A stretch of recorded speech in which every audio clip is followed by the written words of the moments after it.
Boo! Get scared. How are we all doing this fine night? I need to design a new ship, don't I? I love designing new ships. I love designing new things. It's time for a new personal ship.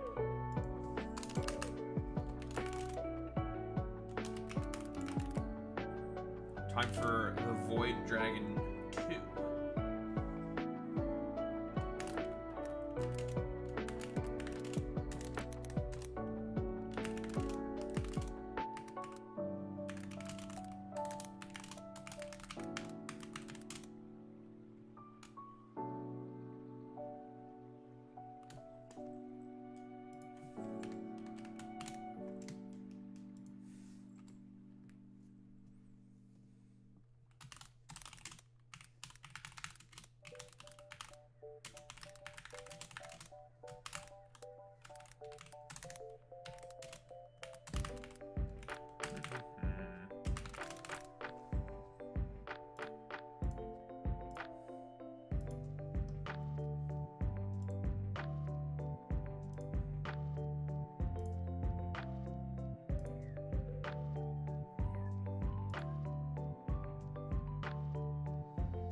Shut the fuck up. Shift that. Okay, lovely, fantastic. Game is loading. Gonna grab some water while game is loading. I need water.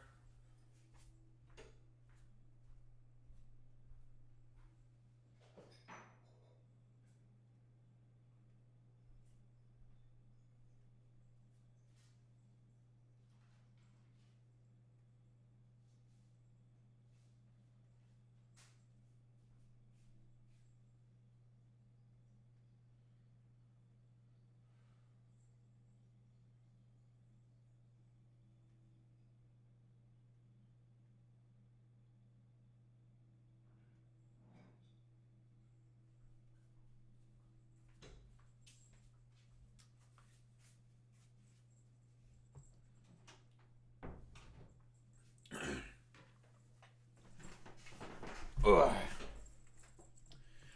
Bow.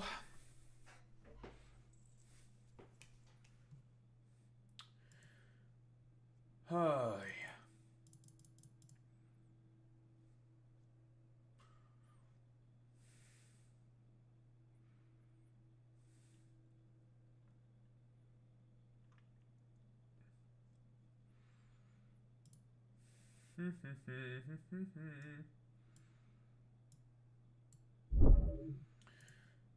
Pokemon news as well, eh?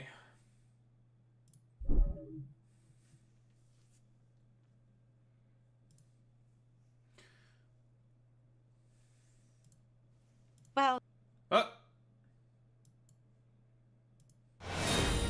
Shut the fuck up.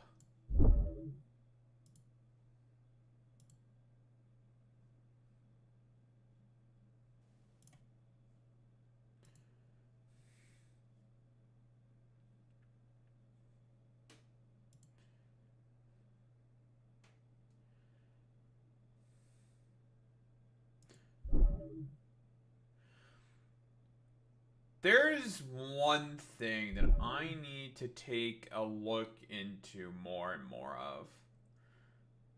That's a topic that I think is worthwhile to look into. It's the idea of common sense politics. Watching a video by Crimes New Roman about gamer girl fascism, which, when they say that, it is true. There are a lot of gamer girls who also, you know, do all the participatory bullshit into fucking fascism, blah, blah, blah, blah, blah, and what not. And it's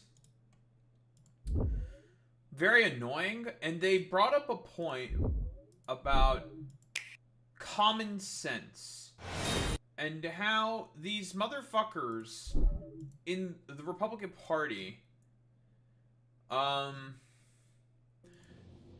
talk about how what they believe in is common sense and is the popular position, when that is the exact opposite. Trump is underwater on every single issue. He is underwater on all of them. All of them.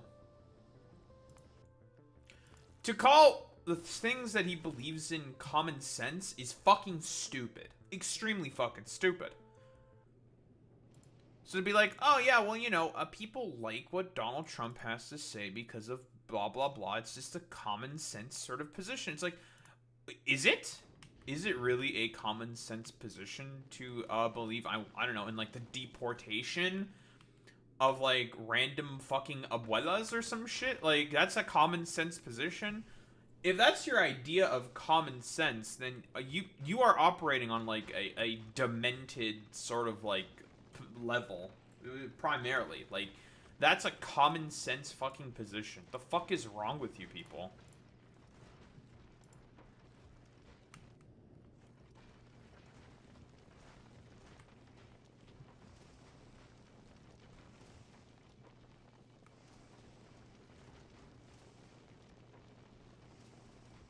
Menu.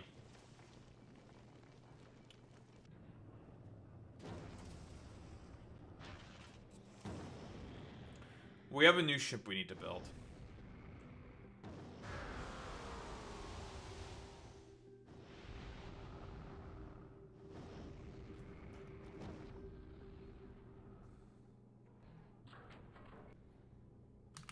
Alright, let's get to work. First things first, I need to update my blueprints of my spaceships.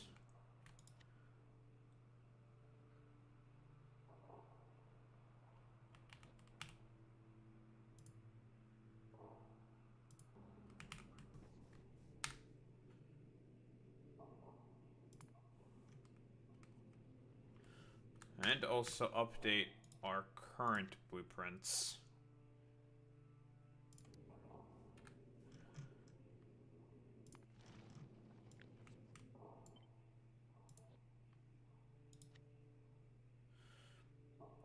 LFF.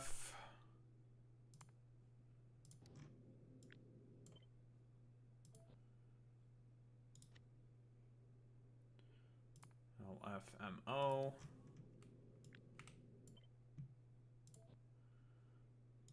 And LFI.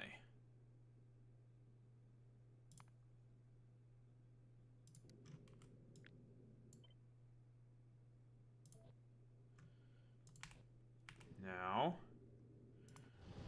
to add our new spaceships.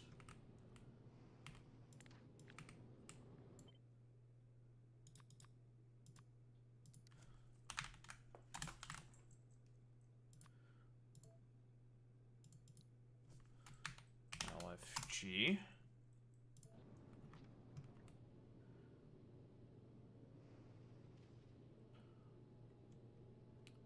LFP.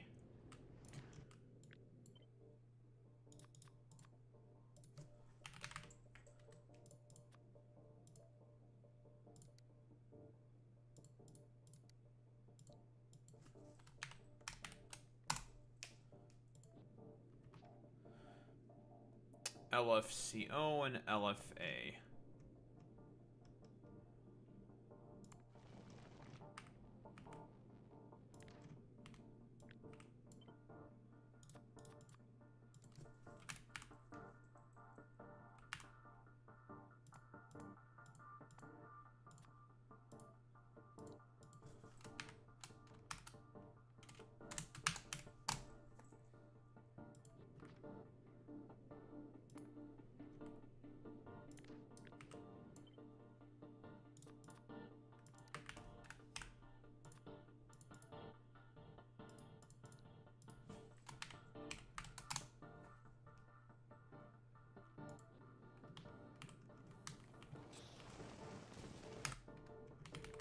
Lovely.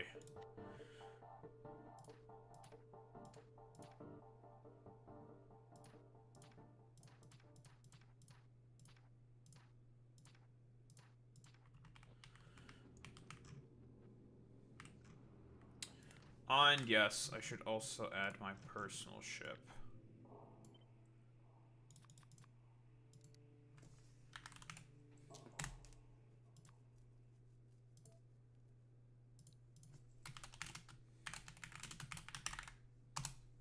The Void Dragon.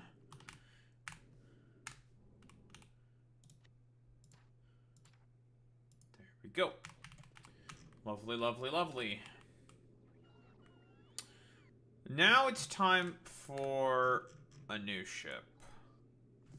It's gonna be the Void Dragon 2.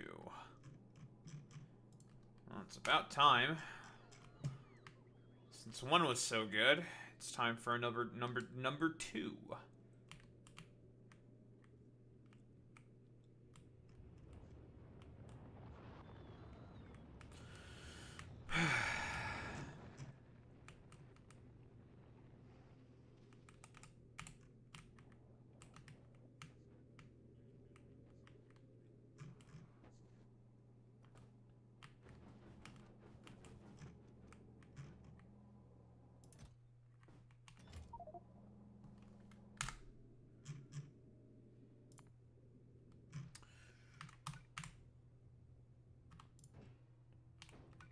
Work.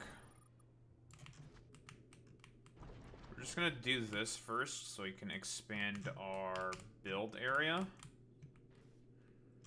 First and foremost. So this is gonna be our first ship powered with mixed oxide reactors.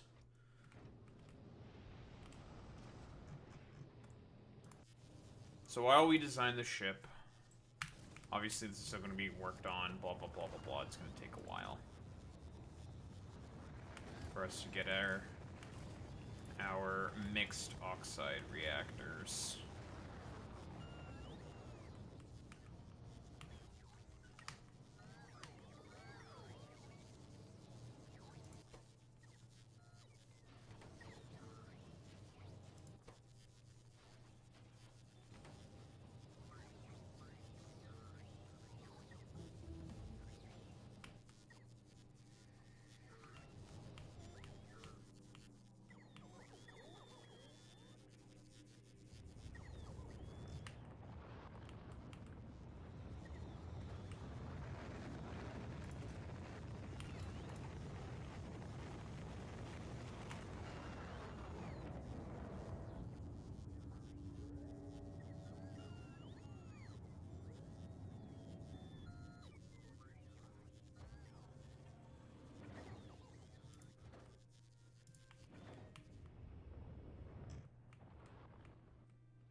Perfect.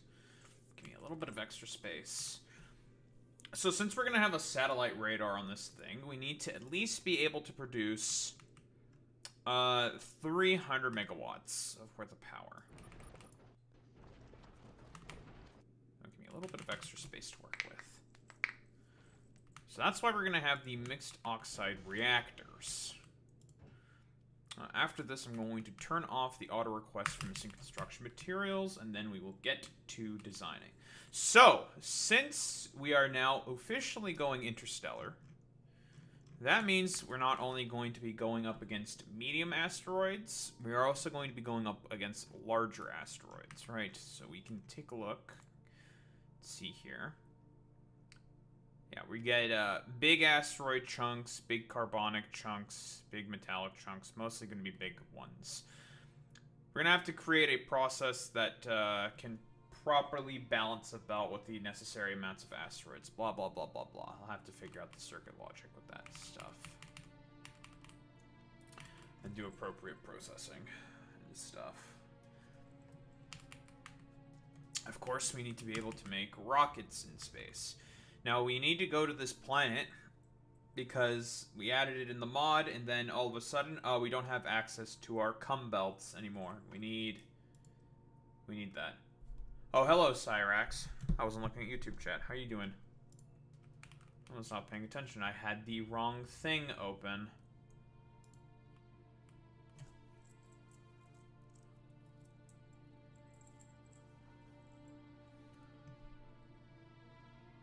I only had Twitch chat open. Whoopsie!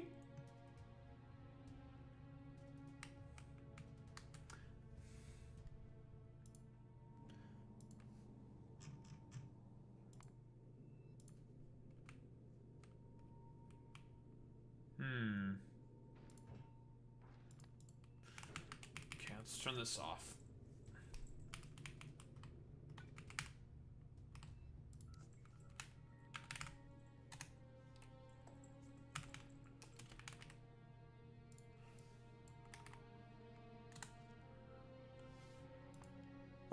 You know, I'm sleepy.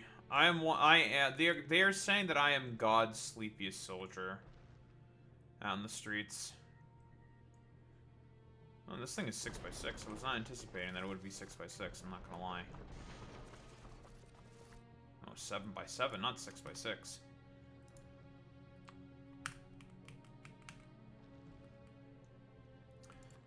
Shut the fuck up, Boy Meets Mini. No one cares about your fucking LARP shit.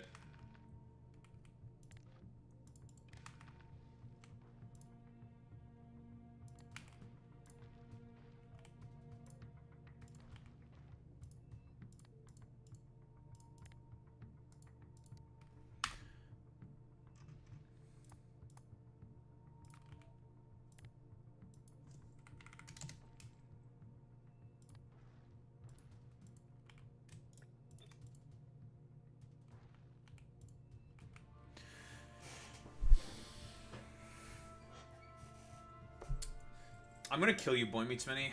I will do it. I will do it. I will fucking send you back to the country you came from so fast. I will become racist. I will be racist. Boy Meets Mini, you're a part of the left, so cope. Look at how violent the left is, coming from a dude who's a part of the left. Alright, buddy. Alright, put the hypocrisy in the bag. Put it in there, buddy. Yeah, put the hypocrisy in there. Shut the fuck up.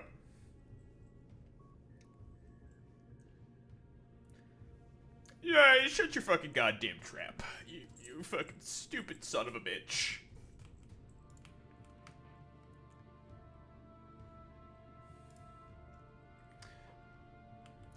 Well, listen, Boy Meets Mini. I'm not the one who does multiple fucking Nazi salutes at the RNC fucking convention. I'm just saying, Elon supporter. I never did that. I don't think anyone ever fucking did that. I'm just saying.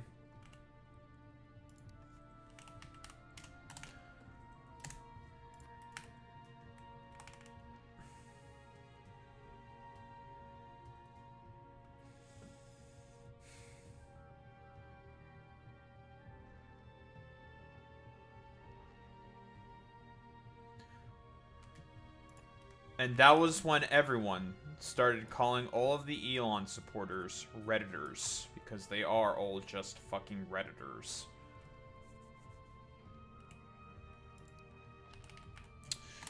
How do I want to approach this? Okay, we need at least 300 megawatts, because we're going to be putting the satellite radar on this. And to operate the satellite radar, we need at least 300 megawatts of power. At the very, very least, 300 megawatts. So, that means we need about 40 of these bad boys. So, let's just,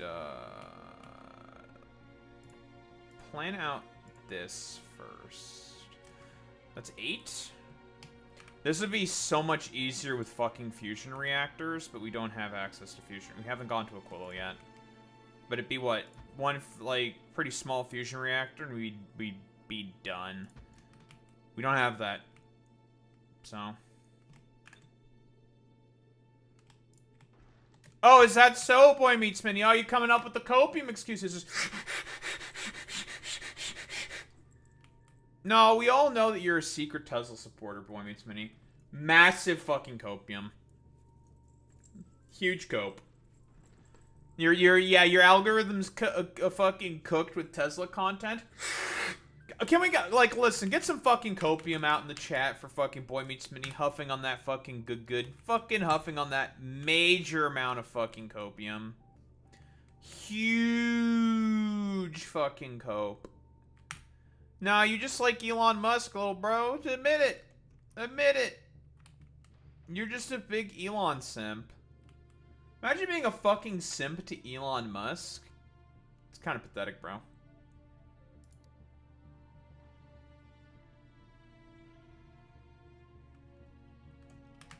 Oh, that's funny. Oh, just like how when I did that one segment calling Liquid Zulu a fucking idiot, bro got mad in my fucking comments as well. Hilarious. These people are really thin-skinned little bitches. That's true. Tesla meets Mini. We all know that Boy Meets Mini secretly is a Tesla driver.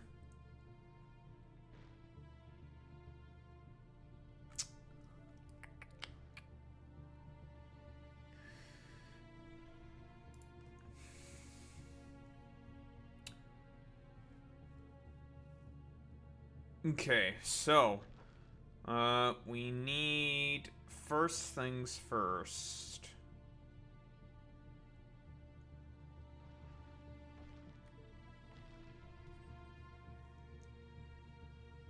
What we need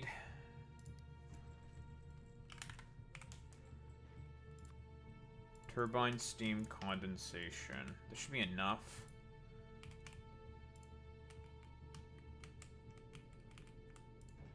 I'm gonna have to make a new interrupt for this thing.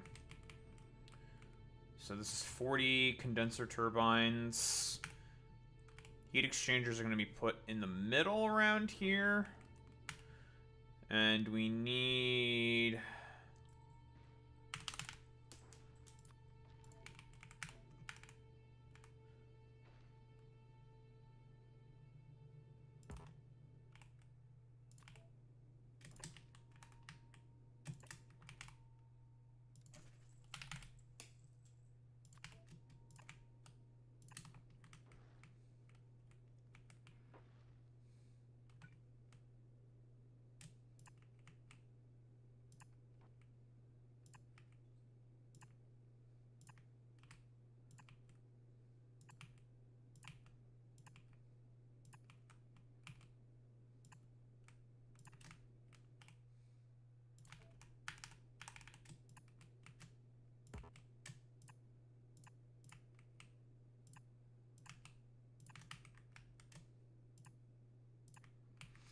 I don't know if I need the satellite radar on this thing or not. I mean, okay.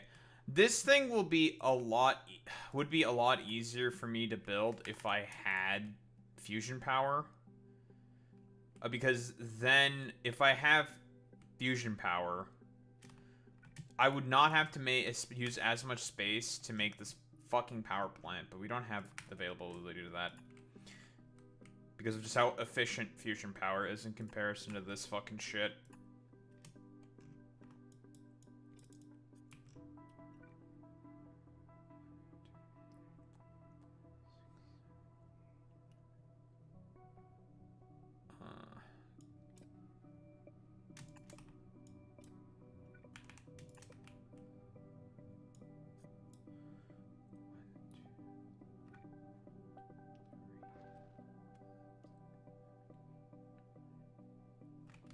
Perfect.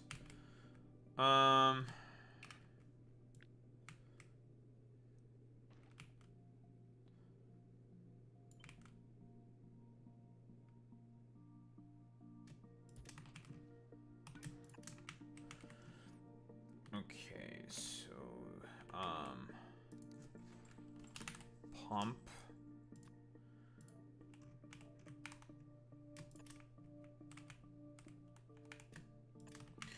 Okay, so to fuel this amount of condenser turbines, I do believe it's a 1-to-2 ratio. Let me just double check.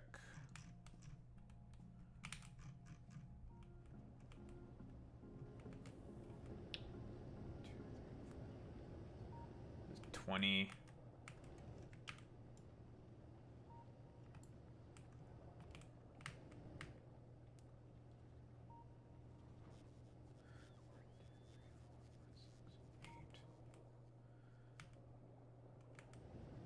$20 to 24.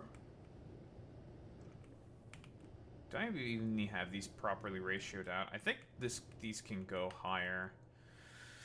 Okay, generate cool steam output. Max it can use is 90 per second. These produce 103 per second.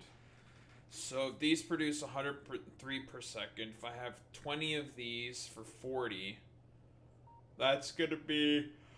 That's if they go full tilt.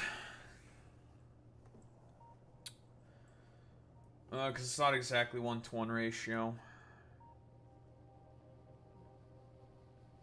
Oh, they listen. Whenever they say you're ad homing me, you're ad homing me, that's like the biggest fucking cope on the planet because, it's not like they don't know what a fucking ad hom is. They don't understand what an ad hominem attack is. An ad hominem attack is if you were attacking their argument directly by using just insults, but just insulting their fucking character and not actually addressing the argument, then that is an ad hominem. These motherfuckers do not know what a fucking ad hominem is. Oh, you're attacking Matt Walsh just by ad homing him. It's like, no, that's not what a fucking ad hom is. If you're gonna use fucking logical fallacies to, I don't know, not make your argument look as fucking bad, at least know what those fucking logical fallacies are before you fucking refer to them. And ad hom is like the easiest one to know about, and it's just like, okay, bro, whatever.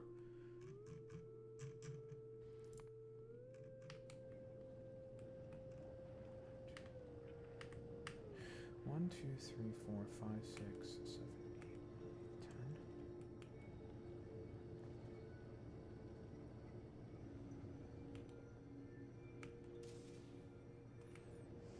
10. They really do not know what the fuck it means.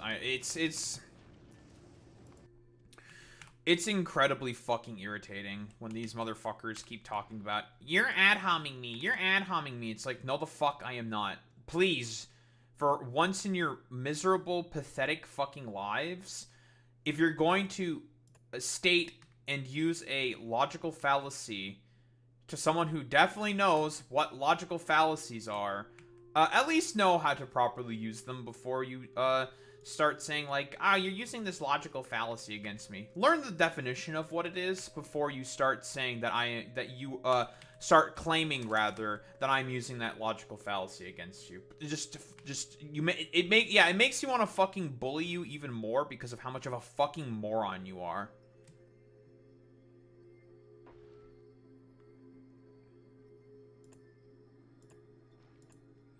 Which is why I am for cancel. I am for fucking woke culture coming back. I want cancel culture to return with a vengeance.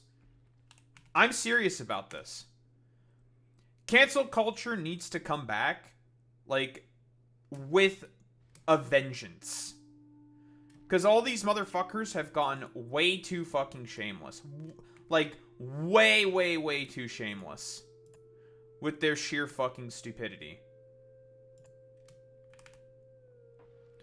The shamelessness needs to stop. Can we get some, like, fucking trues or squad W's in the fucking chat? Because the shamelessness is too fucking much. These motherfuckers need to be shamed again. True, and... yeah, that's pretty true. That's true, and... yeah, that's true. That's true. That's true. That's pretty true. That's pretty true. I mean, it's incredibly fucking infuriating. The shamelessness that's on display consistently. It's just like, wow, you people have zero fucking scruples. Which is why I am for 1000% a return to for cancel culture. I want cancel culture to come back with the vengeance. I really do. I really, really want cancel culture to come back. Because fuck these motherfuckers. They're so stupid and annoying, and I hate them.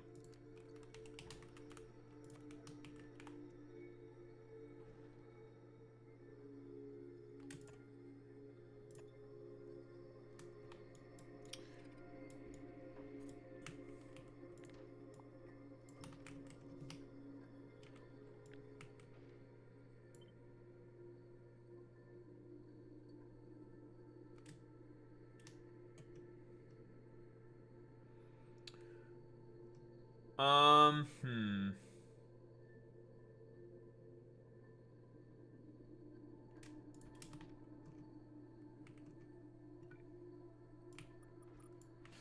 Man, if I had a fusion reactor, this would be so much easier. I would not have to make this thing as fucking long as it's probably gonna have to be. But this motherfucker is gonna be one long-ass motherfucker.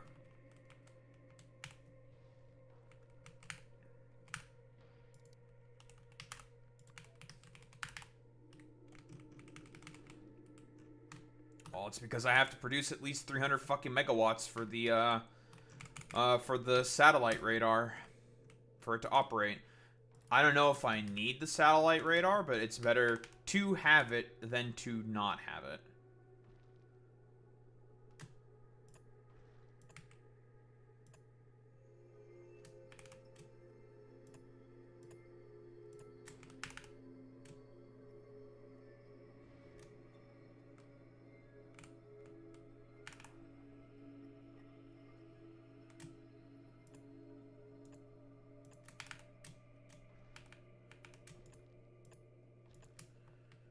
It's 12.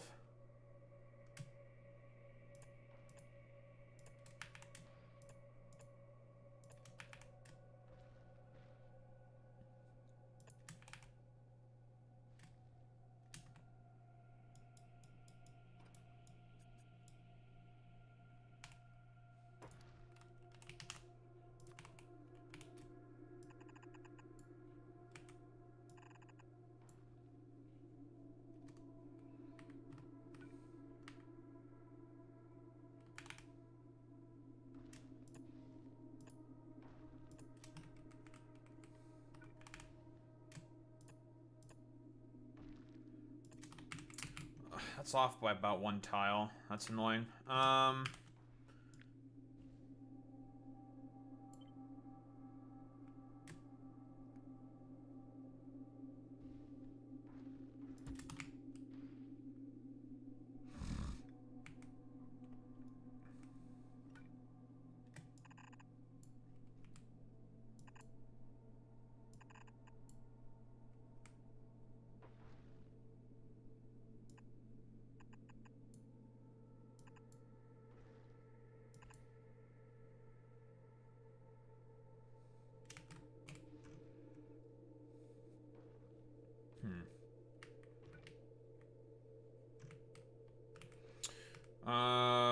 Could we insert the water this way? Yes, it's probably easier to do it that way. Okay.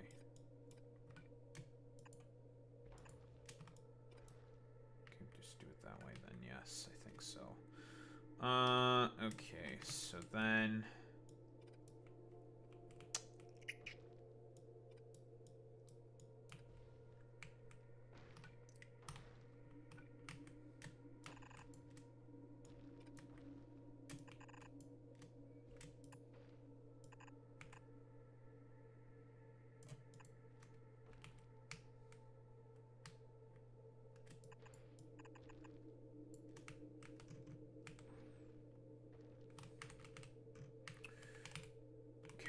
pipe.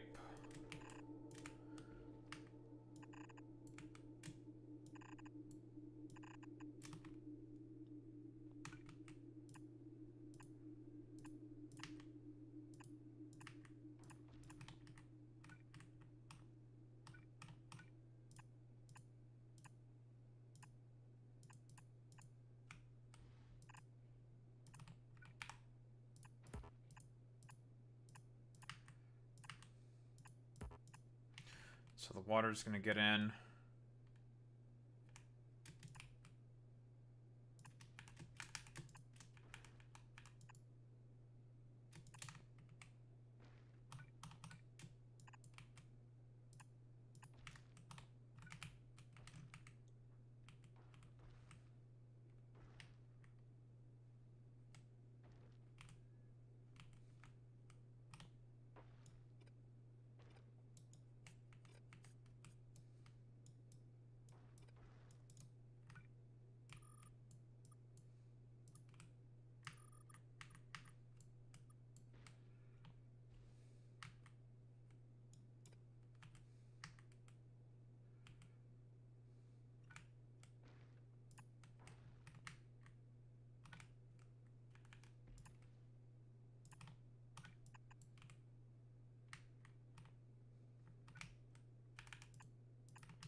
Okay. That's the nuclear reactor. Lovely.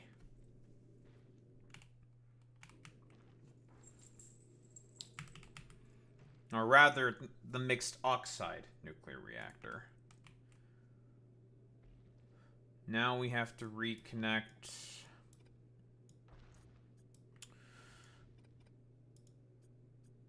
the condensed steam for here.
For the fluids and everything, that's going to be brought in via pipe from up around here. It's pretty much the back completely taken care of. We'll need some weapons on the sides as well to protect everything.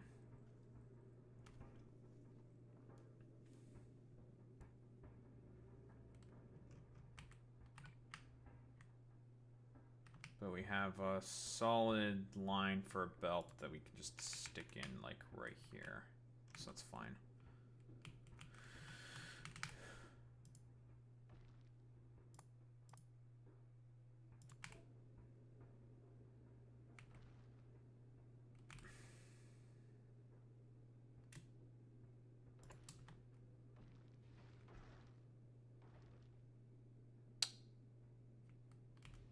Wait. Energy per scan is Stores electricity. Max input 300 megawatts. But it only takes 100 megajoules per scan. Max input. Do I need a nuclear reactor this big then? Can I cut down on the size of this thing? Let me double check that. Satellite radar Factorio.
Ugh.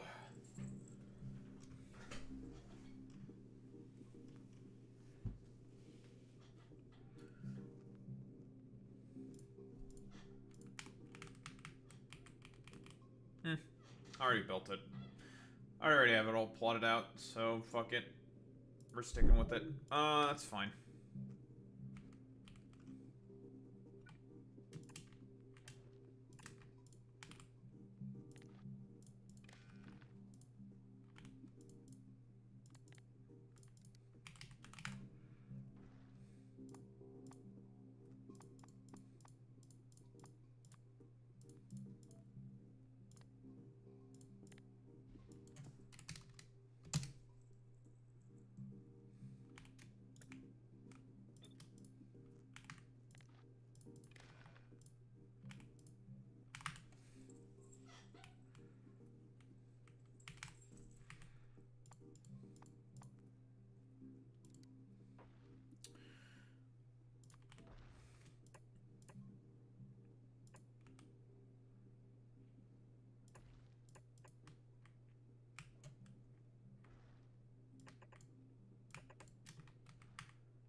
Lovely.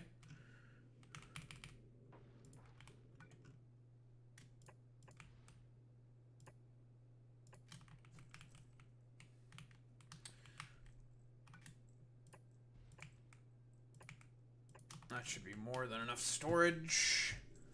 A bunch of epic gobbledygoo, bobbly boo, wobbly woo.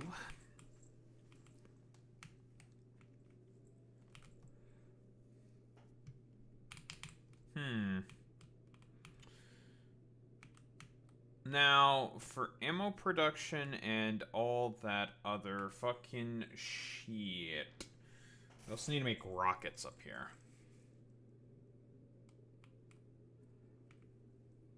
Fun, fun, fun. Rockets, rockets, rockets.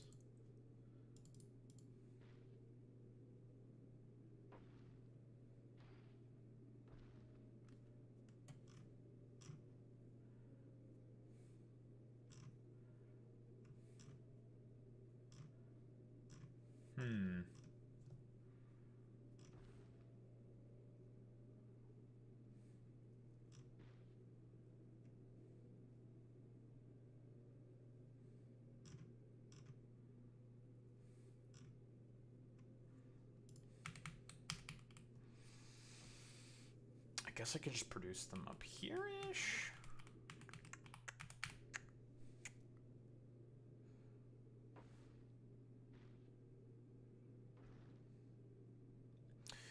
We don't need red ammo. Yellow ammo is all we need.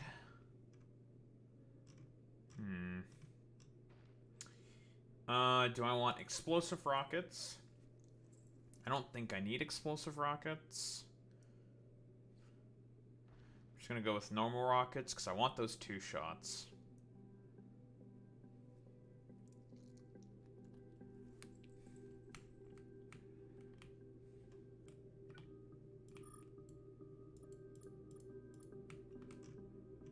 This is gonna be one long ship. So I don't want it to be too wide. I want it to be relatively thin.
Okay, let's put ammo production here. I want the bullets and the rockets to go on the same belt. Because everything's going to be on a separate belt. Because we have to keep everything on separate belts. So all of our ammo is going to go on probably a belt. I'm going to say right here. That's what I want. Now, assembly machine.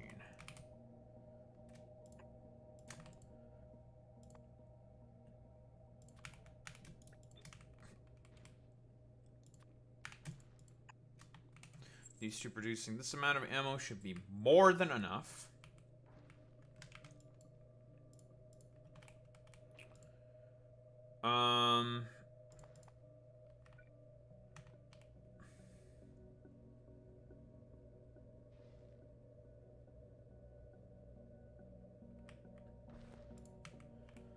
And then we need the rockets.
iron plates and explosives for both of these things. Iron plates and explosives.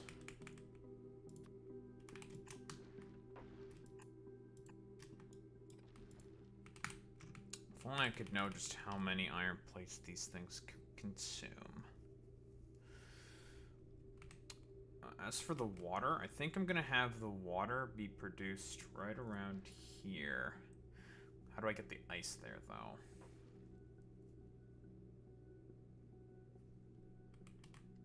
I think I might move these up a little bit.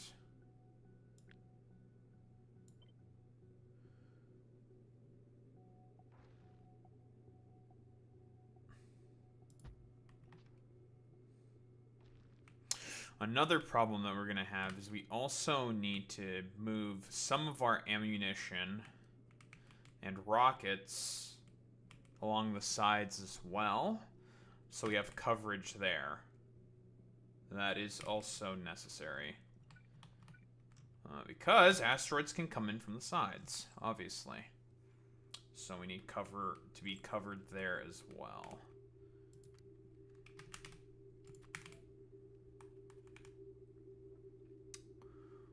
So, for ice melting, if I have to remove these, that's acceptable.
Oh, Jesus Christ. Zara Mamdani's transition committee raised $520,000 in his first 30 hours. Jesus, that's a lot of money.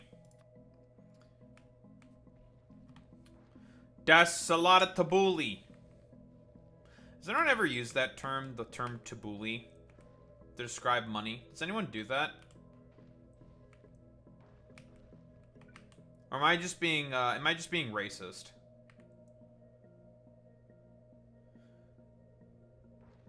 Is Daho just being a racist? Many such cases.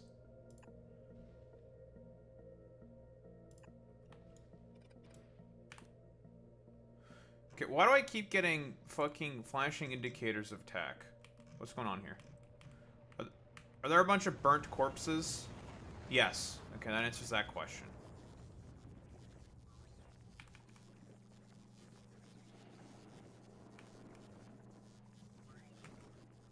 I answered my own question. There's a bunch of corpses. That's why.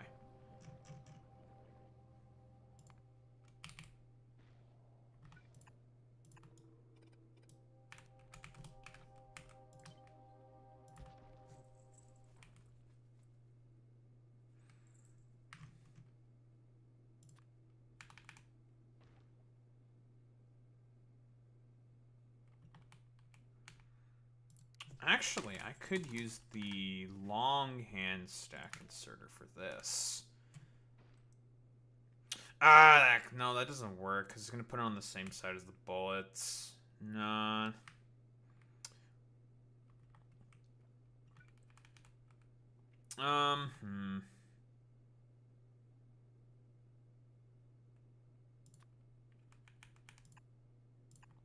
This is just where I wish I knew what side of the belt these were going to be put on.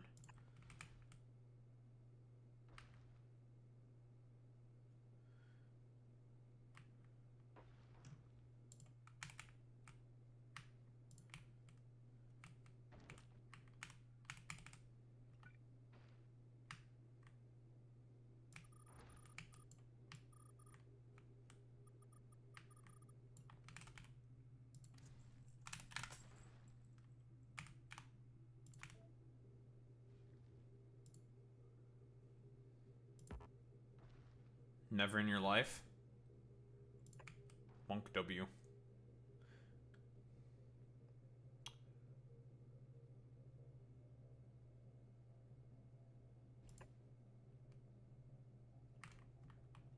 Or is this about the question that I asked earlier?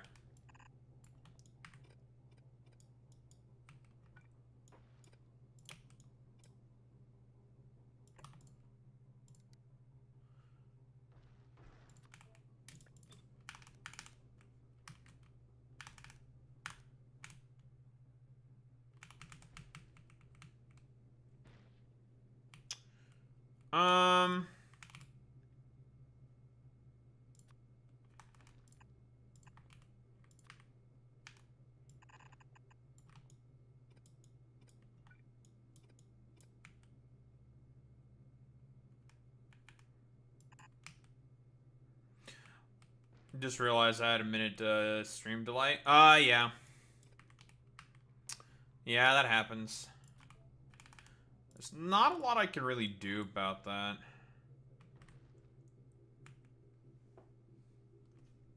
Yeah. My dumbass shit like that's Salada Tabuli. Don't worry, you're not the only one. So this is going to need 14 per second. This is 3.5 per second. So if I were to do something like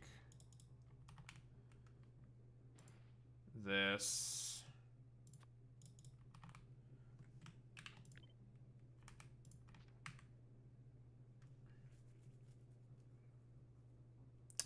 those numbers are going to have to be fixed.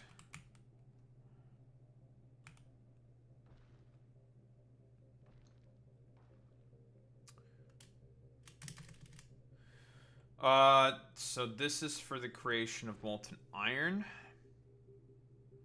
Because we need to make molten iron.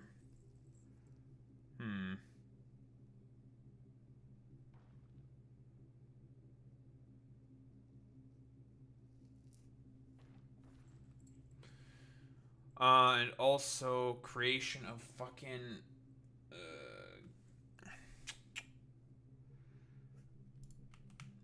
So the one problem with this is always going to be the main constricting factor is going to be water and ice.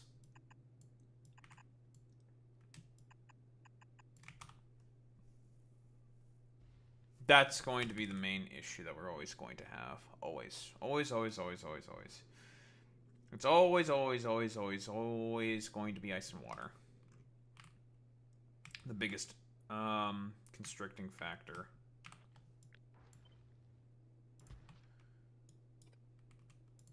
However, given where we're going, there's a lot more ice that's available, so that's not going to be as big of a concern. So it's not going to be as bad. Still, somewhat tough.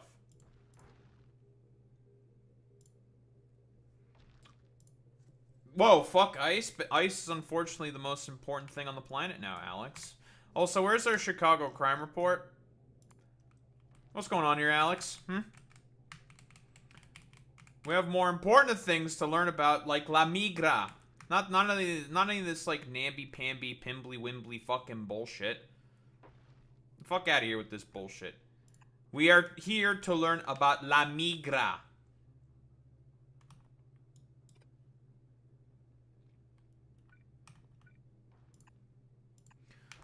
So where's our... I'm like J. Jonah Jameson, basically. Always asking the immigrant worker. Like, where's my info about ice, damn it?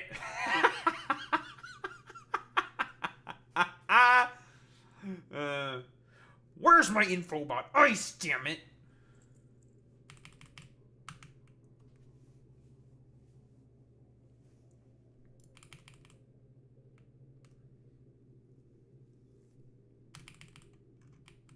How much do you consume in terms of explosives? Well, it's not that much. Nor do you consume that much in terms of iron plate production. So, how about instead of doing it like this, we're gonna do a little something spicy, a little something spicy. They went into a daycare, dragged a woman. I think I've literally just saw the story about that. Yeah, they're demons for that, for real, for real, for real. Barely human for doing shit like that.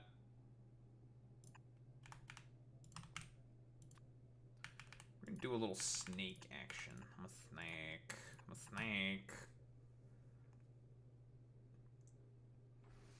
I think this should be enough because this doesn't require as much. We don't need to use output priority because this belt will fill up pretty much instantaneously, and this should be more than enough. Oh, we have to also double those.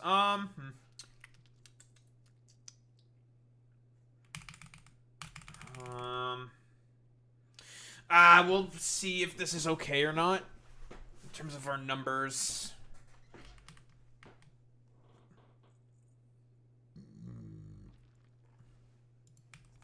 I can agree with that. Wait, hasn't there been some instances where Chicago PD is starting to arrest ICE? Hasn't that already been happening? Because I feel like I've seen some videos about that. Where they have been arresting La Migra. I think I've seen at least 1 or 2 videos about it, I think.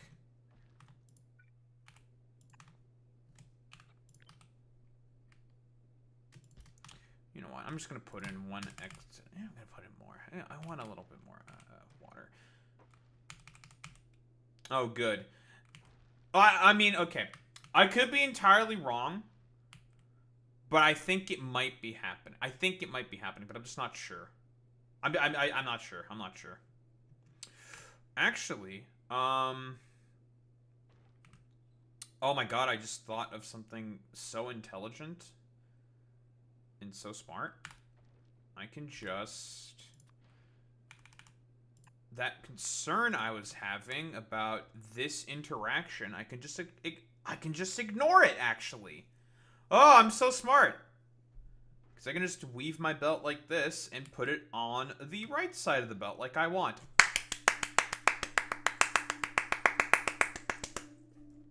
Yay me.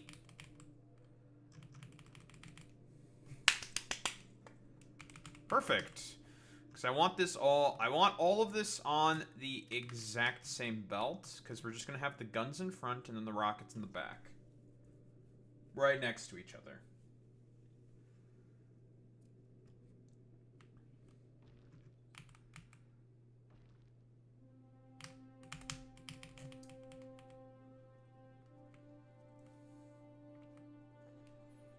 Yeah, this is a fucking space yacht that's gonna be armed to the teeth. Those fucking orcas are gonna get turned into paste if they even think about trying to touch me.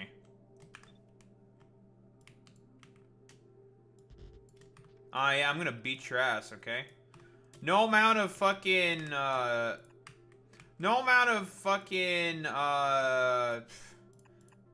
trying to think of like a topical reference.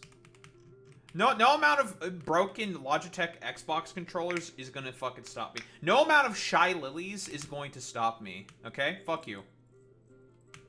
Know your place, boy meets mini, bastard.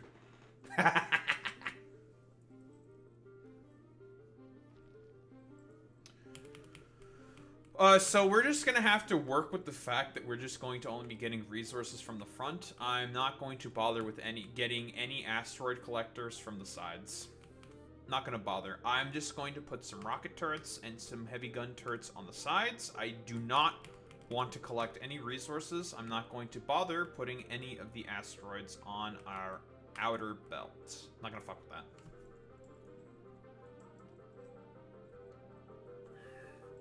I'm still gonna put them in a pack. Fuck you, boy meets mini. You fucking el puta madre. Maximum fucking puto behavior for boy meets mini because he's being el máximo puto.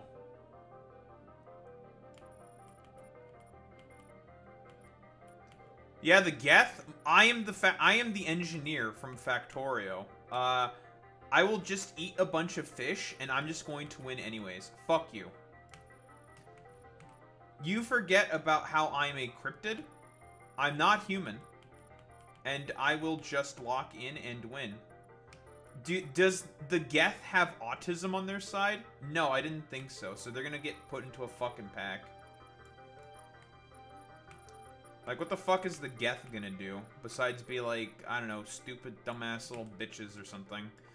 Oh, they're gonna, like, moan and complain about whatever the fuck bullshit. I don't give a fuck. Boy meets mini, I'm gonna put the Geth into a pack, okay? There's a planet, okay? It's called Castra. Right here. The gimmick with this planet is basically, anything that you put on the planet creates data emissions. And there are these little fucking port things that absorb information and research. And they start to put out weapons and ammunition and send attack waves of vehicles. Yeah, the Palantir planet. Literally, it's the same shit as the fucking Geth. So, guess what I'm going to do? I'm gonna come armed to the teeth with 17 trillion fucking guns, and I'm going to shoot the shit out of everything to get battlefield information. So that I can make stuff out of it.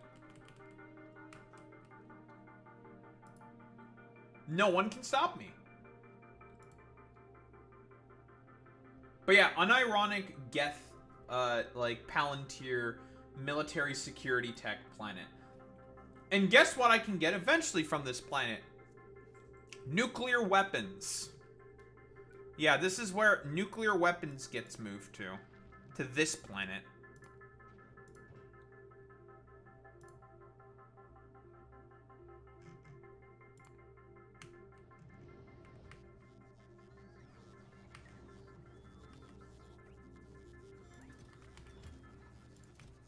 Truth nuke.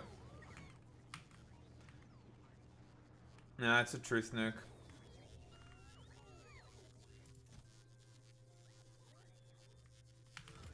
No refined concrete. Am I not producing any refined concrete?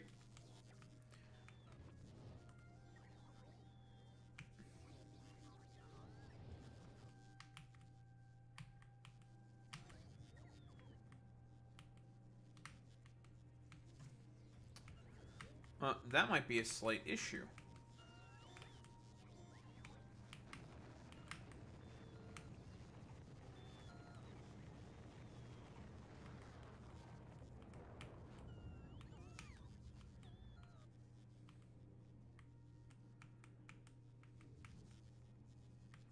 Puta.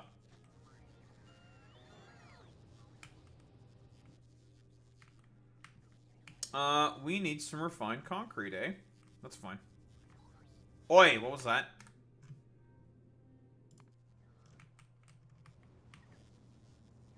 Oh, I see. We had a big breach, eh? Well, they all died. Horrible, horrible deaths.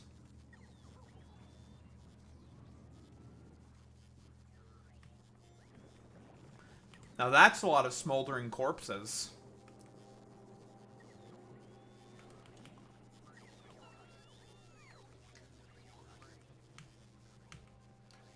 Yeah, Tesla turrets are pretty good, I have to say. Especially up quality Tesla turrets. They are very, very good. Well, it's all good.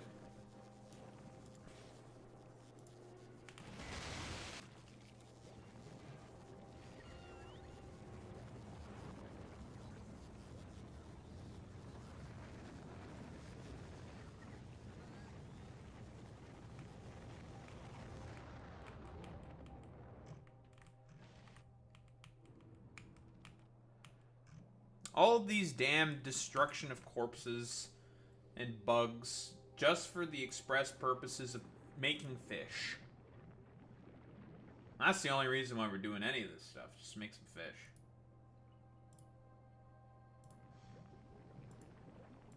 So do I like Tesla? Like the car company? No. Not really. Tesla... I see Tesla basically as like the dying gasp of a, of an industry that needs to die. And that is the electric vehicle industry. It is the dying gasp of an industry that needs to just fuck off. In my opinion.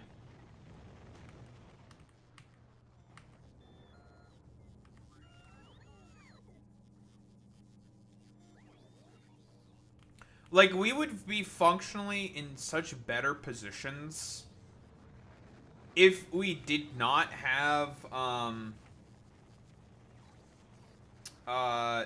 fucking car manufacturing in the West in general.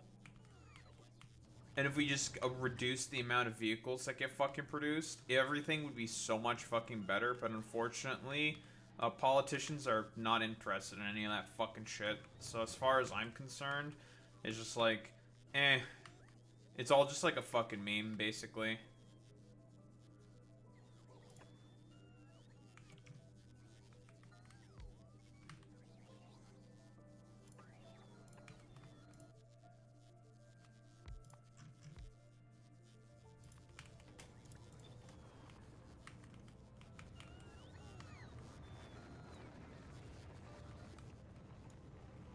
Oh, I do have those.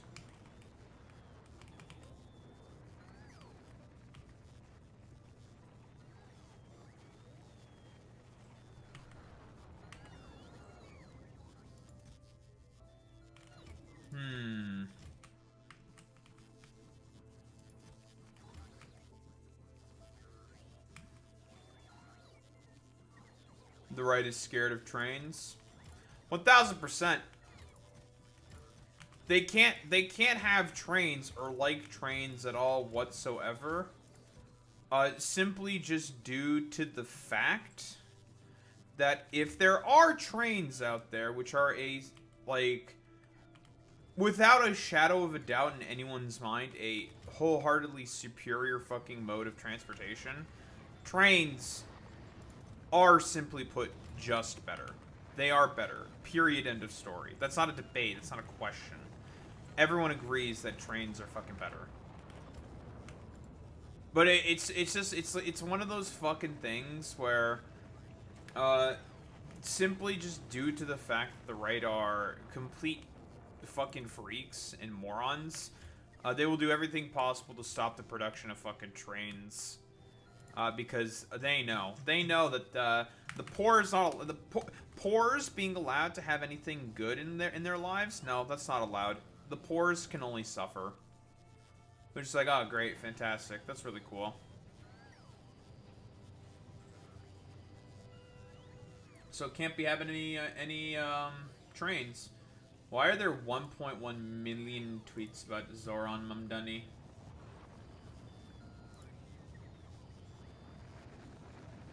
What did he do?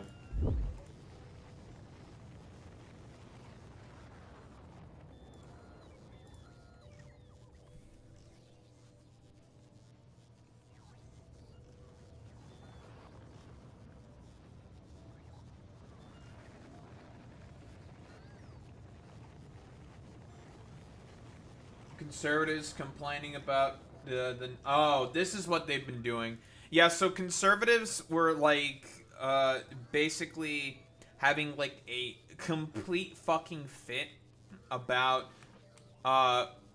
how women were fucking voting as a result of Zoran, like, because it was like 80% of women voted for Zoran Mamdani, something like that, something really, really high like that. 80% of women, and that's what he was fucking complaining about, or conservatives in general were complaining about. So they were complaining about women having the right to vote as they were, and they were all saying that the 19th needs to be fucking repealed.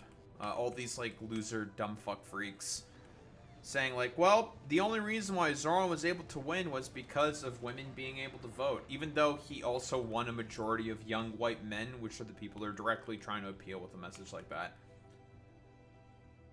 It's like, no, the reason why Zoran Mamdani fucking won is because of economic populism, and his message is incredibly, incredibly popular.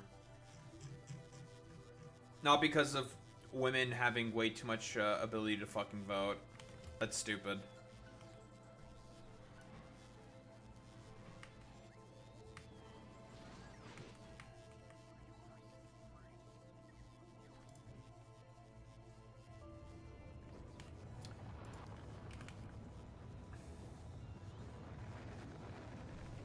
Okay, I need to destroy more fucking centrifuges. I need concrete.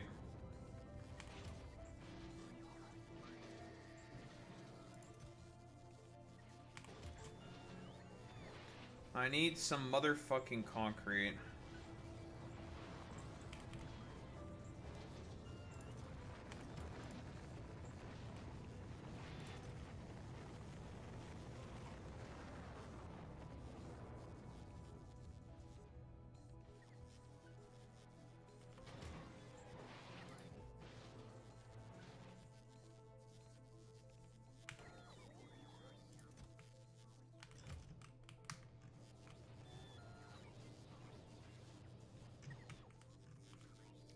Now we can make the final mixed oxide reactor that we need.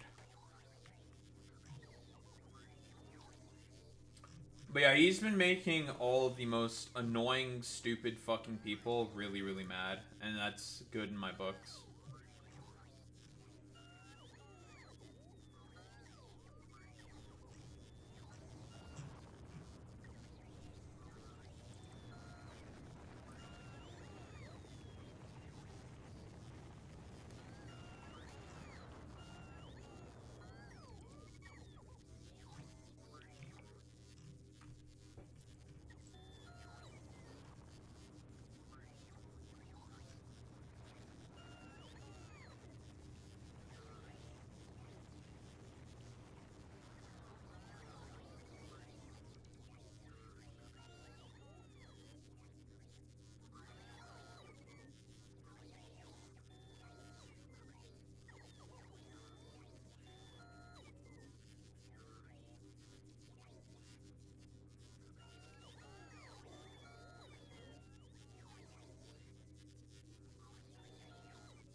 Hear me out, maybe it's because women are more emotionally intelligent and care about people unlike the right.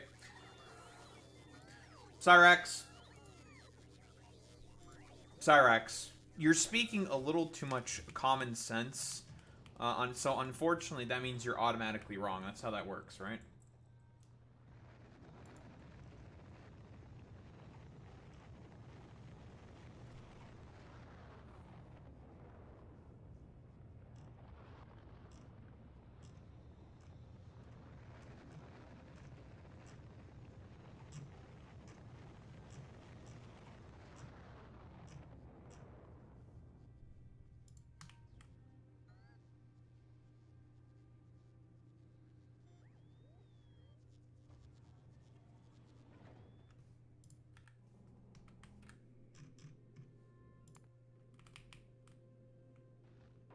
Alright, back to building.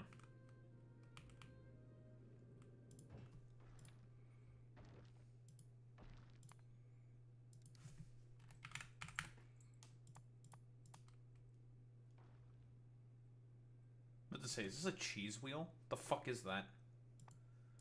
Not a cheese wheel.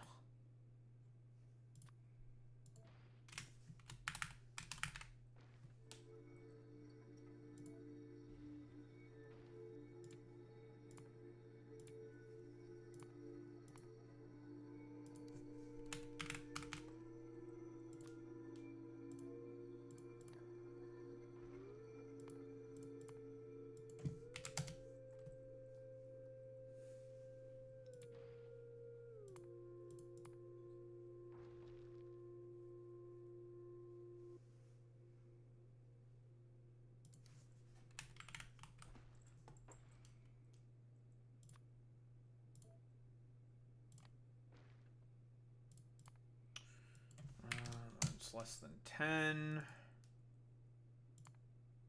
Safe interrupt. So you'll go back and refuel when you need to. Which means we will also want this to accept spent fuel cells. So we'll just say an arbitrarily large number. Perfect.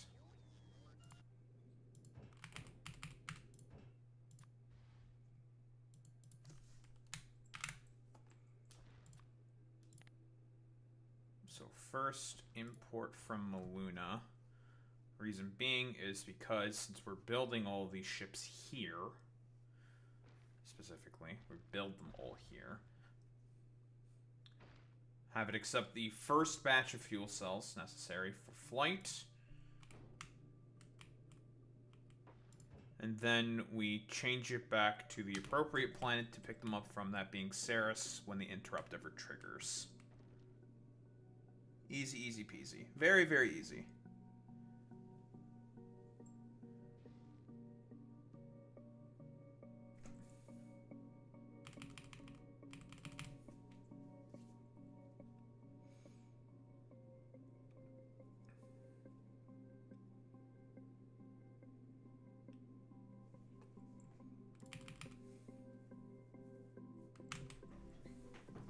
I need to think about how to do this, Okay, so there's a funny little thing that we can do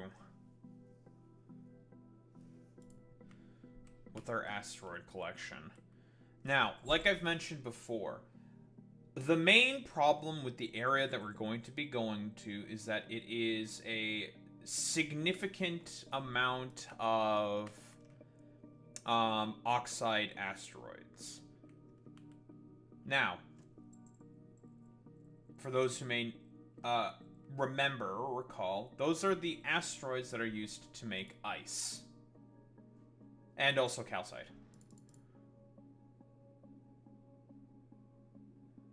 What we need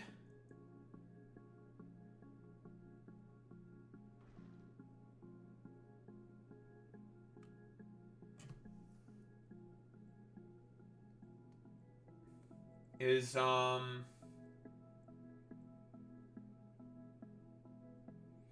way for it to basically count the amount of asteroids on the belt and be like, hey, blah blah blah, we need this amount of number of asteroids on the belt at all times, blah blah blah blah blah.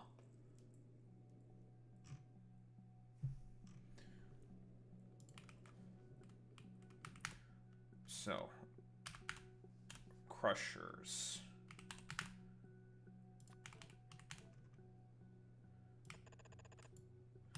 So these are going to be the crushers that do the appropriate recycling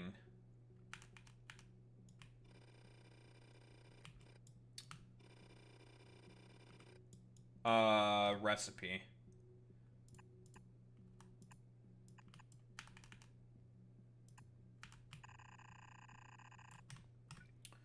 So these are the recyclers.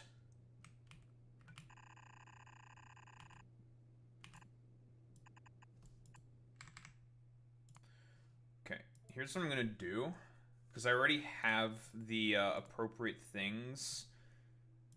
I'm gonna go back to this save because I have the exact same thing. We're not syncing. Fuck that. I don't care. We're gonna go here because we already have the proof of concept here.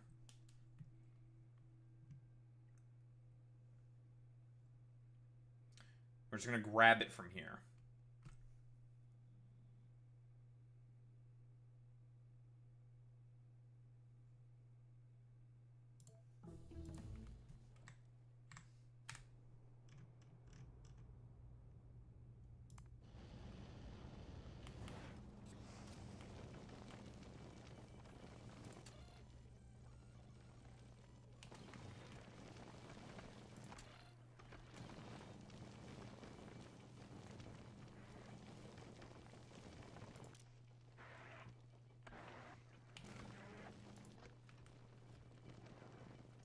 Set recipe.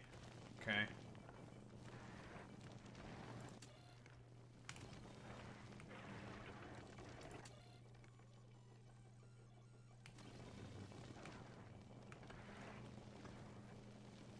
Arithmetic combinators. Okay, so these check for the appropriate amounts, and then they calculate it based off of that. Gotcha. Okay. These can set recipe. These read hand contents. With the input, read hand contents hold. Pulse hold. Okay.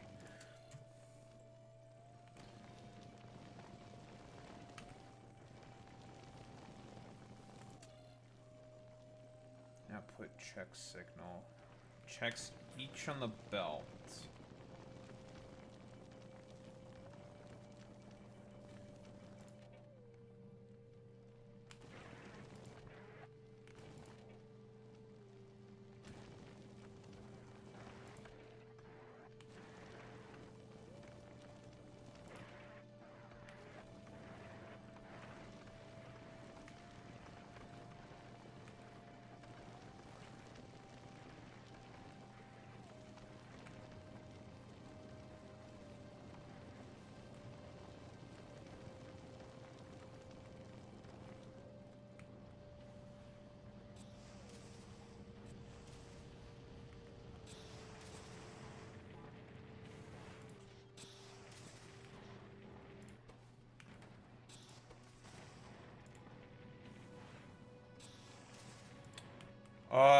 Would not be constant combinators, no.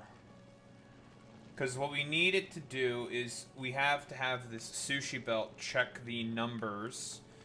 So these decider combinators, these are the things that check for the contents of the things.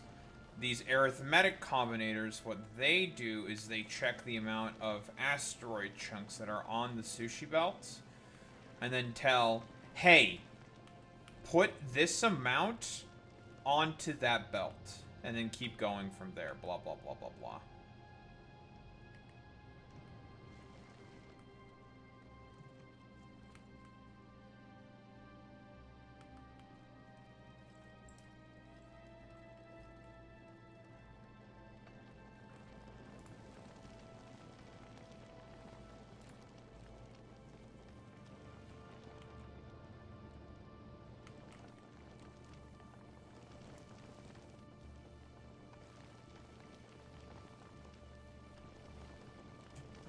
I'm trying to think how exactly I want to bring in the asteroid chunks.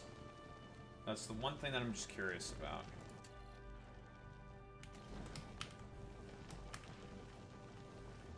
Okay.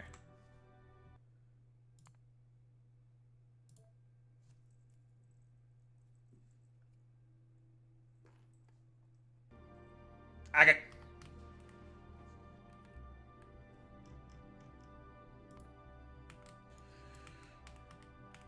Okay, let's just cut these things. This should be more than enough. Move it down a little lower so I can have plenty of room for the turrets. I've definitely put in way more room than I needed, but that's fine. So the inside belt is for the ammunition. We're probably going to remove this a little bit.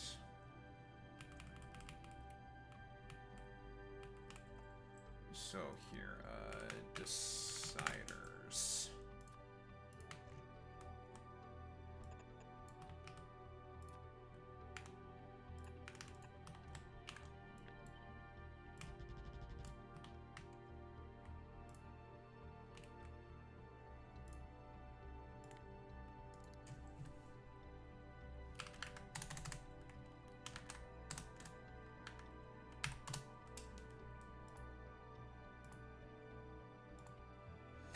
So this is basically the exact same, actually, I'm pretty sure, no, it's going to be the exact same set of combinators that I use for my filters on my,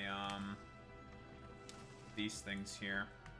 Yeah, it's the exact same things here. I have these exact same combinators already. So here.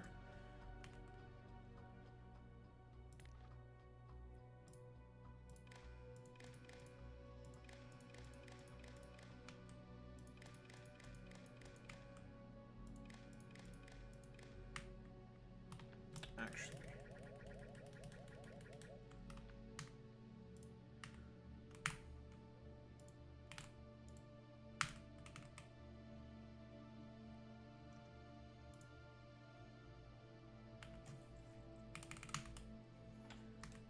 This needs to output the recipe. So this will be this. This will be this. This will be this.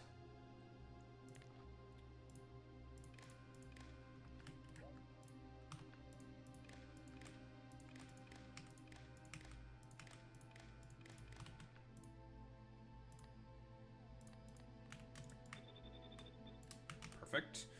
The input is going to be the sushi belt.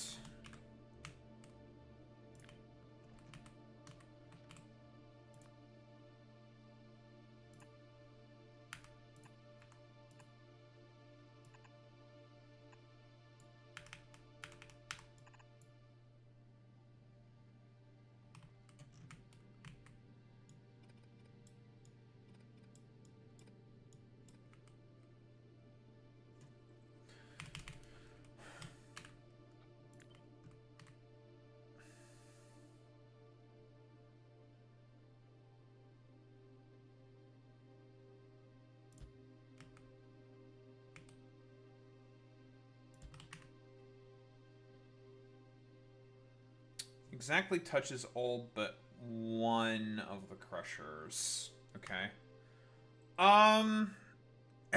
That's fine. That's fine. We don't care about that. That's okay. Small price.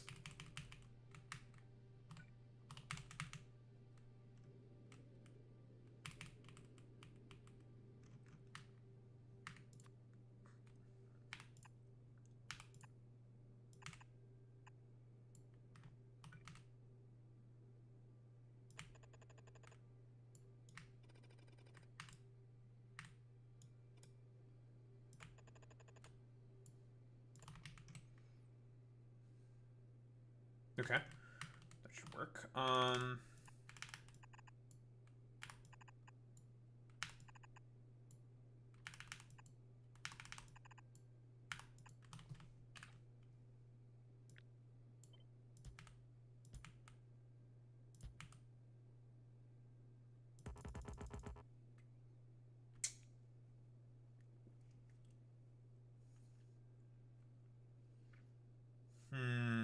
That's a little annoying. In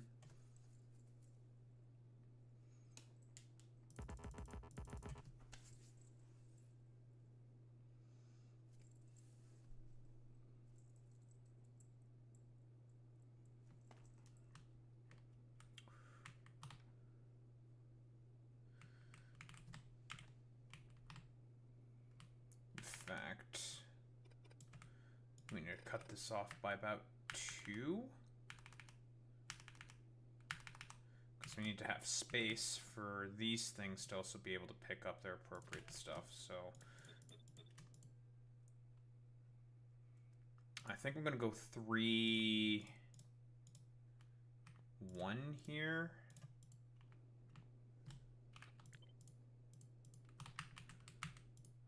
All we need is just the regular iron crushing for these, because we don't need anything else. And the rest is as much ice and calcite as you can get. More specifically, ice. Or honestly, we can just do one that's only dedicated to ice. Just 2 that's dedicated, because you don't need that much calcite. Let's go with something like this. Okay, so this is just going to have to change a little bit where we're going to be putting this stuff. Because I was intending for it to go on this outside belt here, but maybe we don't want to put it on the outside belt anymore.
And then...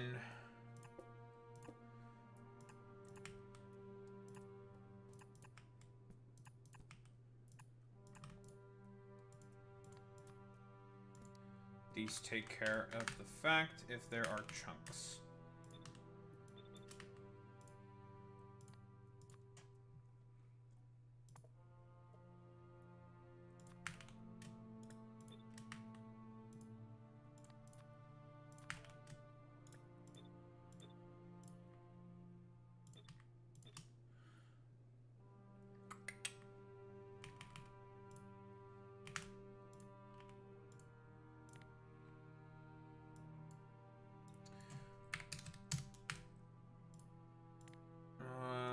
Let's go with 100.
These will let the chunks in.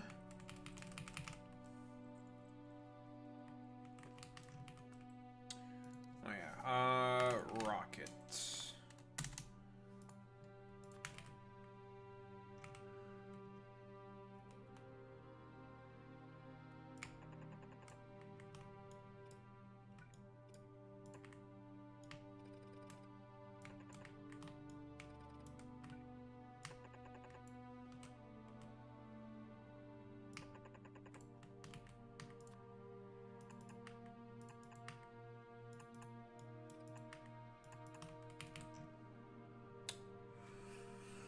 There's rocket turrets.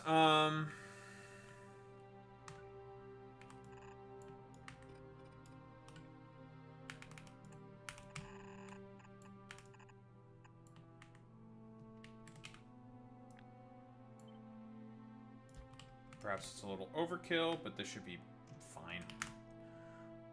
Because we don't need as many heavy gun turrets.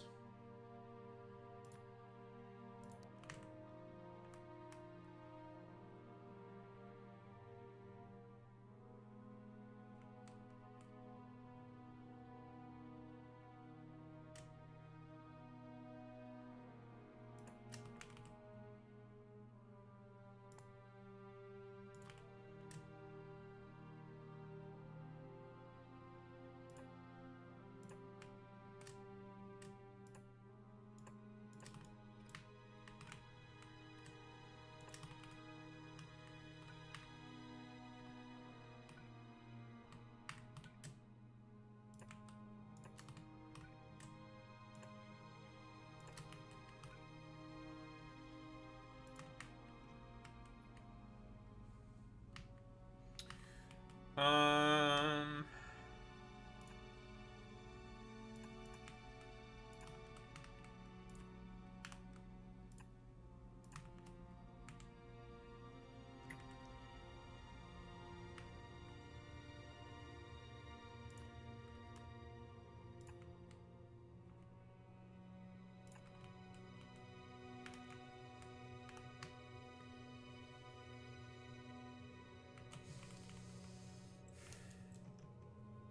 there's a problem with that. Puts on that side of the belt when in reality it goes like this. So what we can do to get around that issue is we stick an underground here.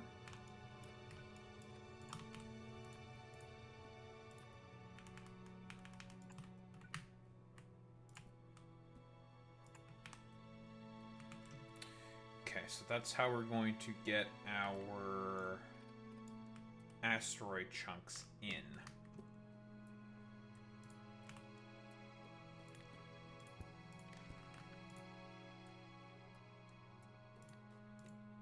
Hold all belts. And also, we want to be able to read the chunks that are also in the hands of these things as well. Read, hold.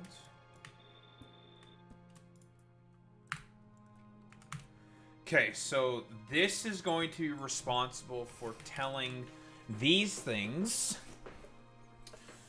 what recycling needs to be done. Because of where we're going, we are going to have a higher proportion of whatchamacallits. We're going to have a higher proportion of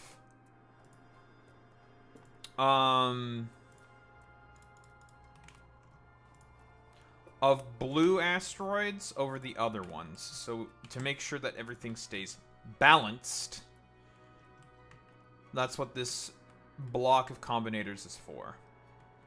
Reads the contents of the belt and of the grabbers themselves. Says, hey, we have too much of this particular asteroid chunk, fix it.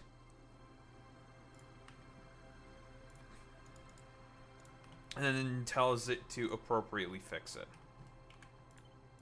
as needed. So that should be that all sorted out.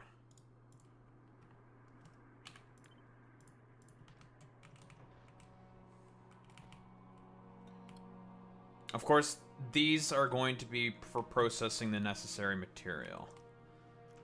Now, another thing we need. What, this combinator? This is a standard, this is a decider combinator.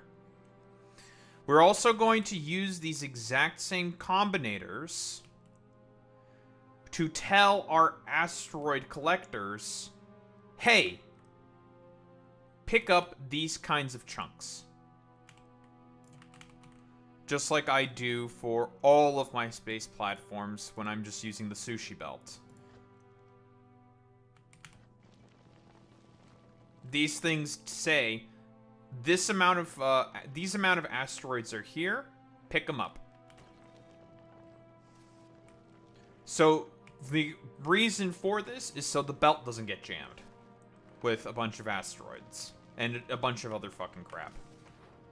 Which is what these sets of combinators are for. These sets of combinators essentially say, hey, what you need to do for these inserters is, if X amount of item is on the belt, pick it up, throw it out.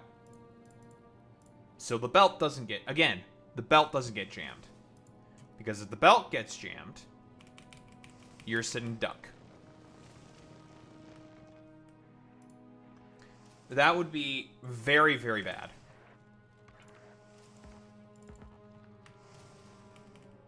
Because we do not want our belts to get jammed. If our belts get jammed, we're a sitting duck and we'll be flying directly into asteroids and we'll be getting pummeled by asteroids, taking a lot of damage. So we don't want that.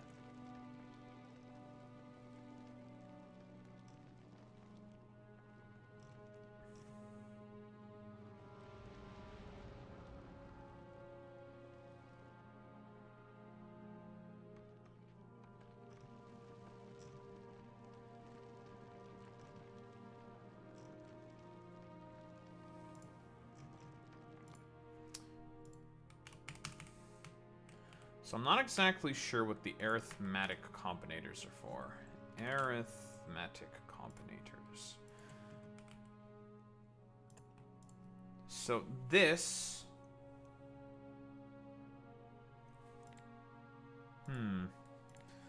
So we want this to output a particular signal. Output that signal. Oh, this is what lets the appropriate amount of stuff in, I believe.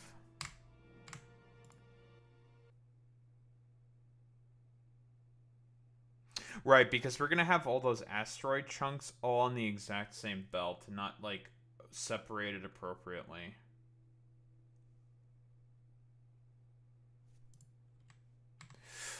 Right, okay. I got it. No. I think I figured it out. Okay, so this... We wanted to check for each thing on the belt.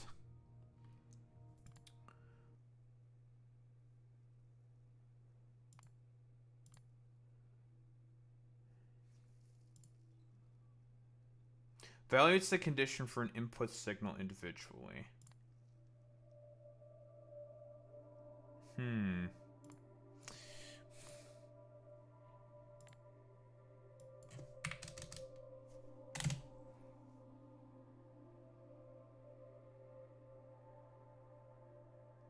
Output that signal.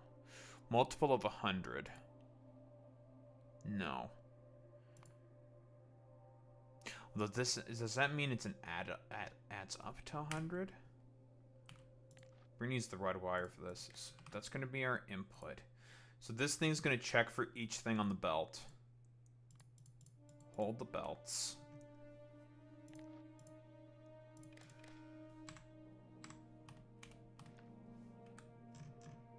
Okay, so our input, what we want is for each thing on the belt, okay?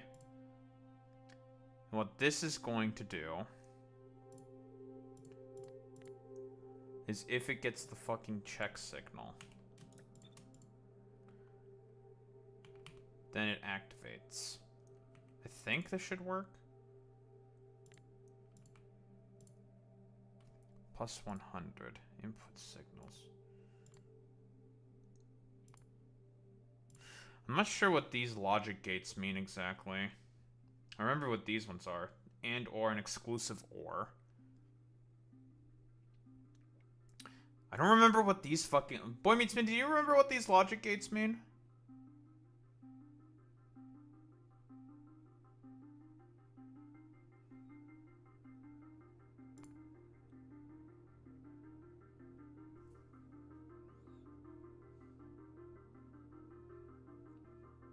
No, these.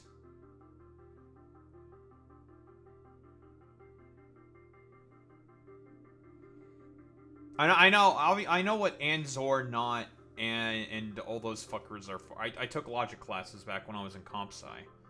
Did well in that class. With all the logic gates and shit.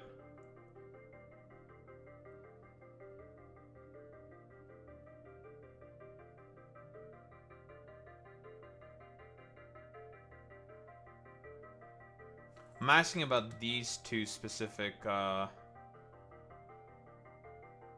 That's shift left and right? Okay, I don't think we want those at all then. Those are useless. Okay, for binary numbers, yeah. Okay, we don't want those.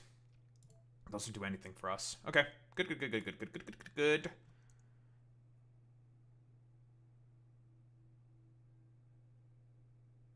we save those. Lovely.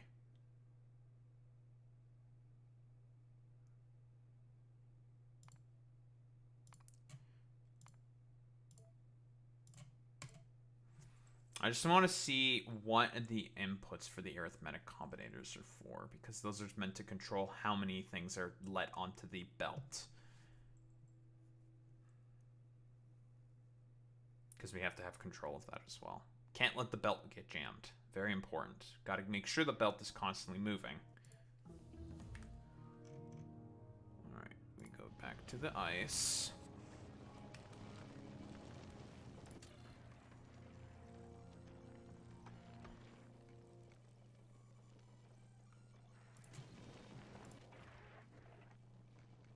Ah, aha. Okay.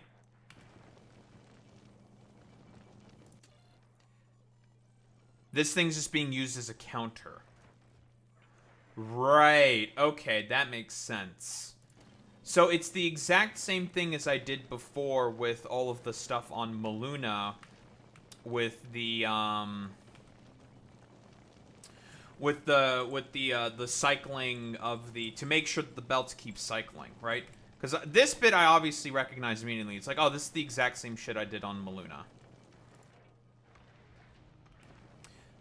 However, I was just like, okay, so how exactly are we supposed to make this work for specifically multiple items in a belt instead? And that's where the arithmetic combinator comes in. Because the arithmetic combinator is going to count for that. Now, you may be wondering, well, Daho, that's going to cause a problem with the balance. Well, that's what the recyclers are for. These are going to maintain balance. Got it. Got it. Okay, perfect. Lovely. Alright, so... that thing's just a counter, then. That's the only purpose of it. Perfection.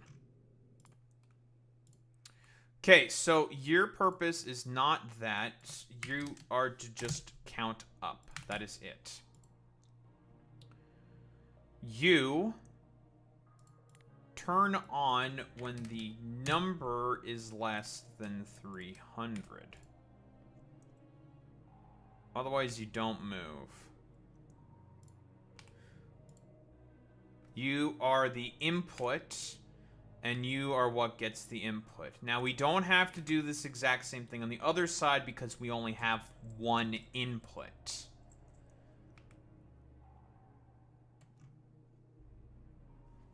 Okay, this is perfect. This is perfect. This works exactly, or should work exactly like I want it to. Now, the issue is how the fuck am I going to get the, these are the frontline inputs. Which is fine and dandy and all that. Because obviously I'm going to have a bunch of shit on the side over here as well.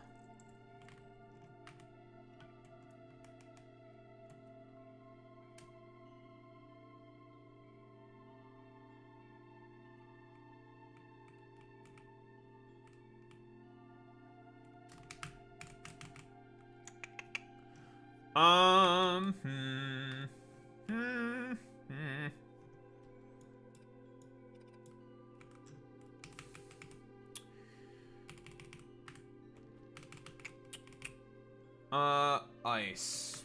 The water is here. I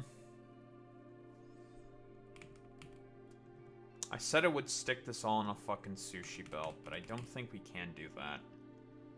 I think I might only stick the ice on this belt specifically then. I think that might be the only thing that goes in that belt is ice. I think. Right? The water. So we can send the water down. Or I can just dedicate these specifically just for ice creation.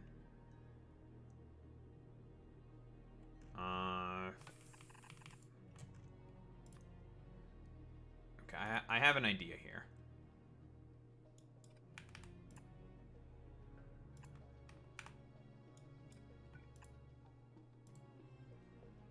Okay, so first things first, we're going to take care of this.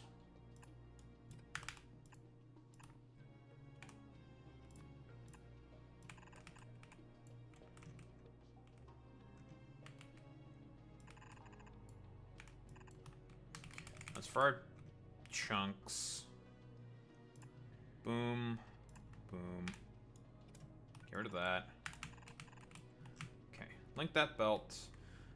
This is going to be ice for water. I think what I might do is I'm going to make 2 dedicated... Okay. Yes, okay, I know what I want to do then. I want these to stay dedicated for the creation of ice for power. We're going to leave these dedicated for power creation. If it fills up with ice, it fills up with ice. That's fine. We don't really give a shit about that. Who cares?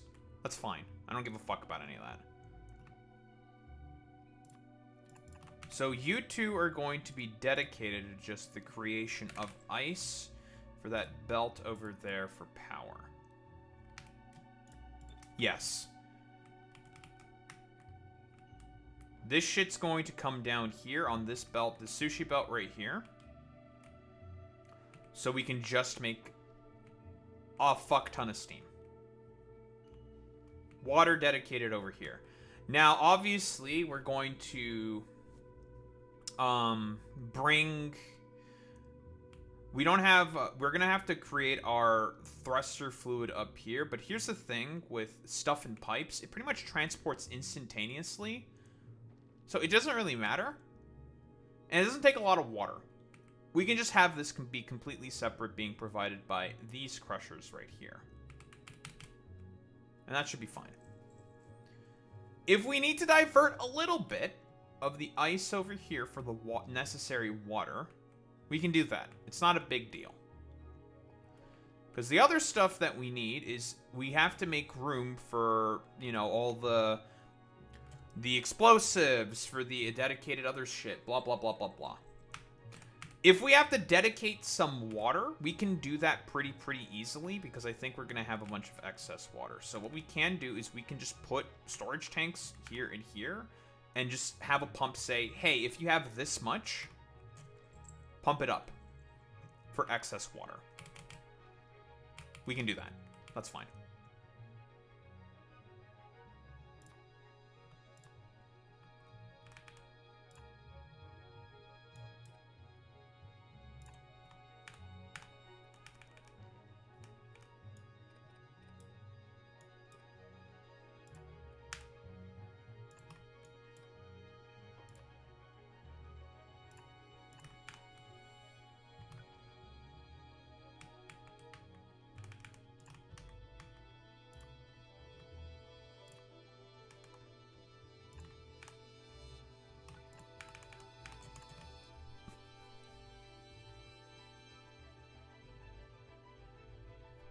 Yeah, that should work. That should be fine.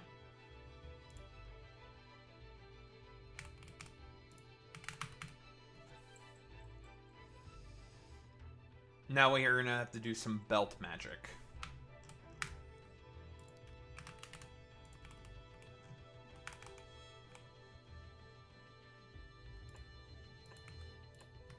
We need some extra water.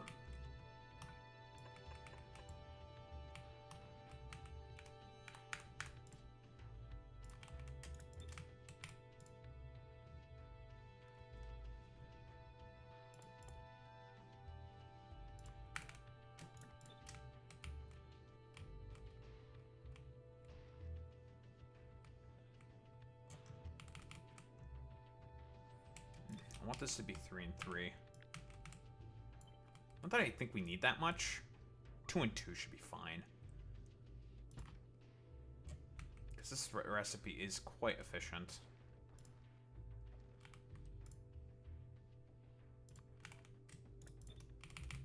Okay, that's going to be fuel.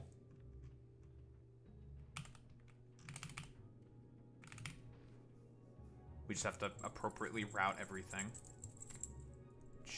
Should be fine. Not that hard.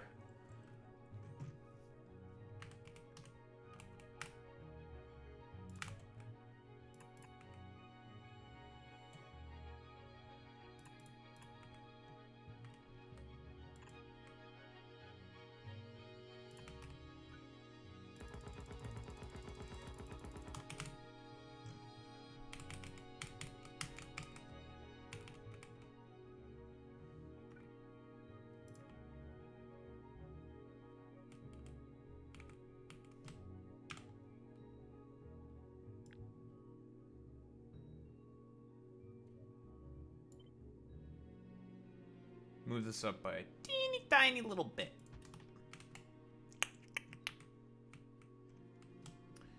Now I want to move that up by a teeny tiny little bit. Just a teeny bit. Teeny weeny bit, because I want to fit another plant.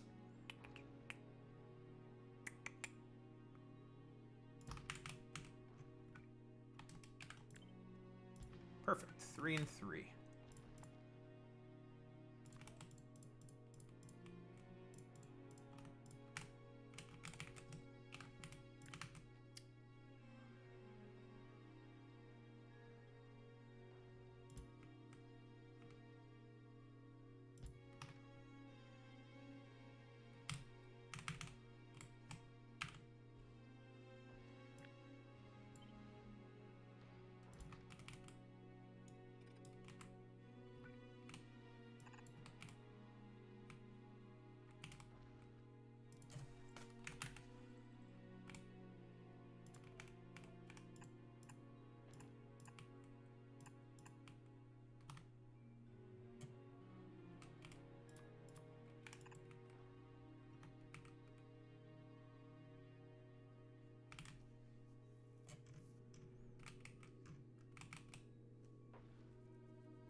We'll also need to find creative ways to make dumps for these things as well. That will be very necessary, I think.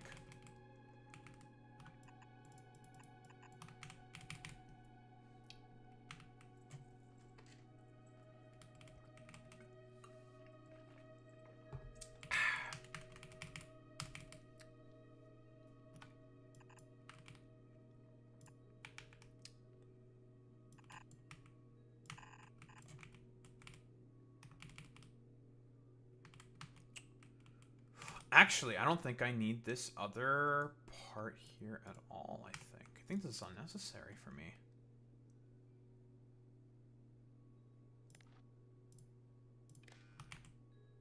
No, I don't need that at all. Oh, this is actually way better. Okay, no, this is perfect. So I guess we're gonna have a triple belt set up, basically. Chunks here. So, ice.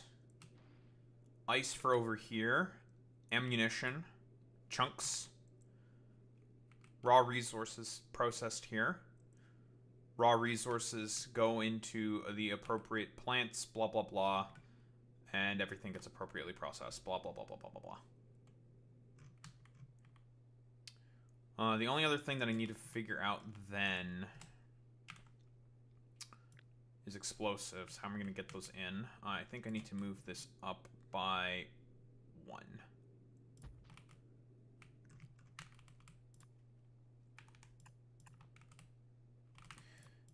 Explosives are going to be on that belt. Perfect.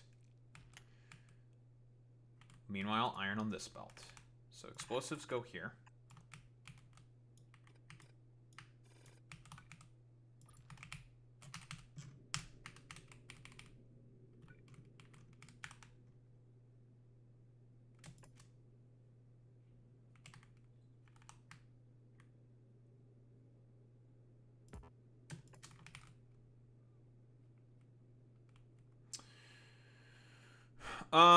Then the problem is going to be, and this is another problem that we're going to have, is how exactly am I going to be able to feed ammo to the guard turrets on the sides? Right? That's another question ultimately as well. Another $1 million question. We all must ask ourselves. Should be relatively easy, like this. Of course, we just have to put in a couple of undergrounds. It's very easy.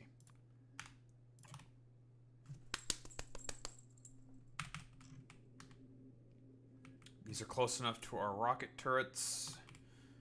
So just one big heavy gun is all that's needed at first. And then eventually, once we get outside the range of our cluster of rocket turrets, then we are going to need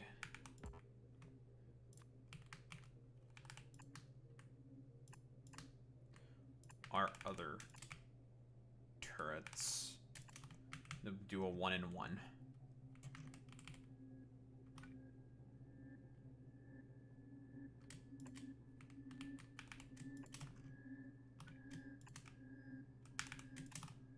Make sure we got plenty of chunks. Do we really need this many chunks? Probably not, but whatever. Doesn't stop me. We have the filtration system for it all in case, so it's not that big of a deal if we just have a ton.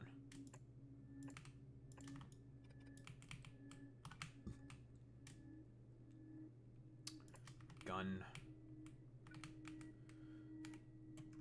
And we need 1 rocket turret. The reason why we need a gun and a rocket turret is because, again, things can always come in from the side if we are idle, for example. So if we are idle, you know, the spaceship is just chilling above, doing nothing, yada, yada, yada. Gotta make sure the sides are covered as well.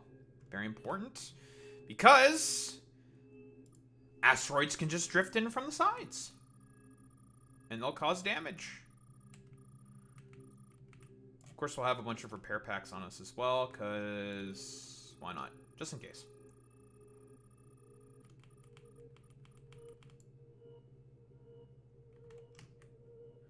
I don't like how it's uneven.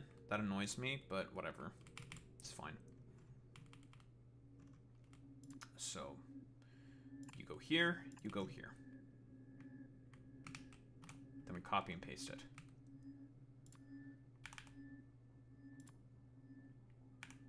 You go here, you go here. Blink. Boop, boop. Because that's our inside ammo belt. Ooh, we need also to give you guys boop and boop. And you also need your inserter, of course. Honestly, I should just be doing these. Can't really mess around.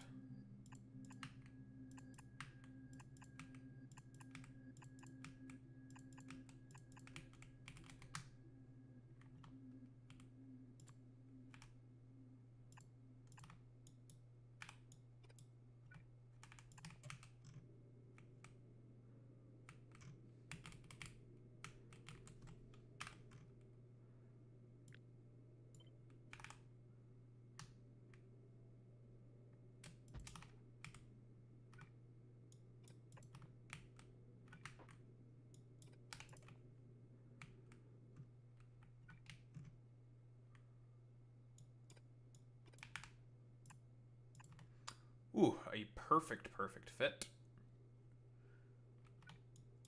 Though honestly, I'd rather just do this.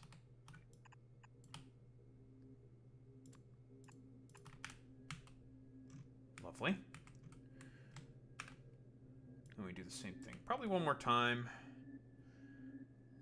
We'll go around, let's say here. And that should be more than enough for asteroid collection.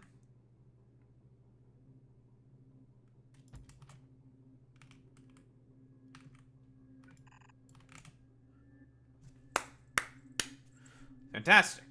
Very good. Now, the other bit we need to concern ourselves with is side cover. And that we'll just have to use splitters for. If that belt gets completely stacked with ammunition, that's fine. We don't care about that. Before we leave, obviously, we're just going to let the thing spin up, make ammo, make explosives, make ammo, make all that stuff, because, hey, guess what? Storing a bunch of ammunition and whatnot on a belt, well, that's a good way of also storing a bunch of shit. So, fuck it, you know? Who cares?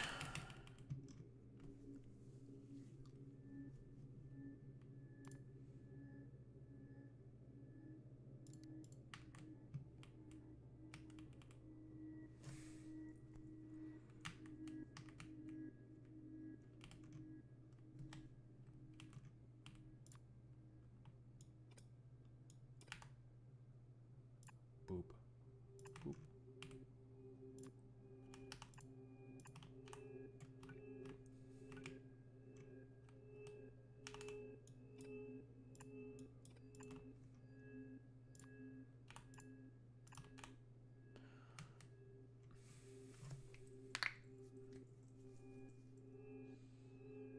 It's coming along quite nicely. Now, for our side guards, basically, is what I'm going to call them. Things that guard the sides.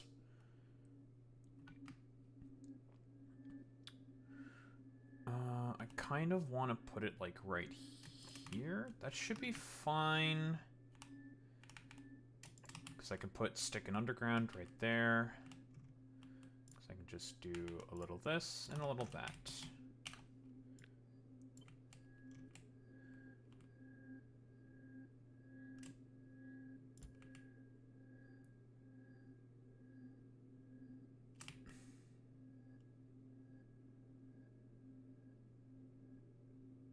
It's 10 apart. That's fine. 1, 2, 3, 4, 5, 6, 7, 8, 9, 10.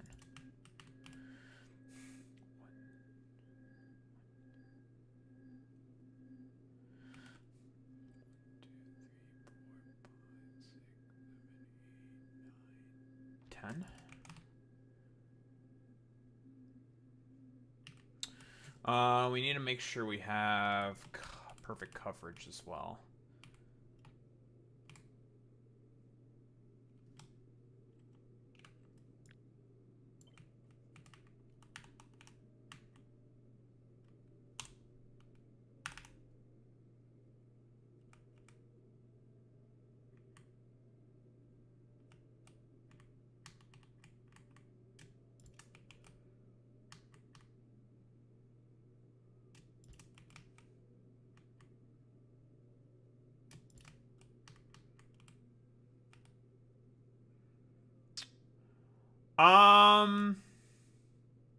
Unlimited? Unlimited. So, you know how we initially put a bunch of tiles right here? Yeah, you can go on, I think it's like at least 192 by 192, if not higher. Those spice extractors that Avadi Vidya, or Avadi, not Vidya, but Avadi Strategy uses for just creation of calcite from space. Those things are 192 by 192. And you can go further out. The stipulation, however, is that the initial building area is, I believe, 32 by 32. I think, if not bigger. Might be bigger than that. And that's like the initial constraint. So, what you can do, you can cheese that, though. What you do is you let the sort of upper limit, the current limit that you are allowed to operate with in terms of space platforms, be let onto the platform. And then the game relents, and then it gives you more space. Yep, that's how it works. So, for example, you can't just copy and paste the spice extractor, is what they're called. You can't just copy and paste it. The game won't let you. It'll be like, oh, the limit's too big. Too big. You can't do that. Build about half of it, though. Then it'll let you. All you have to do is just put space platform out, and then force the game to be like, you're going to give me more room to build with. And it's like, all right, you have more room to build with. That's totally fine. And then you can just slap it on top. You essentially, very often, you just have to force the game to, well, bend the fucking knee. Very, very often. Because sometimes the game will just be very, very stupid and annoying. Very, very stupid and annoying. Okay, so now we get our belt.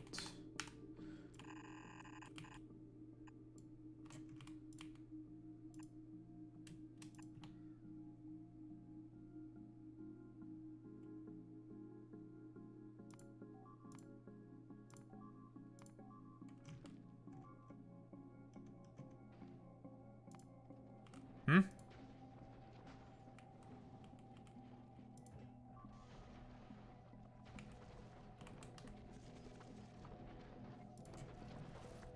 Why are these idiots out of ammo?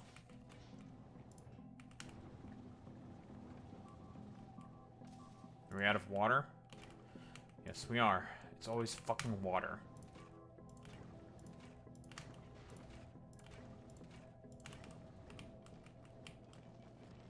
Well, it's okay. They made it. It's not the end of the world. This gun turret can take that asteroid on the chin. It's fine.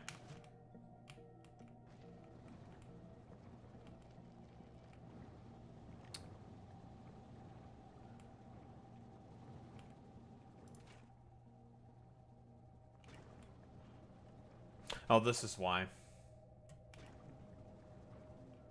This shit. That's fine. Yeah, you'll be fine.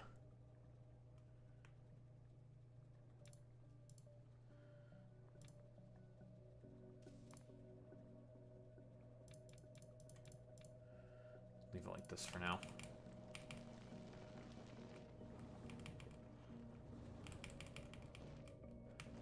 Yeah, I'm not exactly sure how it works or why it works like that. It just does.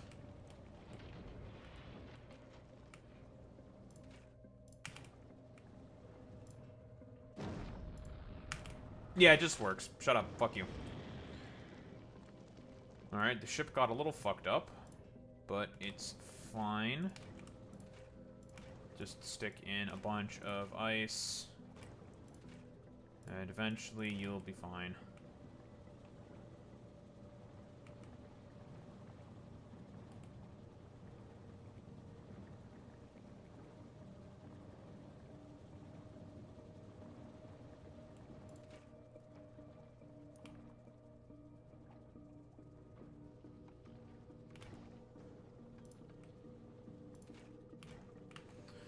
I do kind of regret using this fucking goddamn shit, I'm not gonna lie. Why exactly did this happen, by the way?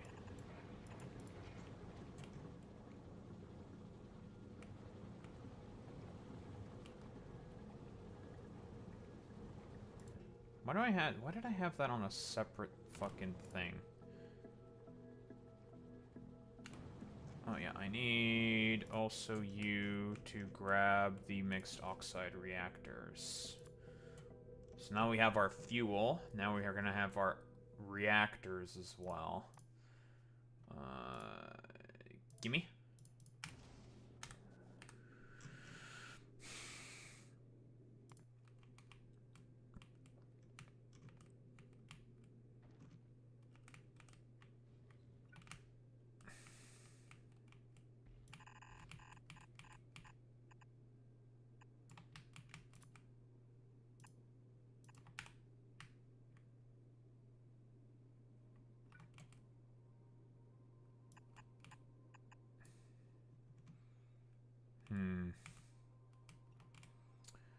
A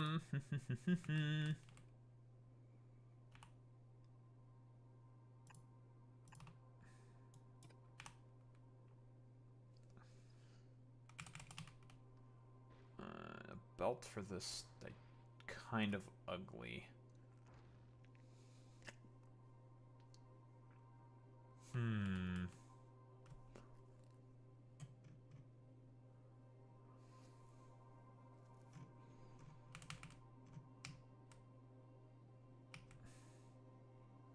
For this one, it's gonna be easy. Just do this.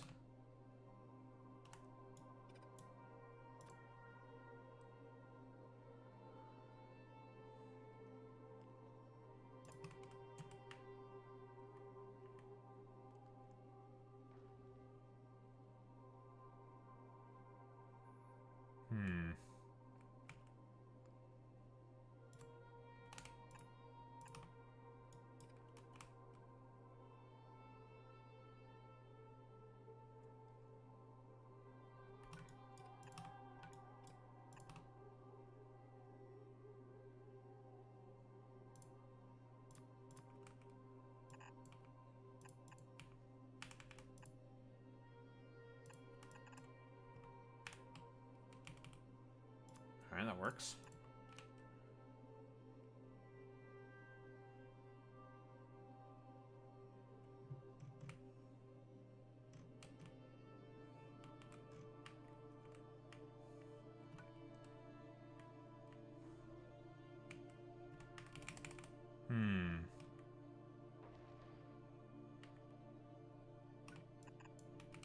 Just do that from a different part. Yeah, I think that works better. This. Okay. Just do it from here then. So we just do one of these. That works.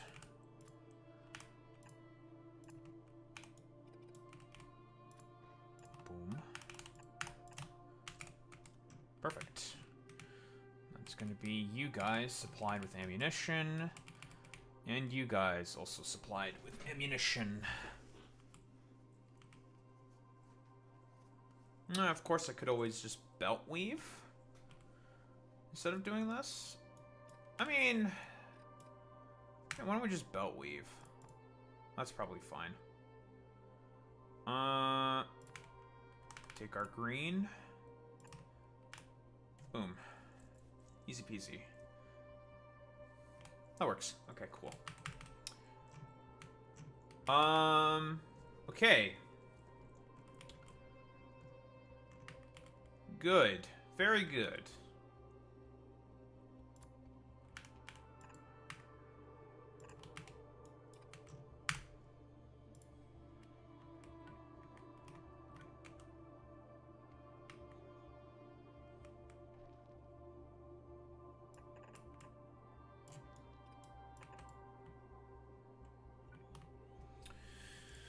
Okay, so now we need to think about the creation of explosives and Geletnout. I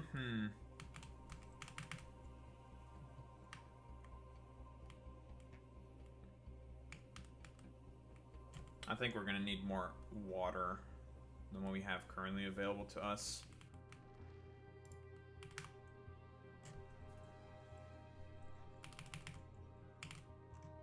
In fact, I definitely think we're going to need more water than what we have currently available to us.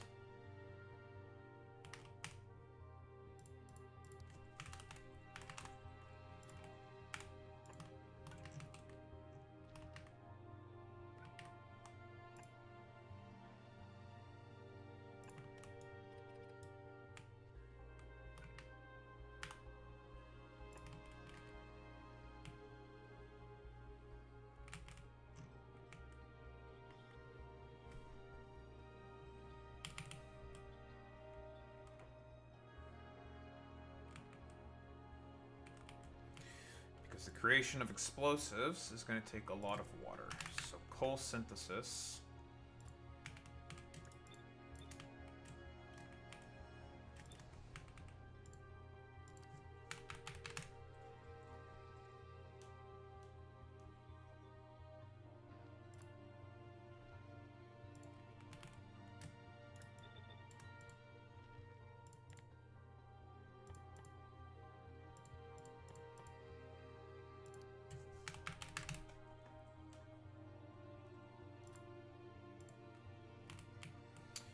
You make the sulfur already, so that's fine.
Okay, all these things need is just sulfur and water. That's easy.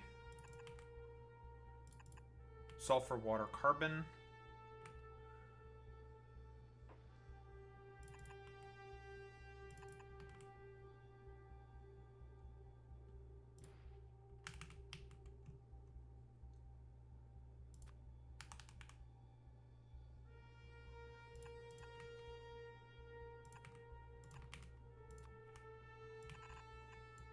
There's the coal there. Coal can be on that side. It's fine.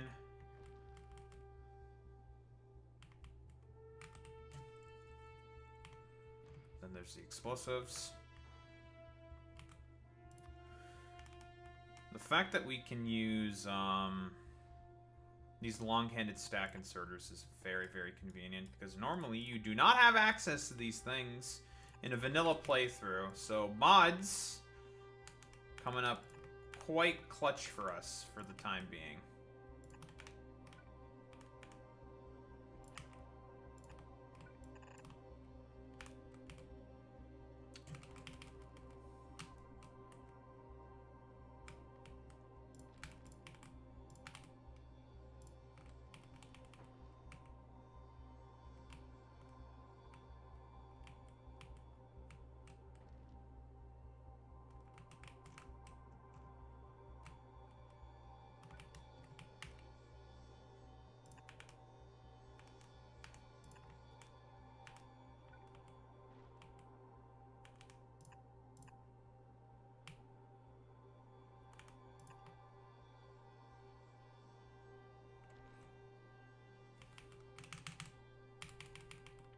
so I can belt weave.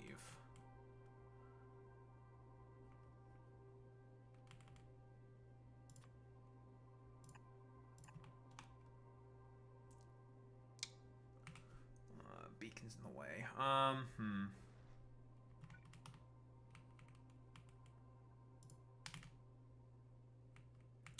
Much you consume? 0.5, 0.5, 0.5. Do we need that money?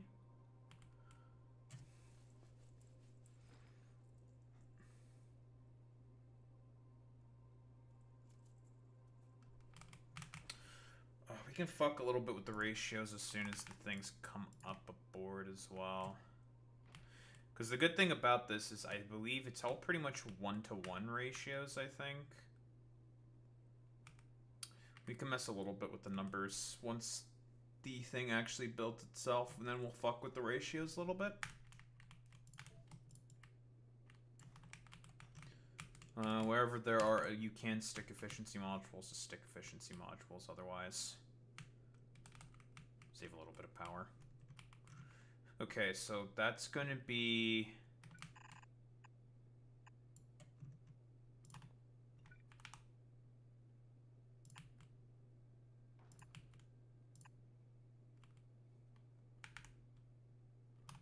the explosives part taken care of, pretty much.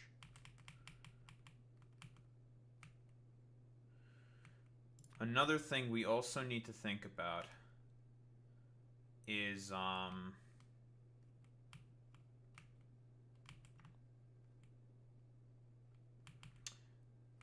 making sure that the process keeps going, because we're probably going to be having a lot of extra carbon.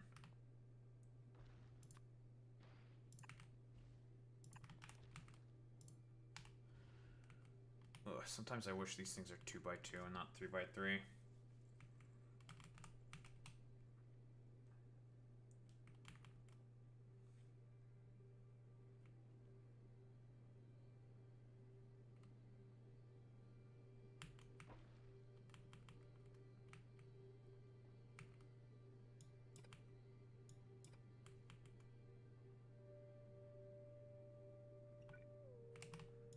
Or actually,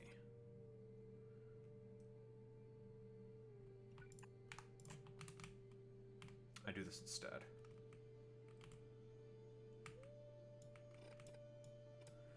The coal is always going to be outputted on this side of the belt. And the inserters can print. Okay, that actually works perfectly. So then I can now put white undergrounds there instead. Okay, so that'll take care of that problem.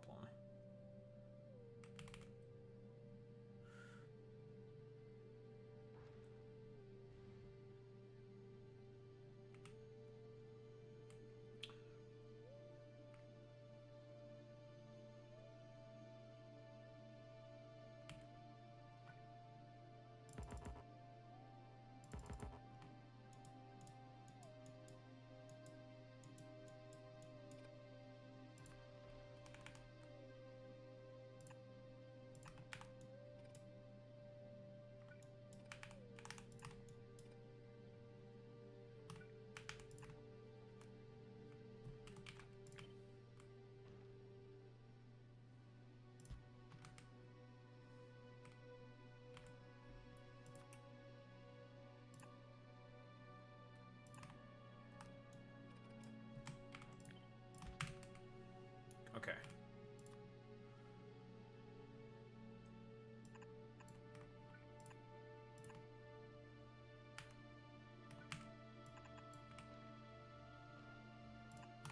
Okay. That works. That gets us around that problem. So now the carbon can just come in uninterrupted. Yes. Cool. Okay. Fixed a problemo.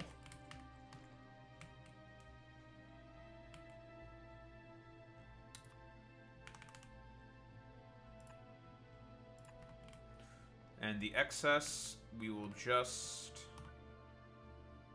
because there's going to be excess.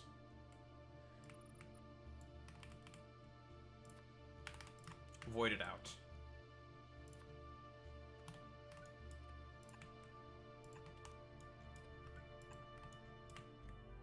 Don't need to do any fancy circuit conditions or anything. Although I could. I don't think that's necessary. Yeah, I don't think we have to do that at all. I don't think it's necessary.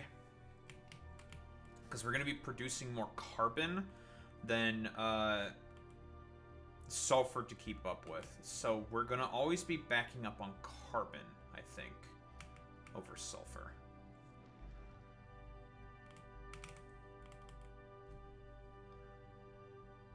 Now, this does produce the potential issue of if we're backing up on too much carbon, we might start to back up on too much sulfur.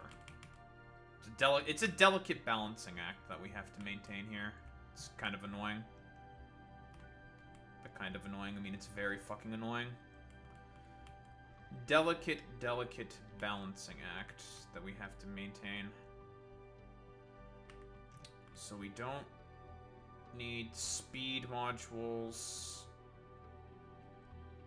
by the foundries at all. So these are going to be for molten iron. Because we have to make sure we have dumps for everything, because again, like I said before, all of this shit's going to back up. And that is exactly what we do not want. Because of how just efficient these recipes are.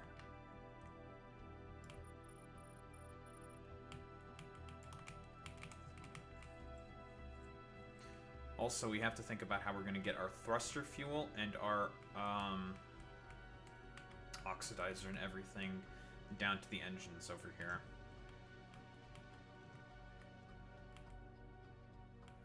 I should probably figure that out right now, actually.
If this becomes greater than, let's say...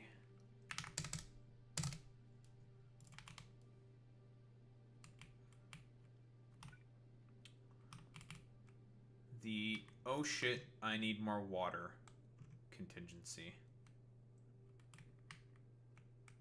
Because I definitely anticipate this area is definitely going to produce a lot more water. So we can siphon off and make use of that. You can definitely siphon off.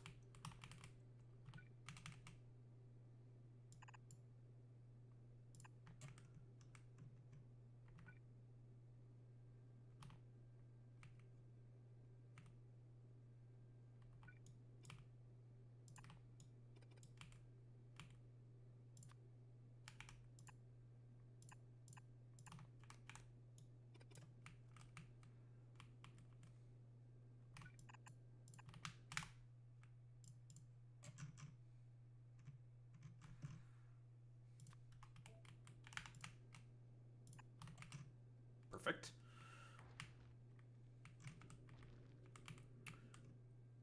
Can we connect it all the way to this other side? Yeah, pretty easily. Just use appropriate undergrounds. And done? Yeah, okay, that works. How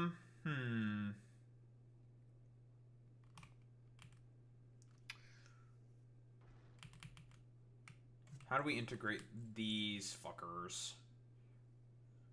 That's a good question. Can we integrate them?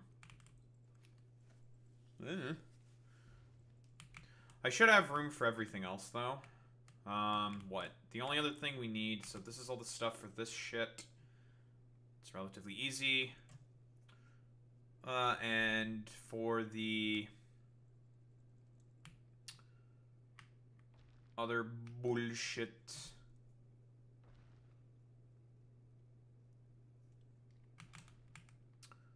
we should be able to shove it in pretty easily, I'd say.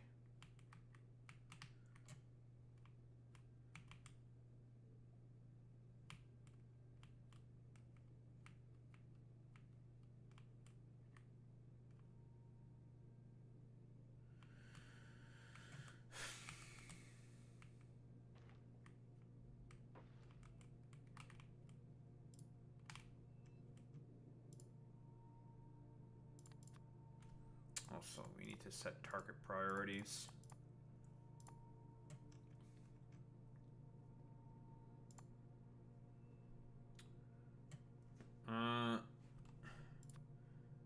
Medium.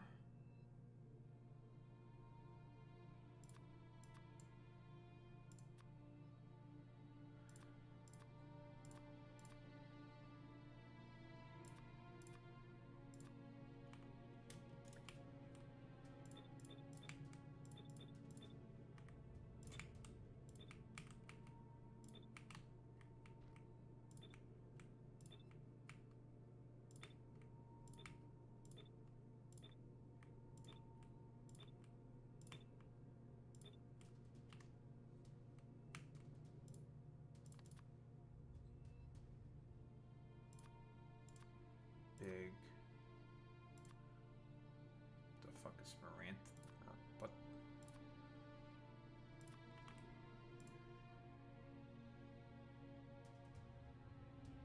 Oh, fuck's sake. We don't want those.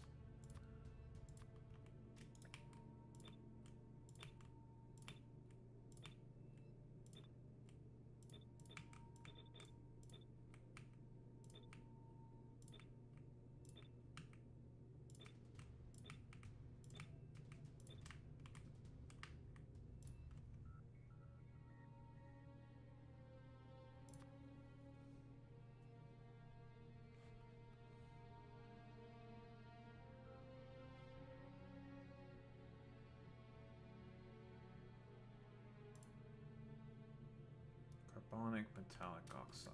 Perfect.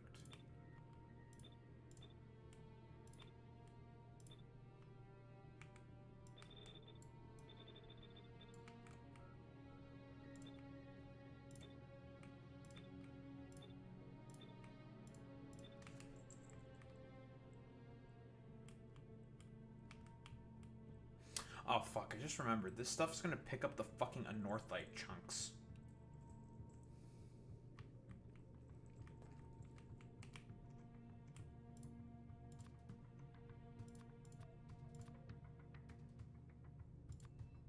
Nope. We don't want those.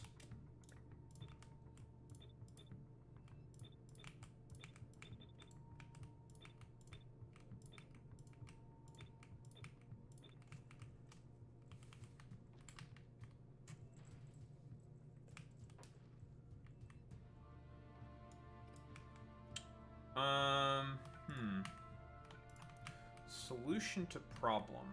I don't want these to be dedicated to each other. I want these to probably be linked together.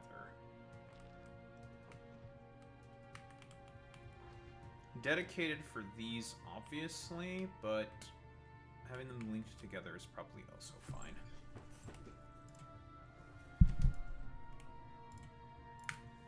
Okay. I think we're good in terms of that. Now, we need to get our dumbass fucking this bullshit somehow down there. Move those over by, I think, a space is probably going to be helpful.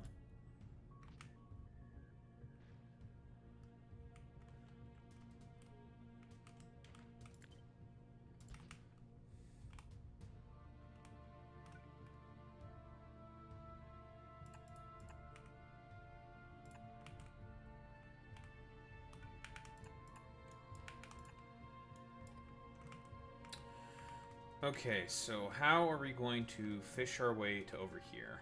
That's a great question.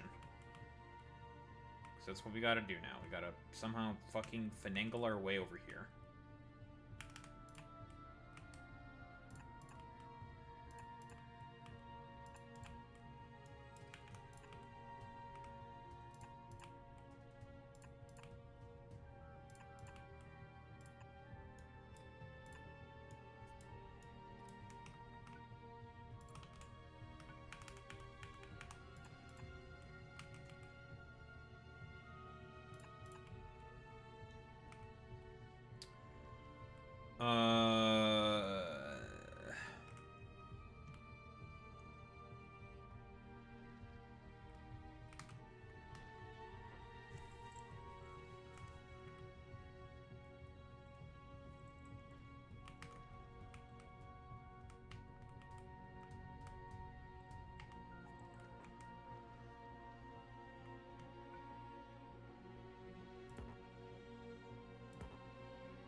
That should give me more space to play with.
Go.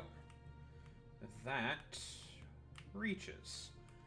Lovely. So that is the oxidizer. Now for the propellant.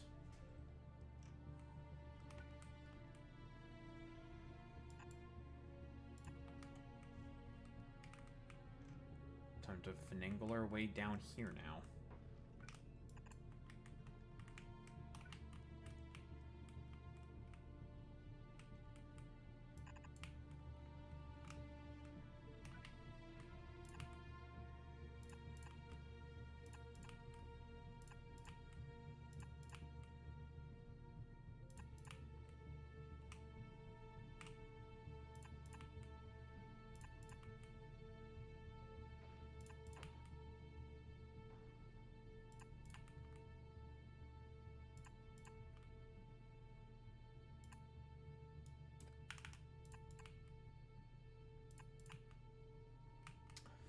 Okay, this actually might be the easiest, because we can just boop underground, underground, underground. Rotate, rotate, rotate.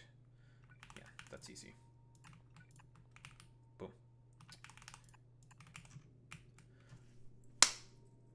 Nice. Okay.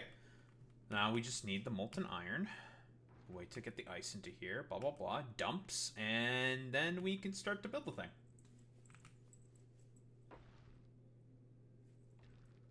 Very good. We're almost done. Almost done. Okay, molten iron. Don't need that much, to be honest. And then with ratios, we can finagle a bit with the numbers until we get something we like. For this puta, I don't know. Fucking this. I might actually have quite a bit of extra space. Can stick some solar panels on here just to kick the thing in the balls to be like, hey, wake up.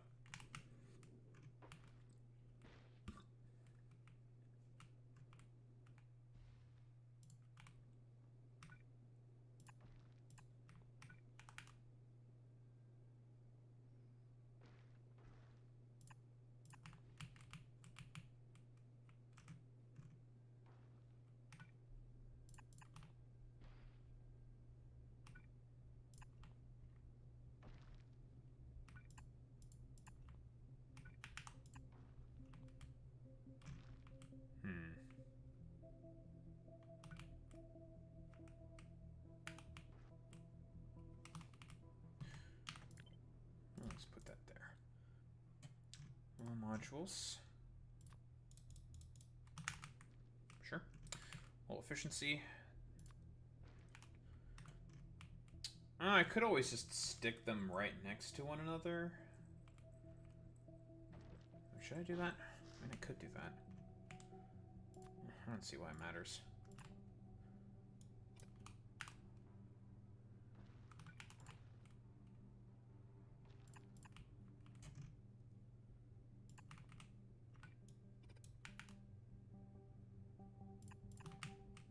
Should be fine. Okay, so for our iron, I mean, this is pretty easy.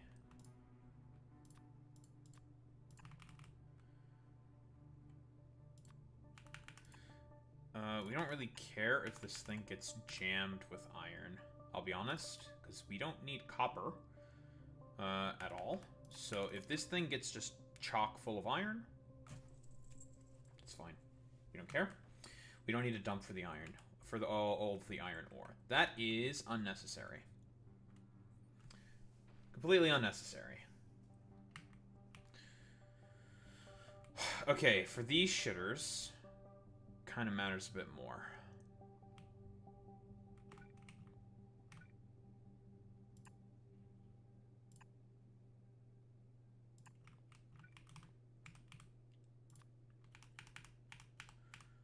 Central. Okay.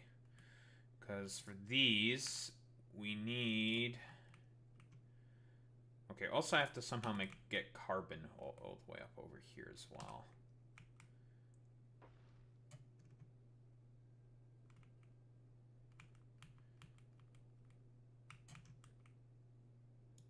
So for the dump for carbon, we don't actually want it there.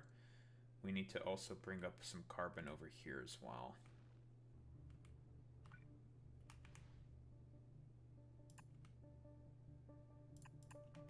Force to have to do it like this. And we can just do the carbon dump over here. Yeah, that works. Carbon dump over there. This is for the calcite.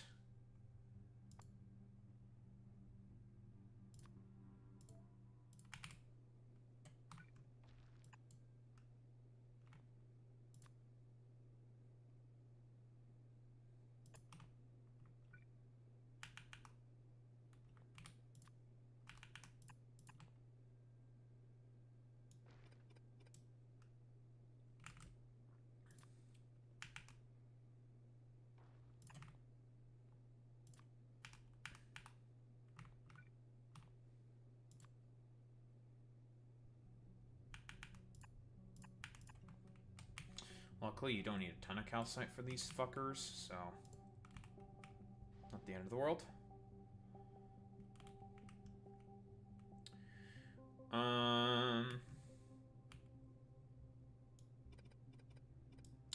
Honestly, maybe there's a better way I could do this.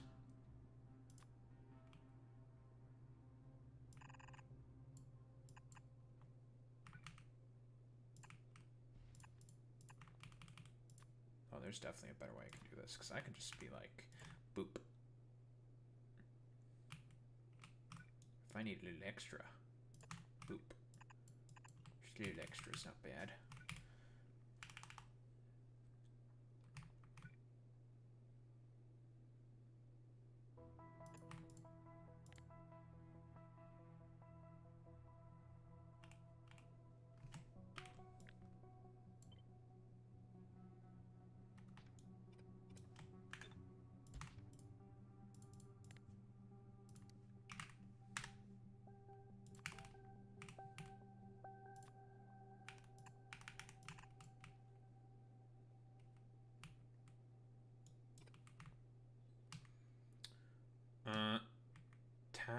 We're gonna dump the ice, because we also have to dump the ice. Where are we gonna dump the fucking ice? That's a great question. One that I need to come up with a fucking answer for.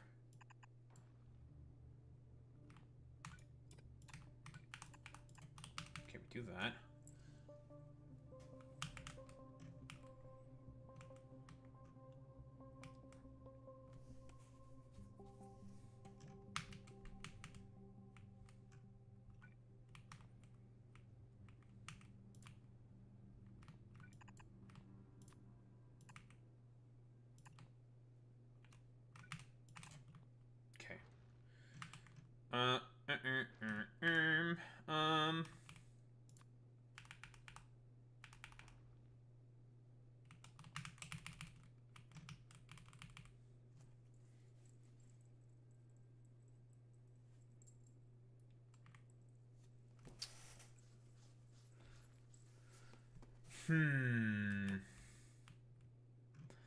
Okay, now we have to figure out where we're gonna dump a bunch of shit.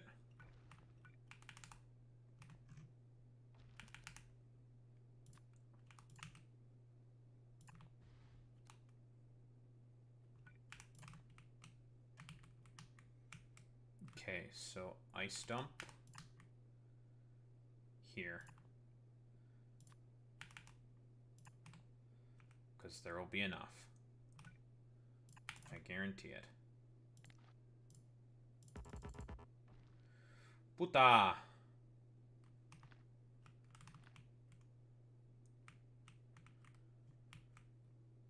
Oh, that's fine.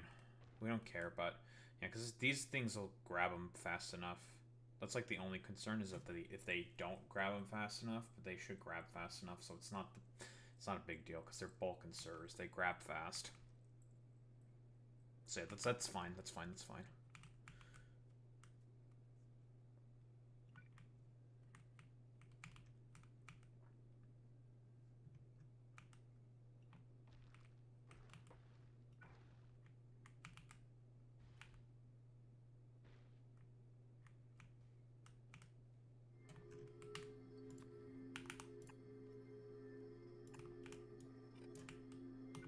Also,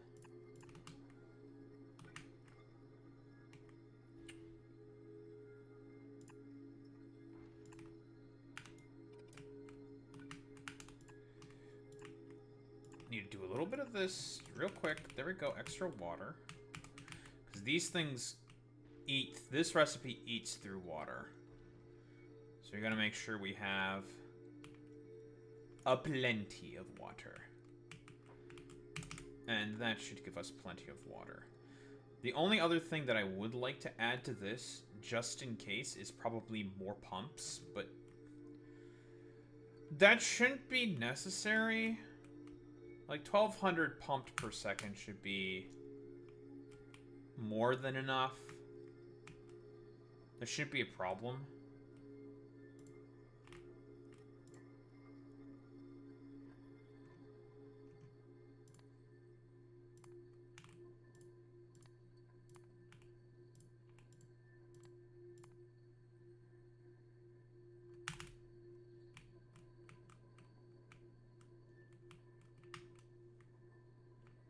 fix that real quick.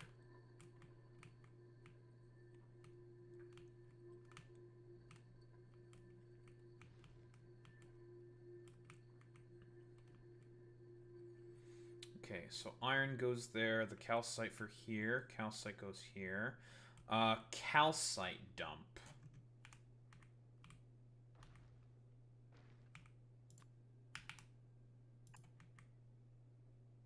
Oh, that just works out, I think, just perfectly.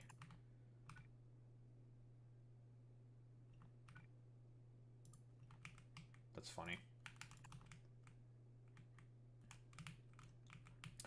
Okay, so that's calcite dump, carbon dump. We need a sulfur dump.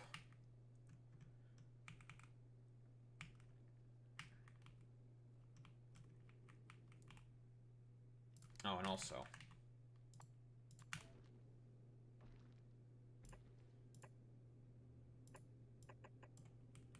this will kickstart everything. Because we need a Kickstarter. There. Plenty of solar panels to fill out that empty space. Lovely.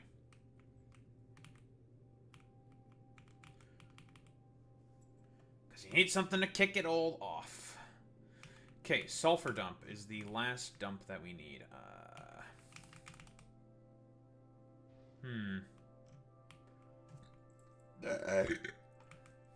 Excuse me.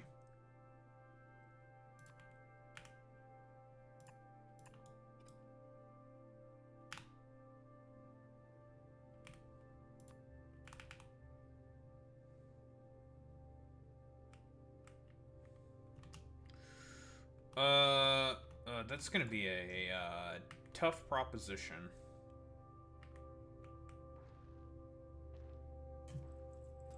Yeah, that's gonna be a tough proposition. That's gonna be a tough one. What if I were to just put them on the calcite belt?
Arbitrary number, that's fine for now.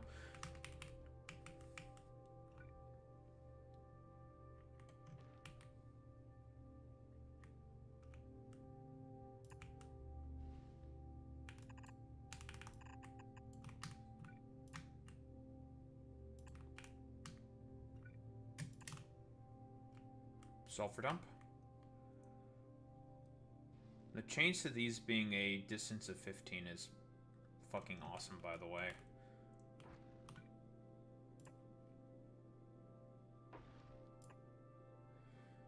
And I could fit some extra solar panels in. Cool. I think that's everything. I think we're done designing our ship. Sulfur dump, ammo production. We'll fuck with the ratios a little bit. Eventually. This definitely produces more than enough molten iron, so we can save a little power there. I think this is it. Alright.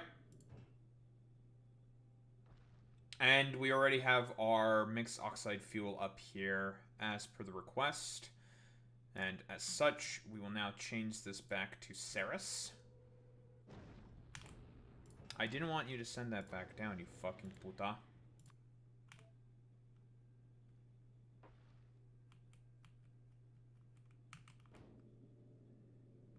bitch. That's fine.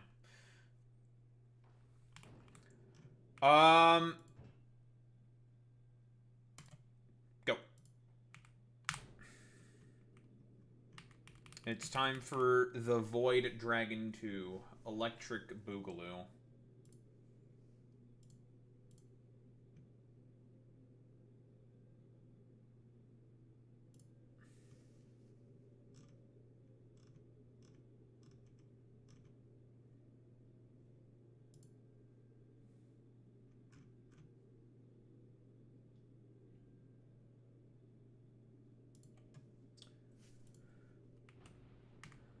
Alright, I'm gonna take a piss real quick.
We pissin', we shittin', we shit pissin'.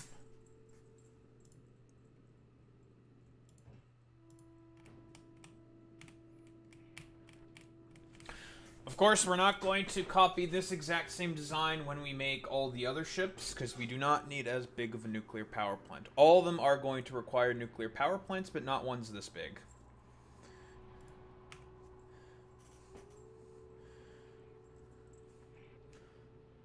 And the mixed oxide reactor can now...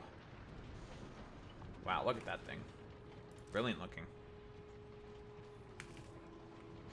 That is fantastic, honestly. I really like the look of this thing. They did the mod maker for Ceres did a great job making the mixed oxide reactors. That looks fantastic.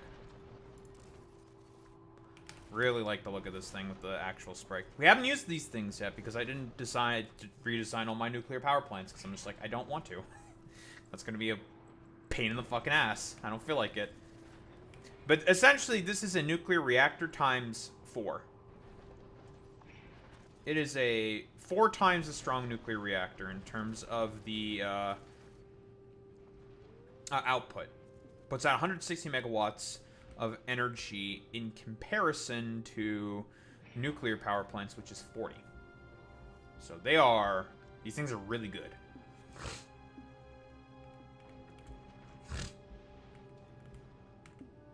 Yep, which means they can support 4 times the heat exchangers, which means 4 times the amount of turbines.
Oh, I forgot. The temperature capacity of mixed oxide reactors are actually also 50% higher than nuclear reactors.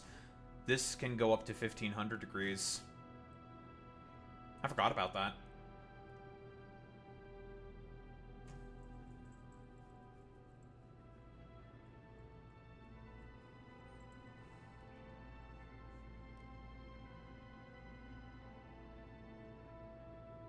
But yeah, with the neighbor bonus, 320 megawatts of energy. And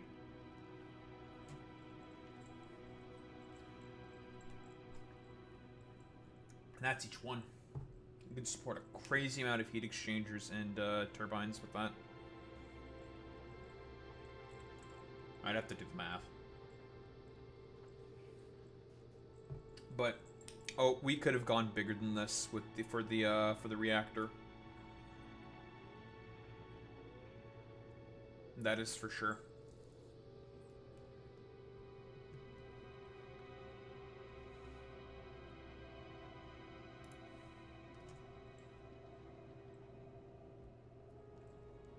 Thanks. No, we hit 450 a while ago. Thanks, man.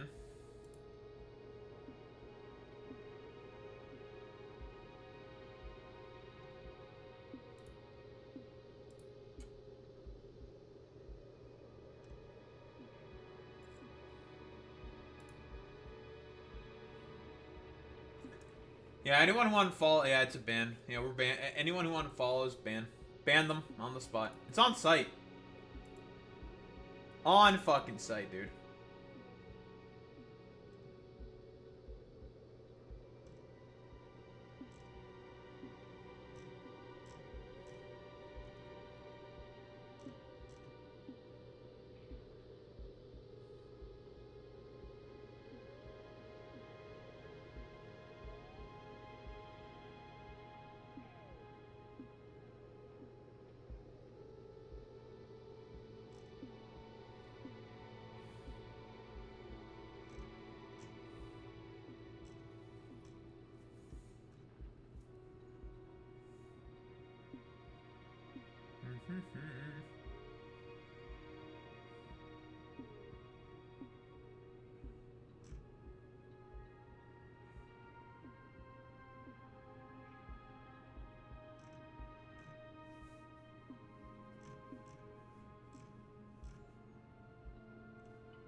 Oh, also these mixed oxide fuel cells also last for a lot longer as well. I forgot about that. They last for a really, really long time.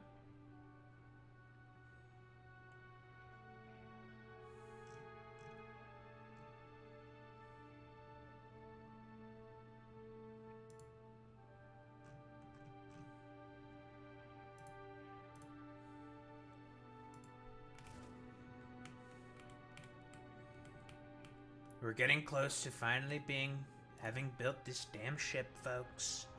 We're very close, folks. So close, so close. We'll soon have our great big beautiful ship. It's gonna be big, it's gonna be beautiful, it's gonna be great. As you can see, it's coming together quite nicely. Looks great. Coming together, folks. Coming together.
27 rocket turrets.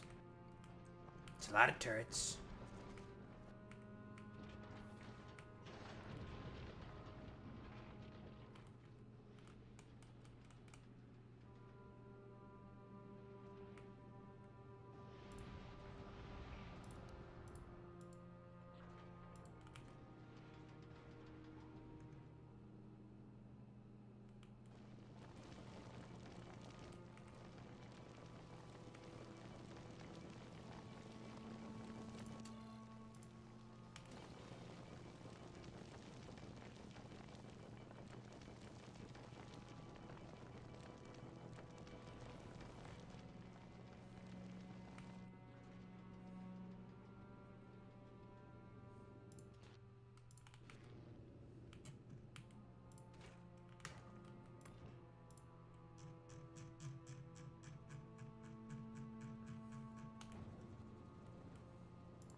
I'm missing 2 turbo underground belts. Oh. Down you go.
Oh, that's not quite in range. Oh, that's awkward.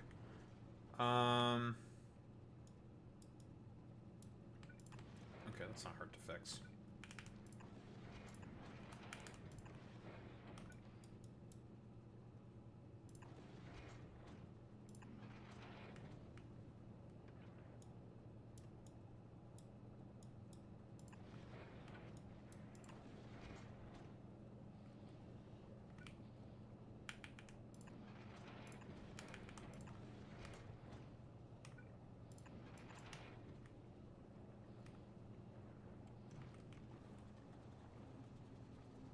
There we go. We are good now. Producing a clean 365 megawatts. Our ice is great. We have a lot of dedicated water now. All that's needed now is for it to just produce enough fucking water and everything and shit like that. But it should be looking good.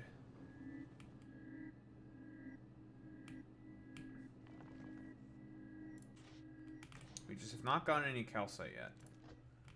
No, we'll get calcite eventually once these dumbasses run out of shit to do. Eventually.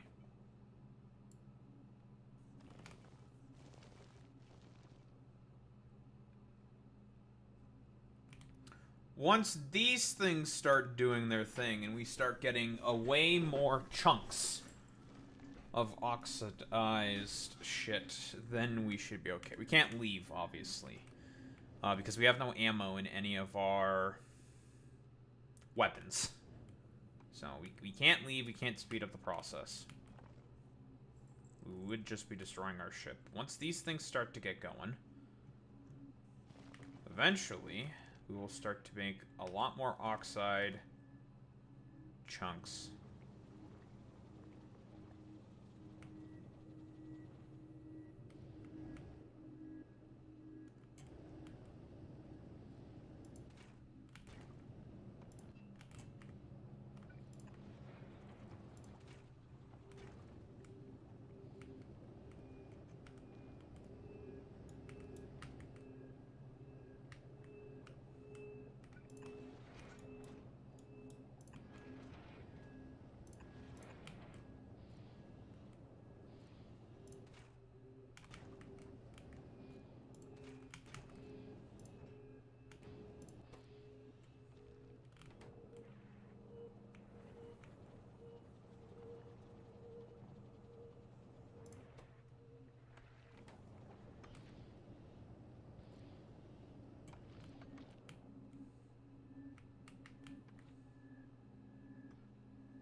And this thing works.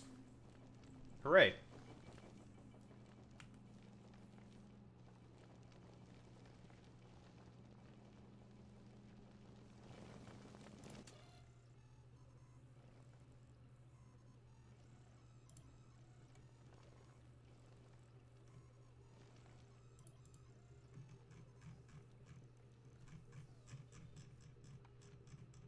Food delivery jar. At first said I looked like Zoran. Asked me if I was running for LA mayor. What did I say was gonna happen? Boy Meets Mini. All the people are just gonna be like, so, oh, when are you gonna start running for mayor now instead, Boy Meets Mini? Yeah, you're cooked now, bro. I told you, you're Wallaki, you're cooked now, brother. It's over for you, my man. Wallaki, you are cooked, bro. So cooked, bro. Okay, here's what I want to do. We're gonna do a quick little conversion.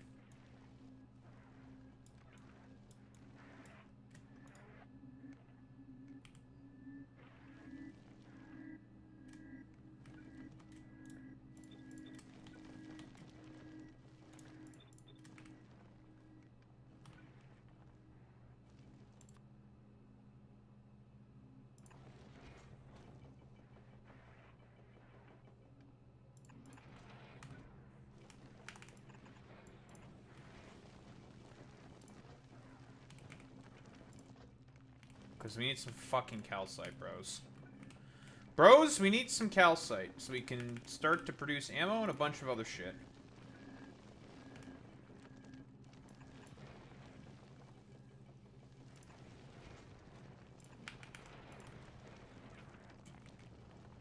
Let's start to see some action for these dumbasses.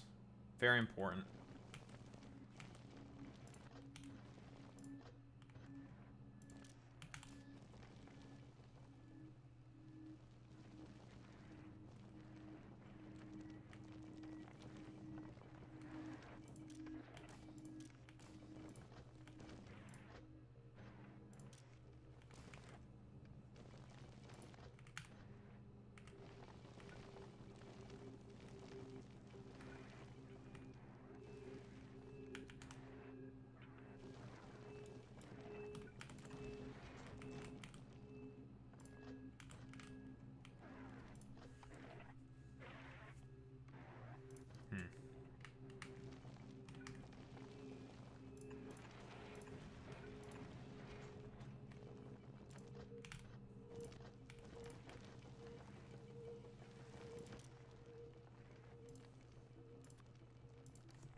Oh, I forgot about the carbon. Oh, fuck.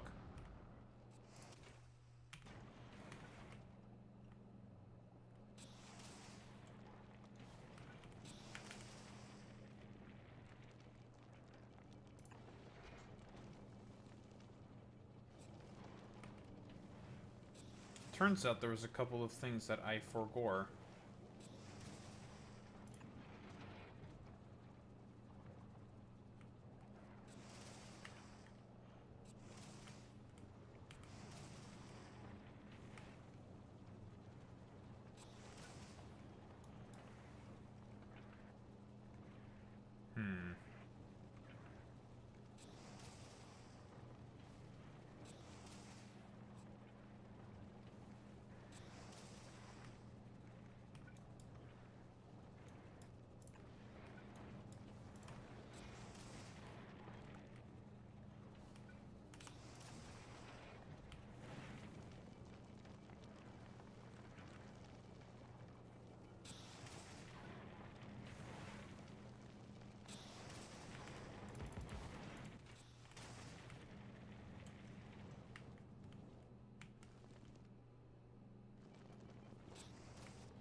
Okay, we're starting to get ammo and stuff and everything.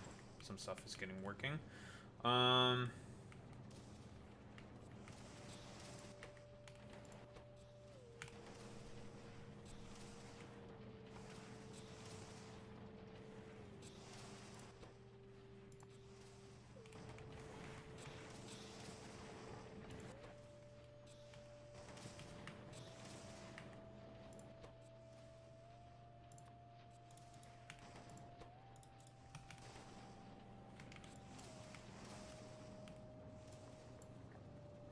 Would be too many explosives. Oh, we are actually, like, more than good in terms of, the amount of shit that we need. Oh, man. Yeah, we're actually more than good. Okay, the only thing that I now need to finagle my way over is this shit.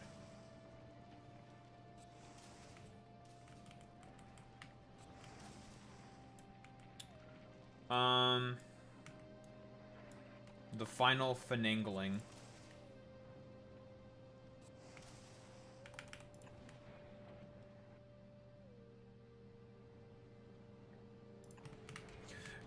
Do I care if this shit's on the same belt as the calcite? I say no.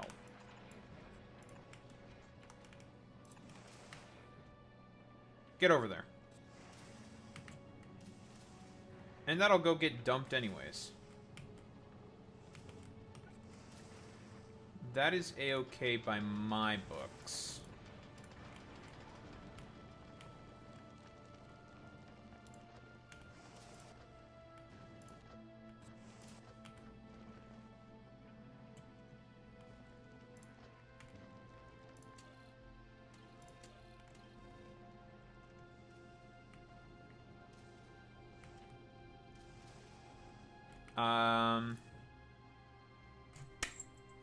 I think our ship is successful.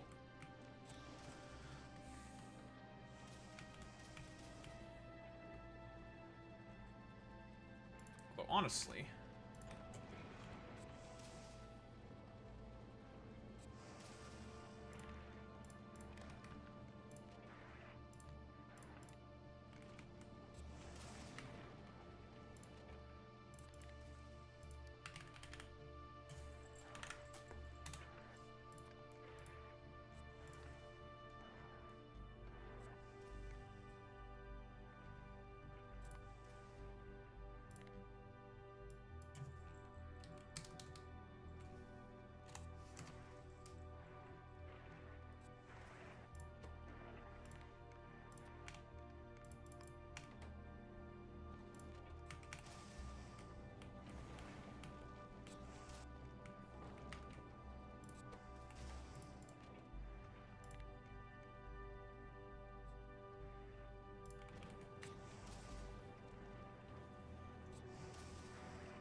no, that's not gonna work. I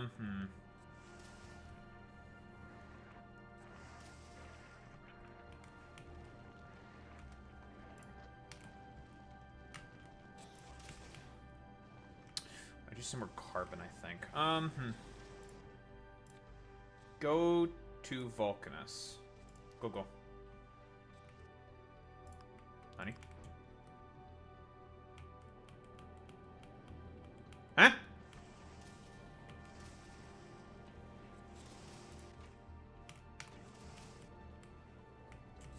I forgot to bring the iron needed for this thing to be able to... Right.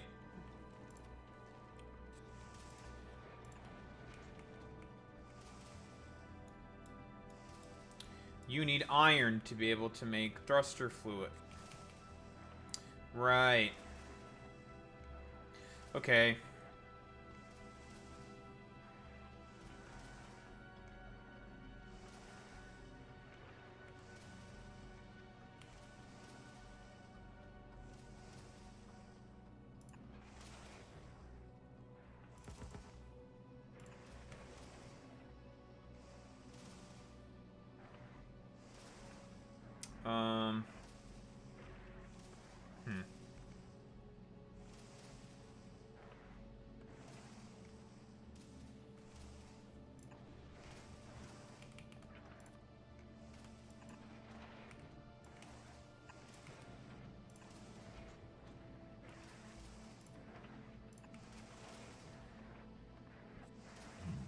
Ugh, excuse me.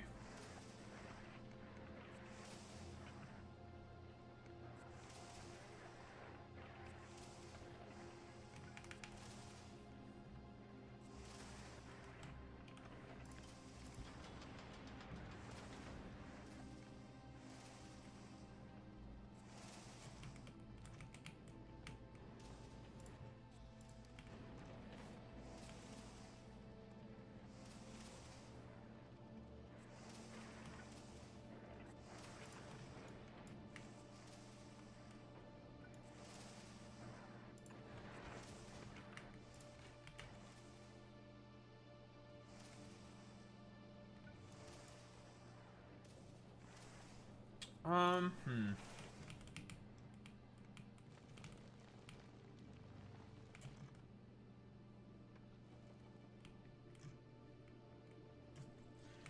Oh, this is annoying.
Perfect.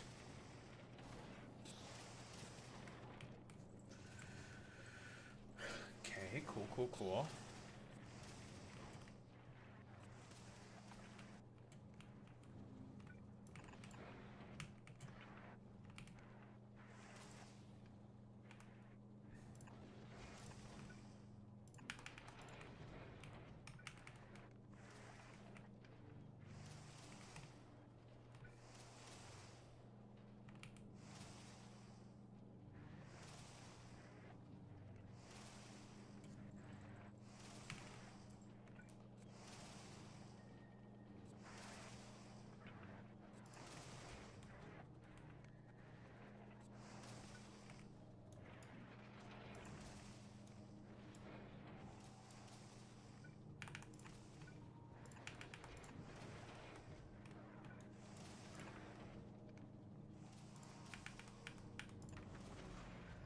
Sometimes complex problems require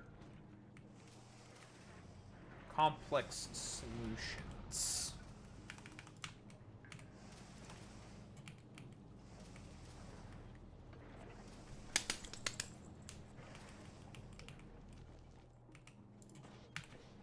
Sometimes you need to get a little creative. And we got a little creative with that problem. I completely forgot about the iron that was necessary for all these motherfuckers to operate. Hooray! Alright, cool, we're good. Everything should be in perfectly normal working order. I think.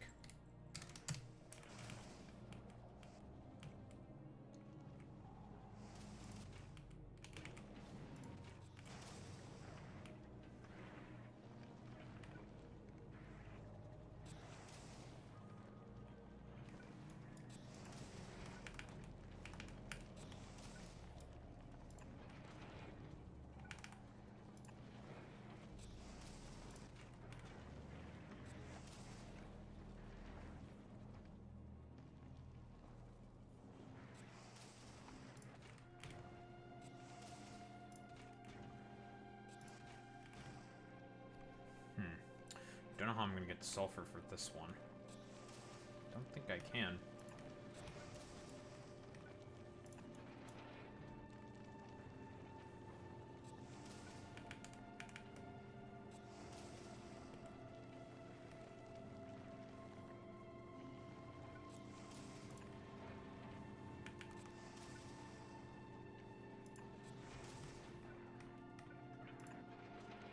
Or can I?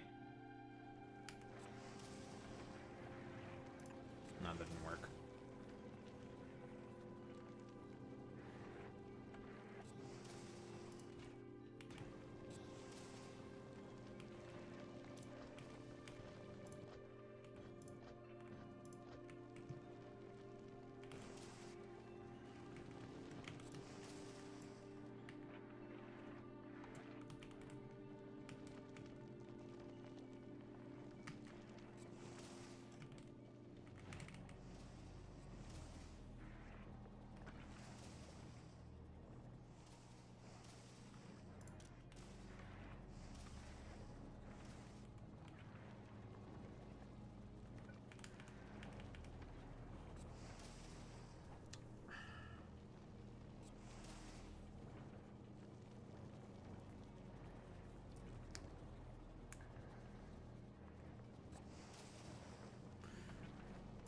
I don't think I can get sulfur to this one. I think that's the only one that I can't get sulfur to is this coal.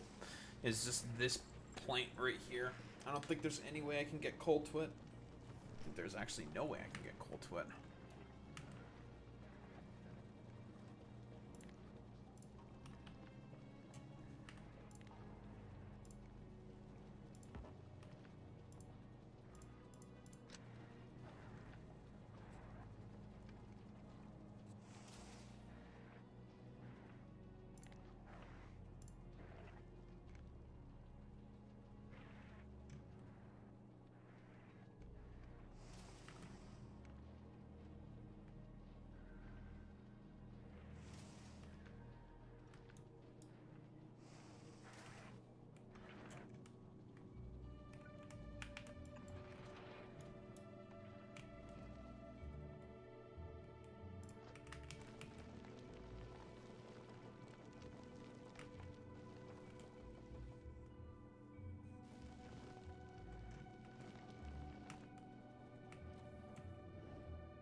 Well.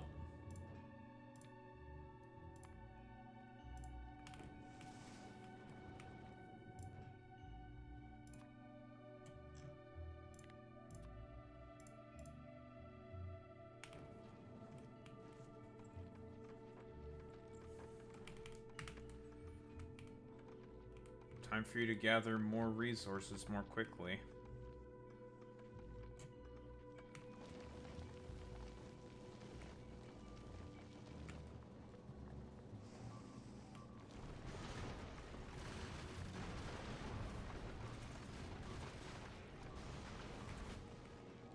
Seriously?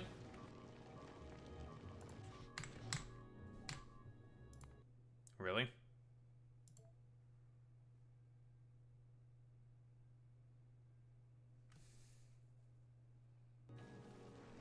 What the fuck was able to hit these things?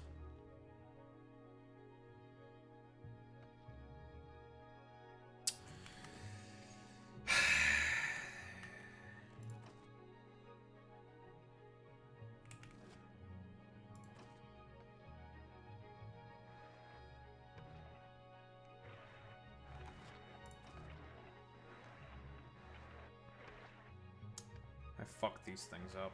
Son of a bitch. Not to say, how the fuck?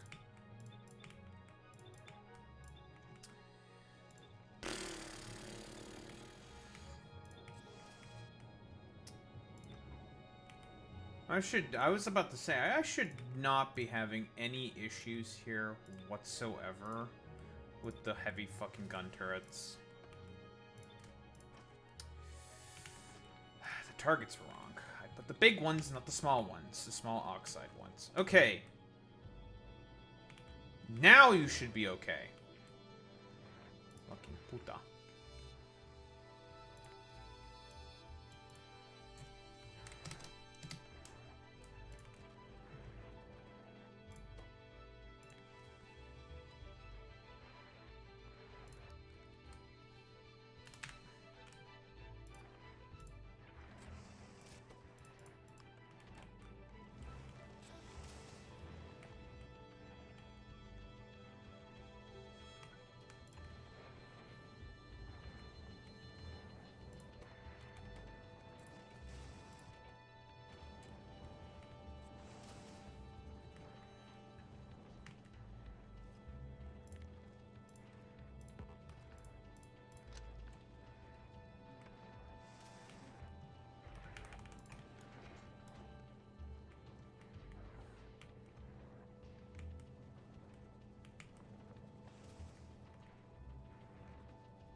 Hmm.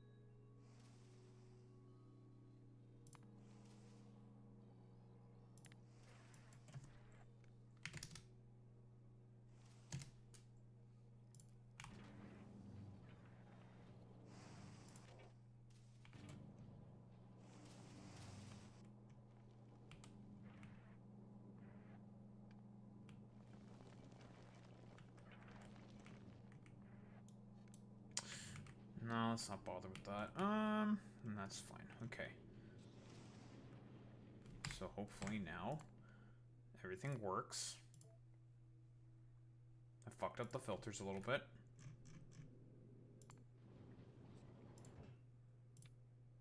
Go. Do you work as expected?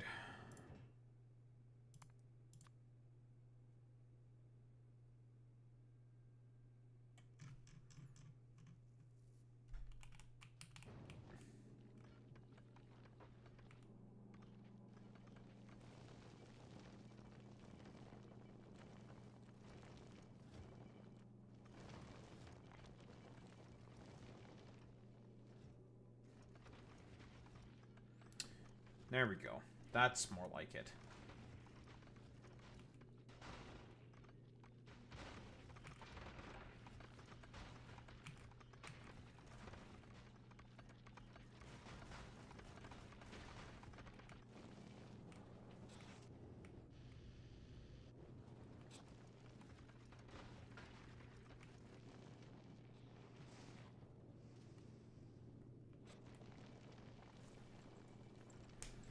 That's way more like it.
Perfect.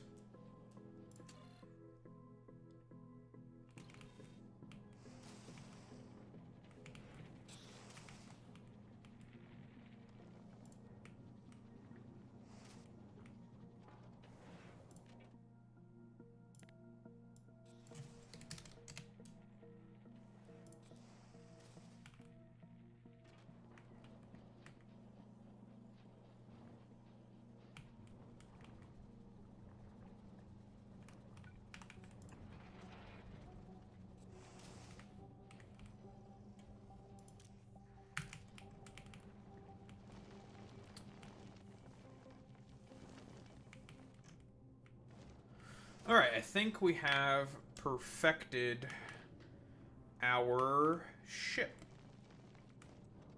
All the kinks have been worked out, and everything is operating as normal.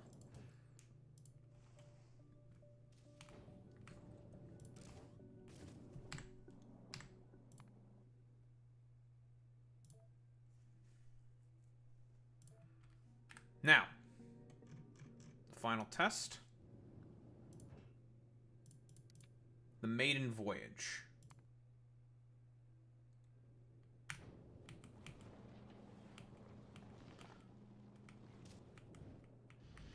The only concern that I have now is if we're going too fast.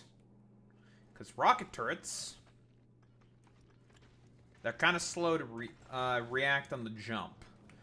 That is the final concern that I have. So that's the final test that we're going to run.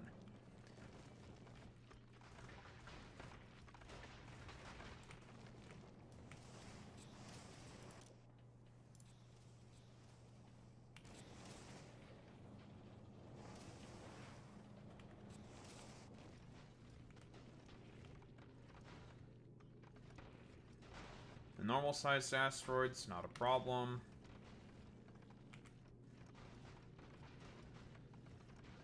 Now, we have crossed over.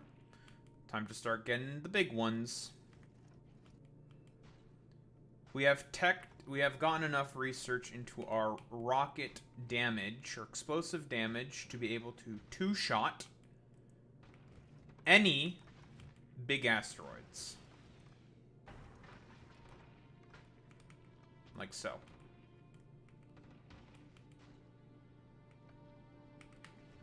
Can we maintain 300 kilometers per second?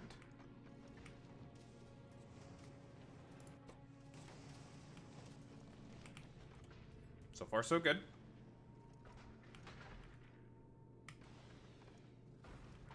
The two-shotting is very, very crucial.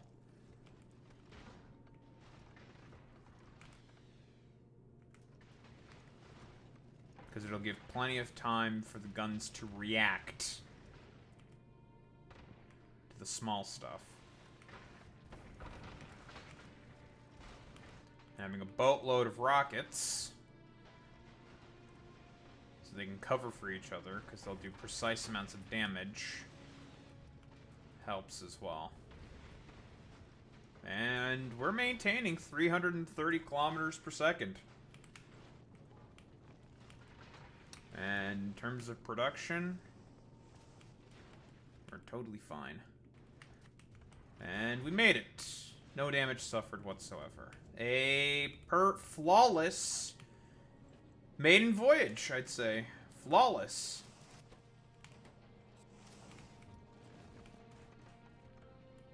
We can just have the new thing just chill up here, because if we're not moving, doesn't matter.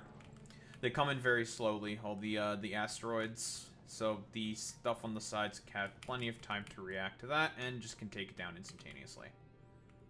Any potential threats. We made it! Nice! The maiden voyage was okay. We could probably even put on more engines if we wanted to, but I don't think so. 330 kilometers per second is more than fast enough. That was a rather successful test. Very successful.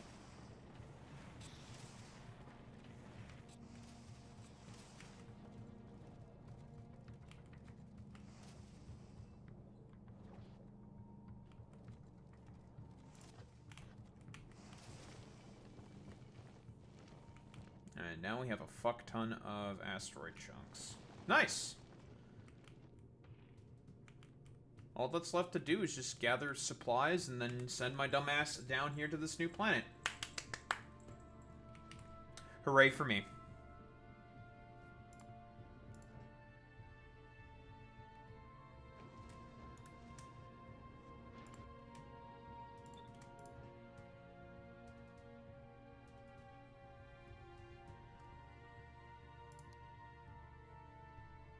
Alright, that'll get that all done.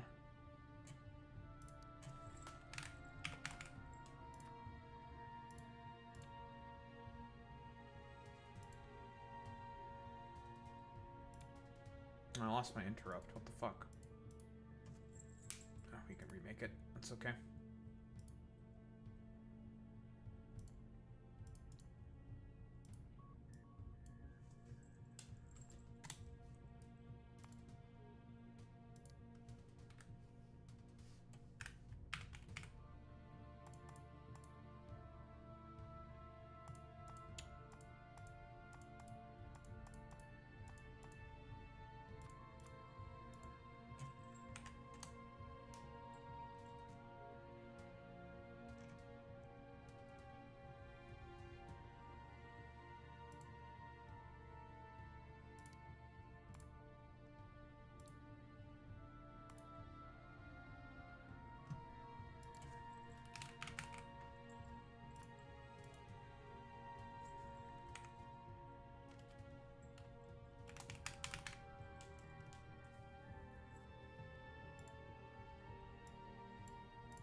Alright, back home you come. Lovely. That is a success in my books.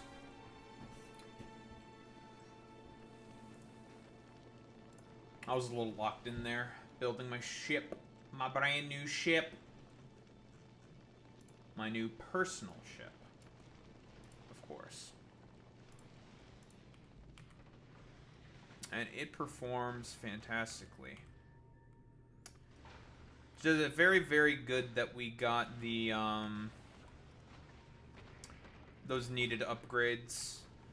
The 2 shots on the big asteroids are huge. It's huge to be able to do that. It makes life so much easier.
And back home.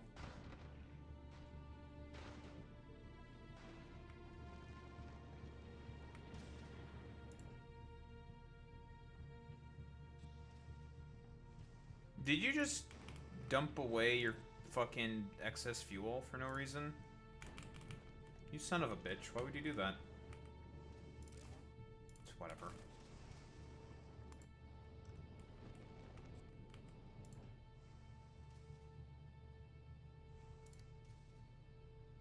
The fuck?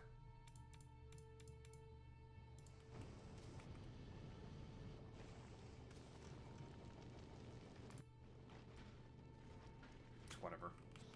It's not the end of the world. I'll just have to go grab some fucking fuel from Saris.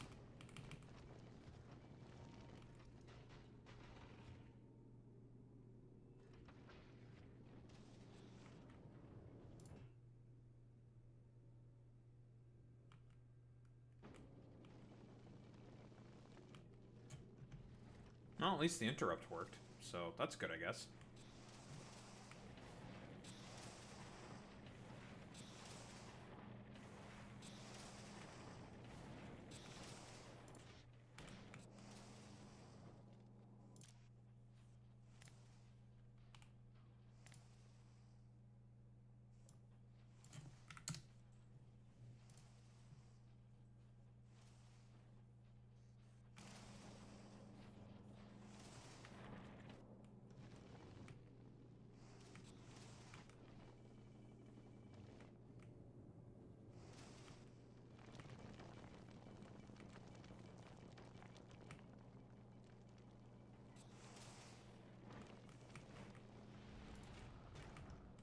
Nice.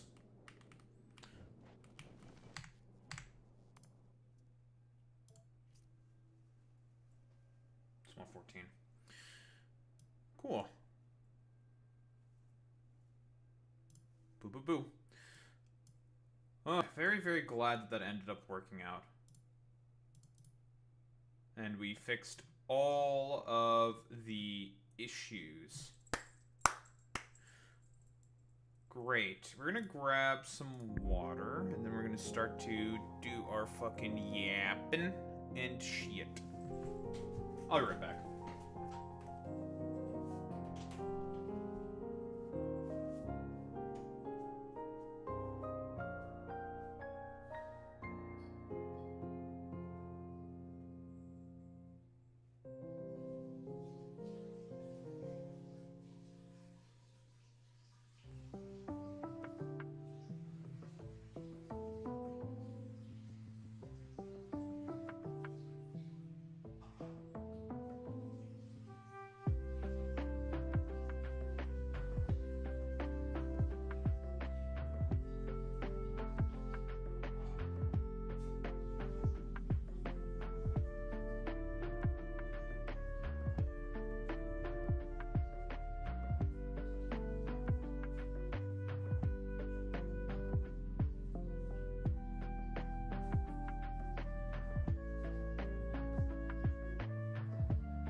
Very cool and very good. We are so Barack Hussein Obama.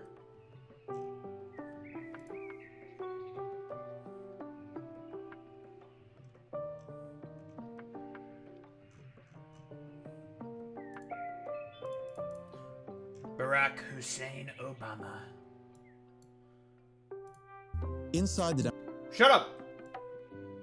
I'll get to you soon enough, Ezra Klein. Ezra fucking puta.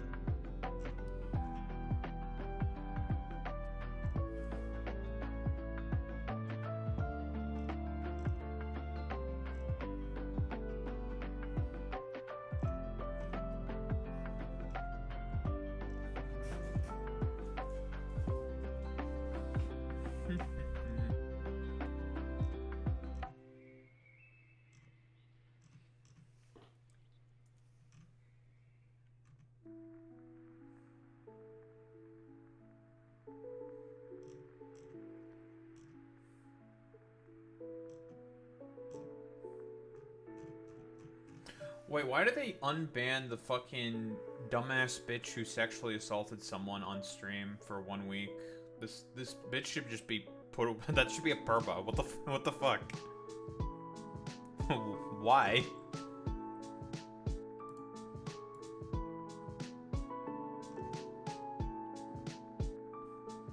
That's a little fucking insane. I'll say that. I can agree with that. That's a little fucking wild. Twitch, that's a pretty big fuck up, I have to say.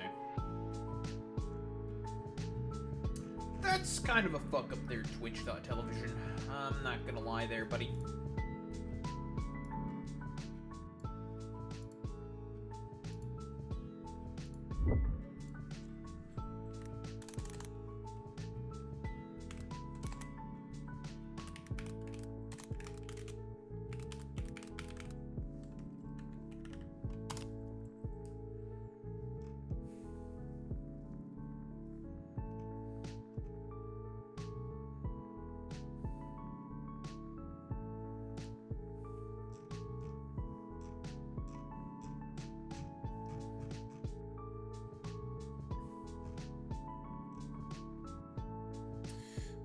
Are they doing all the stupid update fucking bullshit? I just want a concise article, please.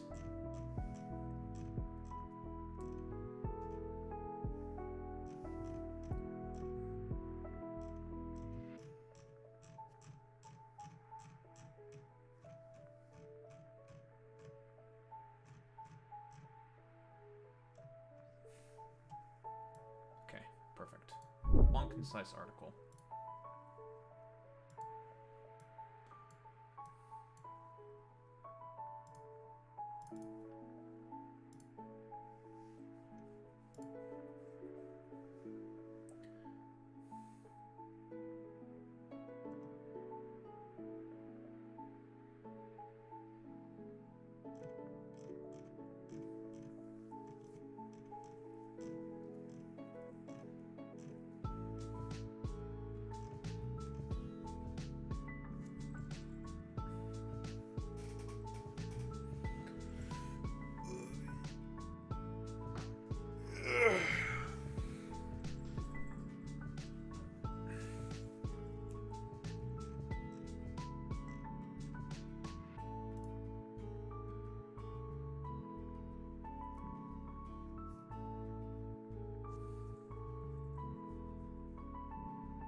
I was a little too locked in building my fucking ship, but we have to talk about this real quick, okay? Real quick. This is real quick shit.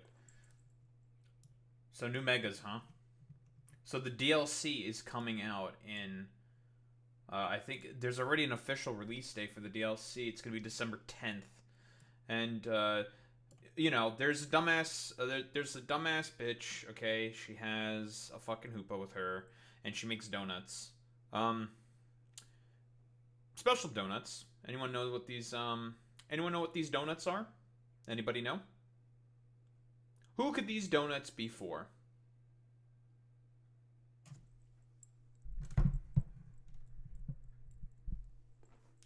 Kyogre and Groudon. Because they technically have their own Mega Evolutions. Although it's not the same thing. They're Primal reversions.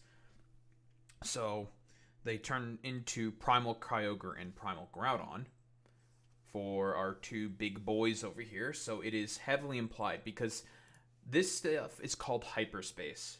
And we've delved into a hyperspace sort of dimension before in Gen 7. It might not have been exactly called hyperspace. It's close enough, whatever. and with the Gen 7 sort of mini game where you hop on the back of either Solgaleo or Lunala and you go into the portals to get either certain Pokemon, Ultra Beasts, or when you go far enough, legendary Pokemon. Depending on the game version, yada yada yada. You know, standard, not standard fucking Pokemon bullshit. So we have probably something similar happening here as well. If I were to take a quick guess, more than likely, you can travel through this hyperspace area. If you make the certain kind of donut, you give it to Hoopa. Hoopa will just like throw the fucking ring into the distortion hole. You're able to hop into the distortion hole and you got your Groudon or your Kyogre. Now the question then becomes, how do we get the red and the blue orbs to make them Primal Revert? I don't know. And also we have to ask, okay, if those two are in, what about Rayquaza? From what I understand from the leaks, Rayquaza's not supposed to show up under any circumstance. Not supposed to be there at all. However, we don't know anything about the DLC. Because there's quite a few Megas that are technically missing. We're missing the Lottie twins. We're missing, I think, Mewtwo. I don't think Mewtwo gets like a secret side quest, I think. And we also get... You know, there has to be like some indication for Rayquaza. But Dragon Ascent, I think, got removed from the game. Now, it could get re-added because of the DLC. That's entirely possible. It probably is going to be the case that it gets re-added because of the DLC. But, you know, why don't we look at the trailer? The Pokemon Legends ZA Mega Dimension DLC. It's time to see what new adventures await you.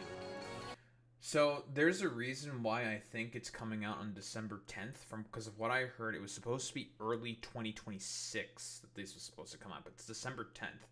And more than likely, it's to coincide with their PvP seasons.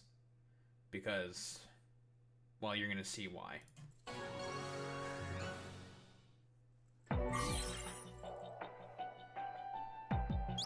Here in Lumiose, a city shared by people and Pokemon, something strange is afoot. There's some fuck you Distortions holes. are forming all over. And at Hotel Z, a mysterious girl named Ansha appears along with Hoopa, the mischief Pokemon. From what I understand, Ansha is heavily surmised to be like a baby Diantha, who is the champion of Kalos. Heavily surmised, because again, we all know with Pokemon, it's like it's a multiverse. So if some weird fuck shit can happen, weird fuck shit can fucking happen. Like whatever can happen, just kind of fucking happens. And well, it's entirely possible that because of Hoopa, she's like a time traveler or some bullshit, or you know, could be like Diantha's kid for some shit for some reason. I don't know. There's like so many fucking different things that are possible. Team MZ will borrow Hoopa's power to dive into one of these strange distortions. We're going inside a hole. On the other side, you'll find yourself in an otherworldly, not quite Lumiose city. You'll encounter Well, it's technically Lumiose City, but yeah, also new Pokemon. different Pokemon living and thriving there than the ones in Lumiose. Watch out! These Pokemon are... So yeah, you have like calories depending on the donut that you eat. You get like increased level and time that you're in there, basically. And Pokemon are over level 100 in this game, in this DLC, which is so fucking funny, dude. At level 142 Golisopod. That's crazy, bro. are hyper strong. Even seasoned trainers will need to keep 164. their guards up.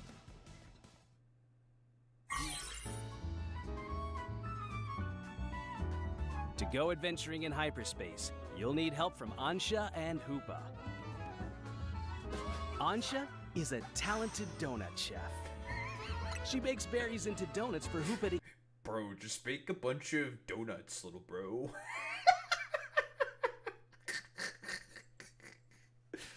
Bro, just make some, like, fucking donuts, big man. Like, fucking, just do some baking. So, because I'm assuming it's based off of the berries that you pick up off the ground. So you just run around, you pick up some berries, you make the fucking donuts, blah blah blah blah blah. And that, simple enough, right?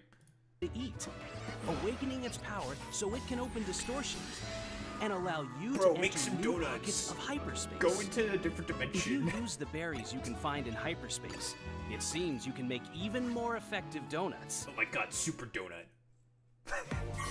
Make a super donut. So for the thing that we were talking about before, post game, you get the Lucario. Oh, guess who appears? The most obviously telegraphed thing ever fucking telegraphed. Oh, it's Karina. She just pops up. A newly arrived trainer will help you in this investigation. Karina, the successor to a line of Mega Evolution gurus.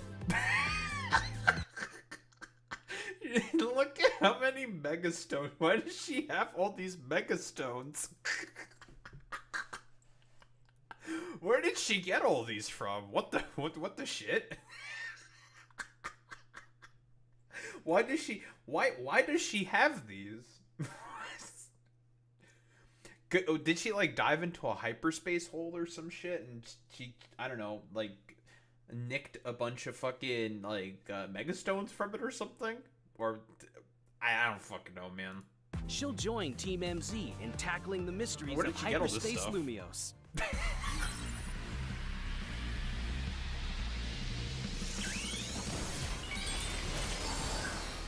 Here's a So, I just noticed that this is also the outline for Chingling. That's fucking adorable. It's the outline for Chingling with Mega Chimecho. That's so good. So this confirms the leaks, by the way, because we saw in the leaks some of the... So, Golisopod's going to get a Mega, and Golurk's going to get a Mega... this confirms Mega Garchomp Z, Absol Z, and Lucario Z. We don't know anything about their types or stats or anything. Because typically it's an X and a Y, and it's just like, what the fuck is a Z? Like, okay, bro. Let's just come up with like random fucking bullshit. Whatever. Who gives a shit? So that's that confirmed now. The leaks of the new leaked Megas are now true. And I believe this is a Psychic and Steel, I believe. Which is pretty good typing. Especially if it keeps Levitate. That's going to be really strong. Pokemon with a newly discovered Mega Evolution, Mega Chimecho. In this form, Chimecho is flanked by dangling copies of itself.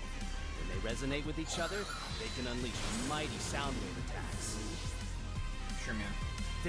There's trainers in there for some reason. High to Mega Bax. The fact that this thing is getting a Mega is fucking insane. So Baxcalibur got banned because it's too good. Like it is. Wait, what the fuck is this thing on the bottom? Yeah, this is very surprising. So all those Gen 9 Megas that were in the leaks, yeah, they're now confirmed. Because Bax is here. This thing is really stupid. This Pokemon is fucking dumb. It has multiple good sets. SD, Scale Shot, Dragon Dance, and Dragon Ice. Very good offensive typing. And you take a look at its stats.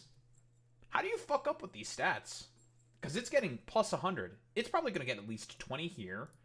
And then probably like 10 or some LARP shit here. And then the rest of it's going to go into speed and its bulk. This thing is going to be disgusting. This thing's going to be very stupid. Especially if its signature ability doesn't change. Thermal Exchange is really, really good. It gets an attack raise if it gets hit by a fire move, and you can't burn it. This thing has base 145 attack. It's base 145 attack. Best way you deal with physical attackers is by burning them. This ability protects it from burn. Yeah, that's pretty broken. This thing's gonna be fucking gross. Okay. The only grain of salt that exists for Mega Baxcalibur is that it can't hold loaded dice, which sucks, because you can't use Icicle Spear or Scale Shot, and it won't be as reliable in getting 4 hits. So you have to rely on Icicle Crash and Glaive Rush. That's fine. Like, Glaive Rush is a fine move in of itself anyways. Like, that's this thing's signature move as well. I think it's a base 100 fucking move, I think? A base 120. Yeah, base 120 attack. Coming off of 104, which is inevitably going to go up to probably like 165 or some shit. This thing is going to be so stupid. Oh, God, this thing's going to be gross. Because, yeah, it doesn't need to change the ability at all whatsoever. Because I'm trying to think, like, what other items does this thing run besides loaded dice? I don't think it runs any other boosting item at all whatsoever. Like, this thing's going to be fucking broken. Like, the only downside is that this thing's gonna have to not have as reliable of an ice move, but that's fine. You can just use Ice Shard instead and pick up KOs. Like, this thing just getting it's essentially just getting a free 100 BST for no reason. Like, this thing's gonna be disgusting. So Mega Baxcalibur, distinguished by the blade on its back, even bigger now thanks to Mega Evolution. With such a big blade, Mega Baxcalibur can smash all kinds of things. Man, it's gonna be really broken. Crisis looms as distortions form around the city. What caused Hyperspace Lumios to appear? Join your Team MZ crew and your new allies and discover who or what lies waiting for you in hyperspace. The Pokemon Legends Z... Official release December 10th.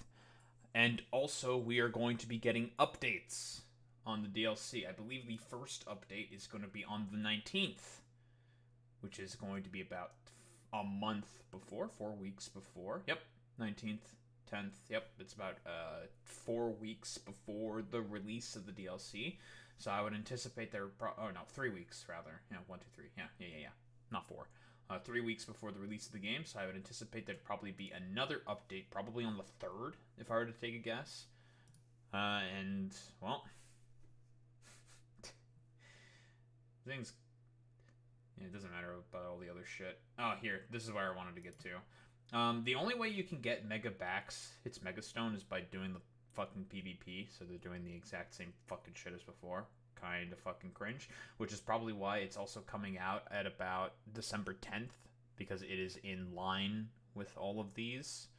So you can get your Delphox, then you have time to get the Chestnut, then you have time to get Bax. At least that's the idea. Also, Dancy is here now, I guess, so that's pretty cool. And the side mission is also available. Okay, so they're just adding random content.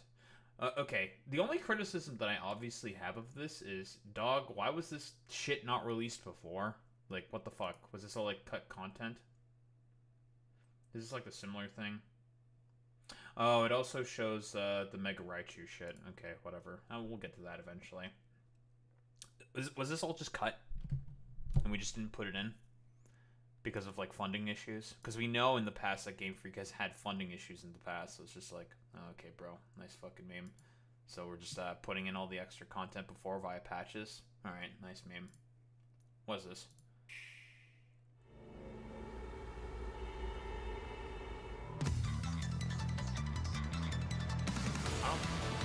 Why are you looking at me like that?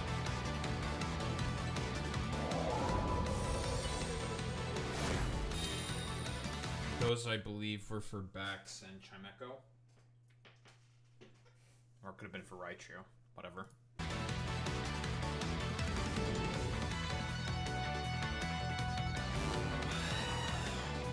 For level 120.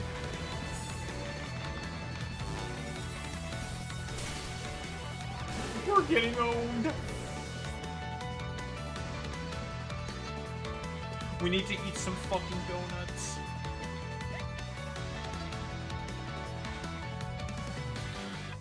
We needed to kick those espers. Needed to punt more espers.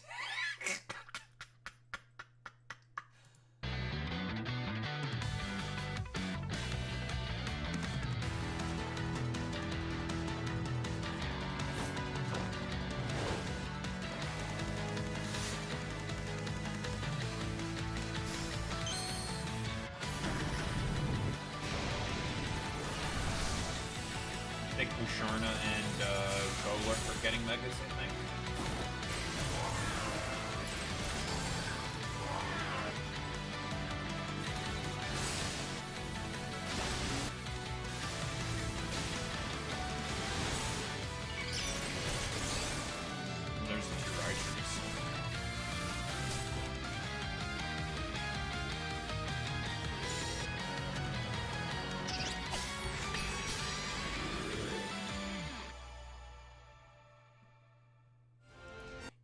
fucking donut. So yeah, I guess that's the trailers for these stupid so for all this bullshit. All I care about is the new megas and that the leaks have been confirmed, so we know exactly what's coming. Stats, that's another question. We have to wait probably until any data comes into the game itself, but that can just be speculated on. I mean, Mega Excalibur is probably going to be broken, and Chimeco is Chimeco.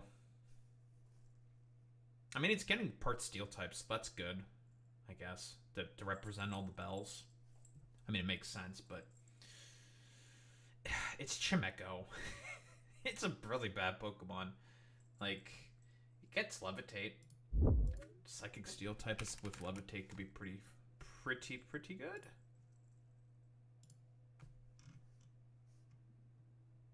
Plus 100 BST. I mean, this could be workable, but they would have to min-max the shit out of this thing, and I don't think they're gonna min-max the shit out of this thing. We've seen some of the megas that have come out, like Victory Bell and a bunch of other shitters that are not min-maxed.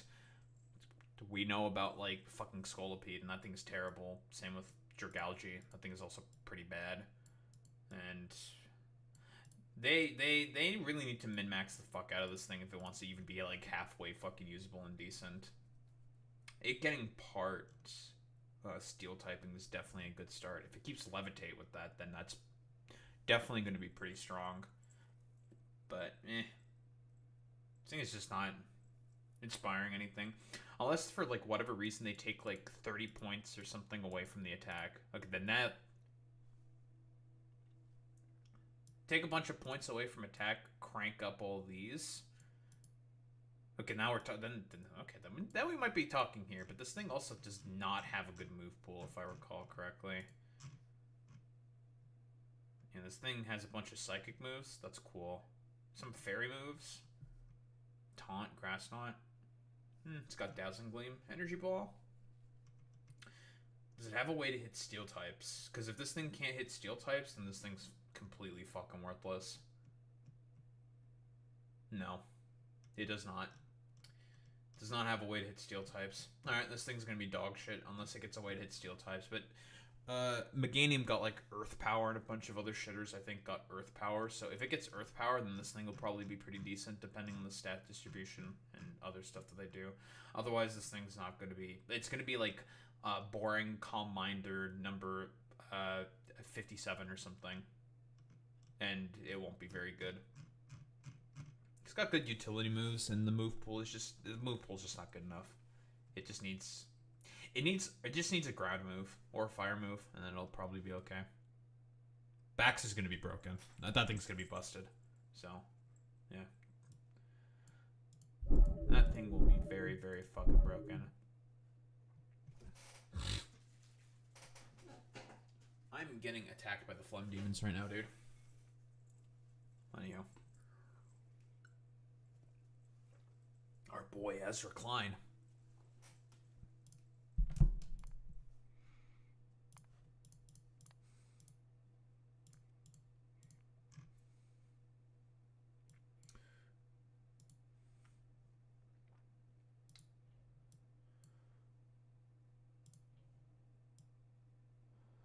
Alright, let's get started with this shit.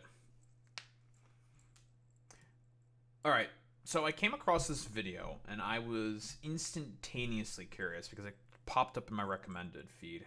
And as we all know, I've been railing on Ezra Klein pretty consistently for the simple fact that he is basically a dude who just wants to do anything possible to get Republicans to read his fucking Substack articles. I don't think there's like any other better way to put this besides he really wants Republicans to read his fucking Substack articles that they aren't going to read anyways.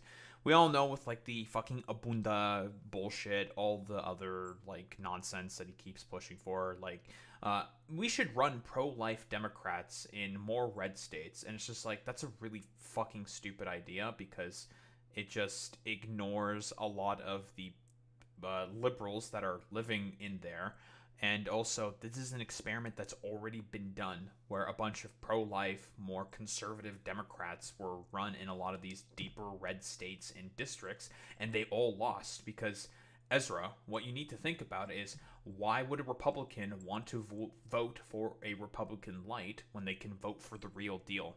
And this is like a conventional sort of wisdom that's been plaguing the Democrats ever since fucking 2016, when that dumbass Chuck Schumer decided to be like, well, you know, for every voter that we lose in the Midwest, we're gonna pick up 2 from the suburbs of Pennsylvania. And it's just like, the idea was just we're going to forget the working class, fuck the working class. We're gonna go for this more sort of like moderate, right-leaning, suburban, upper middle class set of like individuals, where they're going to probably vote for the Democrats when they turn more and more to the center and just completely ignore the fucking working class. So it's just like, and we all know how that's been working out for the Democratic Party. It's been a complete fucking disaster. And Ezra Klein also agrees with that fucking strategy, fundamentally speaking. So I'm curious to see what this guy has in terms of advice for the fucking Democrats and how they win.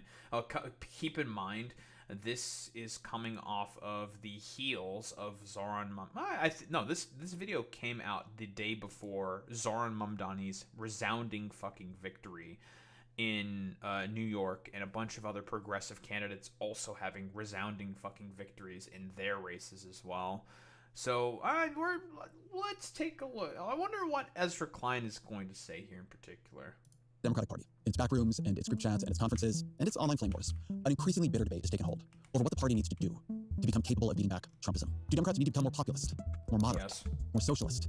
Do they need to embrace the abundance agenda? Do they need to produce more vertical video? Please do not fucking embrace the fucking Abunda agenda. God, that's like, if you want to fucking automatically lose, Abunda agenda is how you automatically fucking lose. That shit's not gonna fucking work. Nobody fucking wants Abunda agenda, because it's just gonna be more of the exact same fucking status quo that nobody wants. The answer is yes, they do. All of them, but none of them in particular. The Democratic Party does not need to choose to be one thing. It needs to choose to be more things. In a few days, there will be elections for mayor of New York City, for governor of New Jersey, and for governor of Virginia. As of now, Democrats are leading in all these races. These aren't unusual leads in what become reliably Democratic states. You can imagine a world where the violence and corruption of Donald Trump's first 9 months in office, You're gambling with World War III. had led to a collapse in support for him and his party. We'll see what election day actually brings, but we do not look to be in that world. That's all the more true if you look a year out. Well, we know now that it's been a complete, utter MAGA defeat. Like, it's been a complete collapse for the fucking Republican Party. They have gotten trounced everywhere, and Donald Trump is more or less now a poisoned brand. It's a poisoned name. Like, it is associated now with complete and utter fucking defeat. So that's good to know. And so far, the idea that it just depends on the district, run whoever you think is going to be able to be appropriate for the district. I don't really disagree with that idea or that notion whatsoever. Yeah, depending on certain positions, certain districts, certain whatever, who's and what's. You should run the appropriate candidate for that, because I think like a Zoran Mamdani could have won the governorship for Virginia or whatever. Maybe not. Like, it depends, because like a ton of the different electorates are different for differing positions, right? Like it's one of those things where it's just like, it's just such a difficult question to answer, because it's just like, it's just dependent on the dynamics of a particular district, of a particular state, of a particular, well, area or whatever. Like, there's a ton of different things. I do agree with Ezra where he says that there is no one-stop solution to any of this. It's like, well, that's true. I can agree with that. Out to the midterms. Democrats are leading by about 2.5 points. At about this time in 2017, Democrats were up by about 10 points. Democrats have another problem. They're going to need to overcome the chain of redistricting Republicans are setting off across the country. There may be more of a pad here for Republicans. And the Senate is even harder for Democrats. They will need to flip 4 seats in the 2026 midterms to win back the Senate. That means winning in Maine and North Carolina, no easy task, and then winning at least 2 seats in states that Donald Trump won by 10 points or more. The map for Democrats wasn't always this daunting. Go back to 2010, and 10 of those states had Democratic senators. Today, none of them do. Most of those states seem barely in reach for Democrats.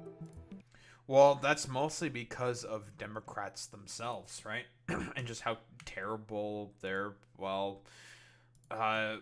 basically just how terrible their fucking strategy of like, guys, we're just gonna be for nothing and do essentially fucking nothing, and then we'll just win somehow, forehead. Yeah, we'll totally win. It's just like, Please no. Like, actually, like, have a spine and stand for fucking something for once in your miserable fucking lives, and then you'll actually win elections. There's no arguing with this fact. The number of places in which the Democratic Party is competitive has shrunk. In American politics, power is not decided by popular vote. In the Electoral College, in the House of Representatives, and particularly in the Senate, it is apportioned by place. This is the problem for Democrats. They don't just need to win more people, they need to win more places. And that requires a different kind of thinking. If Zoran Mamdani wins the New York City mayor's race, and Rob Sand wins the Iowa governor's race next year, The Democratic and Republican parties don't solve enough problems to deserve their little shared monopoly. did the Democratic Party just move left or right? Neither. It got bigger. It found a way to represent more kinds of people in more kinds of places. That is the spirit it needs to embrace, not moderate.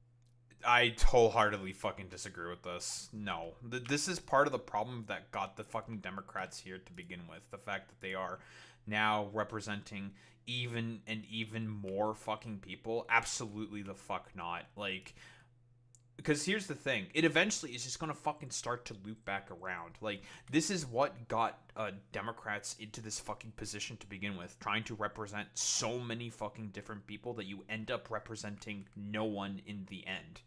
Because that's the issue, right? Because you can't believe in every single fucking position. That's not how that works. Because if you end up trying to represent every single position or have everyone agree on every position that you have, well, you're going to end up looking insane. It's the quote by Zoran Mamdani where he was just like, if you agree with me on 12 out of 12 issues, then I'm going to assume that you're fucking insane. Because nobody agrees with anyone on everything. That's just not how reality works. Not progressivism, but in the classic political sense of the term, representation. In 1962, Bernard Crick published this strange little book called In Defense of Politics. Politics for Crick is something precious and specific. It, quote, arises from accepting the fact of the simultaneous existence of different groups, hence different interests and different traditions, within a territorial unit under common rule.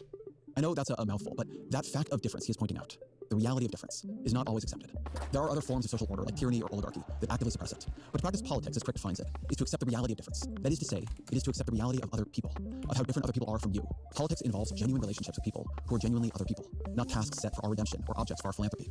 Genuine relationships with people who are genuinely other people. I love that line, because the endless fantasy in politics is persuasion without representation. You elect us to represent you, and where we disagree, we will explain to you why you are wrong. Okay, I have a problem with this already. The problem that I have with this already is that Democrats, just like Republicans, also do not like democracy. One of the biggest issues with the Democratic fucking Party is that they pretend to be for democracy and like democracy, but will do basically everything possible to shove down the throats of the American people certain candidates. For example, in 2016, perfect example, Bernie would have won the primary. He more than likely would have won it if it wasn't for Debbie Wasserman Schultz and a bunch of other people like within the delegations for the Democratic Party, for the fucking DNC, basically screwing over fucking Bernie Sanders. That's what it is. This is just world fallacy. Exactly, Boy Meets Minnie. Because, again, like, you can't have a perfect, like, I don't know, like slices of the pie. You can't have like perfect representation for literally every person on the planet. It's just not how that works. Like, if you have someone who agrees with you on literally every single issue or what have you, like, no one is going to feel perfectly represented. That's just not how any of this shit fucking works.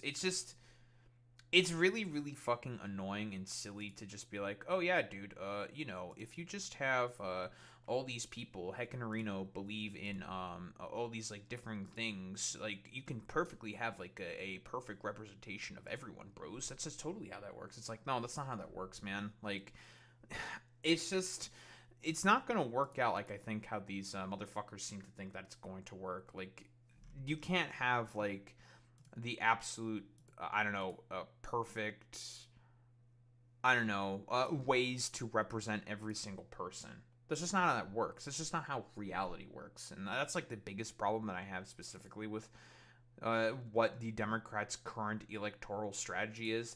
They want to try to represent every single person when it's just not going to work.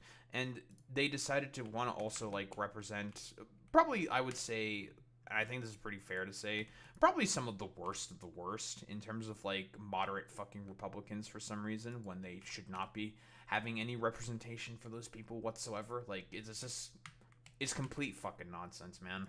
result of that politics tends to be neither persuasion nor representation. People know when you're not listening to them, and they know how to respond. They stop listening to you. They vote for people who they feel do listen to them. I'm not a pessimist on the possibility of persuasion, but I believe it is rare, maybe impossible, outside a context of mutual respect. And if I were to say where the Democratic Party went most wrong over the last decade, it's there. In too many places, Democrats sought persuasion without representation, and so they got neither. I've spent much of the last year talking to the kinds of voters Democrats lament losing. I feel I end up having the same conversation over and over again. They sometimes tell me about issues where the Democratic Party departed from them, but they first describe a more fundamental feeling of alienation. The Democratic Party, they came to believe, doesn't like them. Many of these people voted for Democrats until a few years ago. They didn't feel their fundamental beliefs had changed, but they began to feel like deplorables. They began to feel unwanted. 250 million people are not garbage. I can tell you who the real garbage is, but we won't say that. When I'd push on the experiences they had, when I would ask which Democrats were they talking about, what exactly had happened, I often found they were reacting to a cultural vibe as much or more than a flesh and blood party. They had felt something change, and I knew they were right, because something had changed. It had changed on the left, it had changed on the right, but it was diffuse. It wasn't any one person or any one moment or any one policy. The structure of American life changed in a way that has made the genuine relationships of politics much harder to maintain. I believe the first party that figures out its way out of this trap will be the one able to build a majority in this era. Okay. This is a bunch of fucking nothing burger words, I'll be quite honest. Like, what did he even say there? Saying, like, dude, if you just... Guys, if you somehow forehead figure out the best way to build a fucking coalition, the best way out of this, the answer to the question of, oh, what's, like, the heckin' best way to essentially just build the fucking coalition and solve these sort of woes of the American people? It's like, okay, we already have the answers to those questions, though. And that's through a lot of progressive ballot measures. Consistently, even in the deepest of red states, they have consistently voted to preserve abortion rights within their states. In deep red states, they have consistently voted for an increase to the minimum wage, consistently. And they have also consistently voted for even stuff like, I don't know, I guess it's like radical as even... in the minds of the Americans, I suppose, as increased healthcare benefits, like progressive fucking policy. We have the answers to these questions already. The problem is that the Democratic Party is not interested in providing any of those for these people. When I grew up in a Republican county an hour south of Los Angeles, my family subscribed to the Los Angeles Times, and to the extent I heard political commentary, it was on local radio. 2005 was a tough year for California state and local taxes are. Good afternoon, Senator McClintock. Good afternoon, Senator Steinberg. Now, the New York Times is the largest newspaper by subscribers in California, and a young, politically inclined kid like I was will listen to podcasts like... Welcome to Pod Save America. I'm John Favreau. I'm John Lovett. Tommy Detour. On today's show, we'll talk about Donald Trump's latest musings about doing away with the Constitution to become president for life. President Trump. Talk me through your evolution on Trump. Sure. That kid's political sensibility will be less distinctly Californian and more relentlessly national. For decades, we have been losing local media and migrating to national media. And that's meant politics everywhere is losing its local character and reflecting national divisions. Then there's the astonishing amount of money politicians need and the places they go to find it. Okay, but the problem is with the destruction of local media is the fact that it's all been fucking commodified. If you decommodify media, then you're going to have a return of local media, of local representation. The problem is the fact that, well, the profit motive. That's what it is. The fact that the profit motive exists, generally speaking, for, I guess, like national politics or whatever, and for media, the fact that they have to talk about certain stories in certain ways in order to be able to, for example, get, either funding or be able to make a profit is the main problem. Like, local news stories and local branches of news, generally speaking, do not make as much money, right? Like, that's not ridiculous or hyperbolic to say, and we know why this is the case. It's because local news representation is just not as profitable. So if you take out the profit motive, specifically from, well, national fucking media or whatever, or media in general in terms of reporting, then what's going to happen? Oh, you're probably going to have a lot more sort of like news, local news, and investigative journalism, because that's the thing that's also died within America specifically, is investigative journalism into, say, companies and corporations, because a lot of American media is justified based off of access. You need to have access to the differing companies and corporations to get the sort of juicy scoops, to be able to actually run some good stories or whatever. And if you don't have that access by running stories that have negative coverage of these corporations, you lose that access. And this is also the same thing for now even the fucking White House. if you decide to negatively cover the White House, you're not going to have access to a lot of the White House press pool, for example, which is genuinely fucking insane, because the point of the media is it's supposed to be the fourth arm of the government, where it keeps a check on the systems of power and balance and whatnot. But that's being eroded away simply due to the fact that there's a wannabe authoritarian in power who just hates the fact that the media covers him negatively because he's a thin-skinned, dumbass little individual. So that's generally, like, the problems here in particular, where it's just like, well, dog, the main issue is specifically with the fact that a bunch of corporations are essentially forced to have to put profit first rather than being able to do good reporting, because if they don't make a profit, they're going to go out of business, and then they're just not going to be able to report on stuff. Like, that's the $1 million sort of, I don't know, question / problem, is the fact that news media and the whatnot has to basically kowtow to all of these fucking corporations and have to think about making a profit in order to be able to be viable within their sort of, I guess, environment, let's just say. That, like, you want media to be successful, don't have it be privatized. And then there you go. In the 1970s, the Supreme Court decided money was speech. The expenditure limitations are violative of First Amendment guarantees, and they are unconstitutional. Campaigns became more expensive, and candidates often need a whole lot more money than what they can raise in their own states and districts. That means exciting donors with politicians. Okay, that's. I mean, he isn't wrong there when he's talking about money in politics being a big problem. And I do agree with that. Money in politics is a huge problem. I still think honestly, the bigger issue at play is definitely not just money in politics, but it's also money in media. It's just fucking money in general, dude. who are much further to the left or right than the public, and winning over interest groups that see their support on policy. Money can polarize, money can corrupt, but either way, it pulls candidates away from their own constituents. That was all true when I moved to Washington to cover politics in 2005. But then something else changed. But what we're going to do is get rid of all these buttons and just make a giant screen. 800 million Facebook users are coming to grips with change this week. It features scrolling news feeds and snazzier pictures. Showing you older tweets and things you care about right on top of your current feed. We're not going to touch the phones. Can't touch it no matter what happens. It's a serious problem. It really is. How much time do you spend doing this? The average smartphone user scrolls the equivalent of 78 miles a year. That's 3 marathons. We all know this changed politics, but for all the words that have been spilled on it, I think we still miss how fundamentally it has altered the day-to-day work of politics. Since the 2024 election, there's been a lot of talk on the Democratic side about the power of the so-called groups. There are interest groups. There are a lot of advocacy groups, a lot of parts of the Democratic Party that really thought things were fine. They're more extreme than many of their constituents. The progressive advocacy organizations and nonprofits that have arguably pushed Democrats to the left. I've used that term before. I've talked about the groups, but I think it is imprecise. The real thing we're talking about here is what might be called the professional political classes. The people in the groups are the same people who staff or drive all the other parts of progressive politics. One year you're with... So is he contradicting what he wrote in the abundance agenda? Because again, the main issue is not progressive advocacy groups within Washington or in local politics. That's not the main issue. And boy meets Minnie, you can attest to this. A lot of NGOs that are quote unquote progressive are not actually progressive. They tend to be incredibly fucking corrupt. The main issue is, generally speaking, the corporations that end up representing a lot of these sort of like NGOs, these differing sort of like interest groups and whatnot. Those are the guys that are causing the main problems within general sort of politics within the United States of America.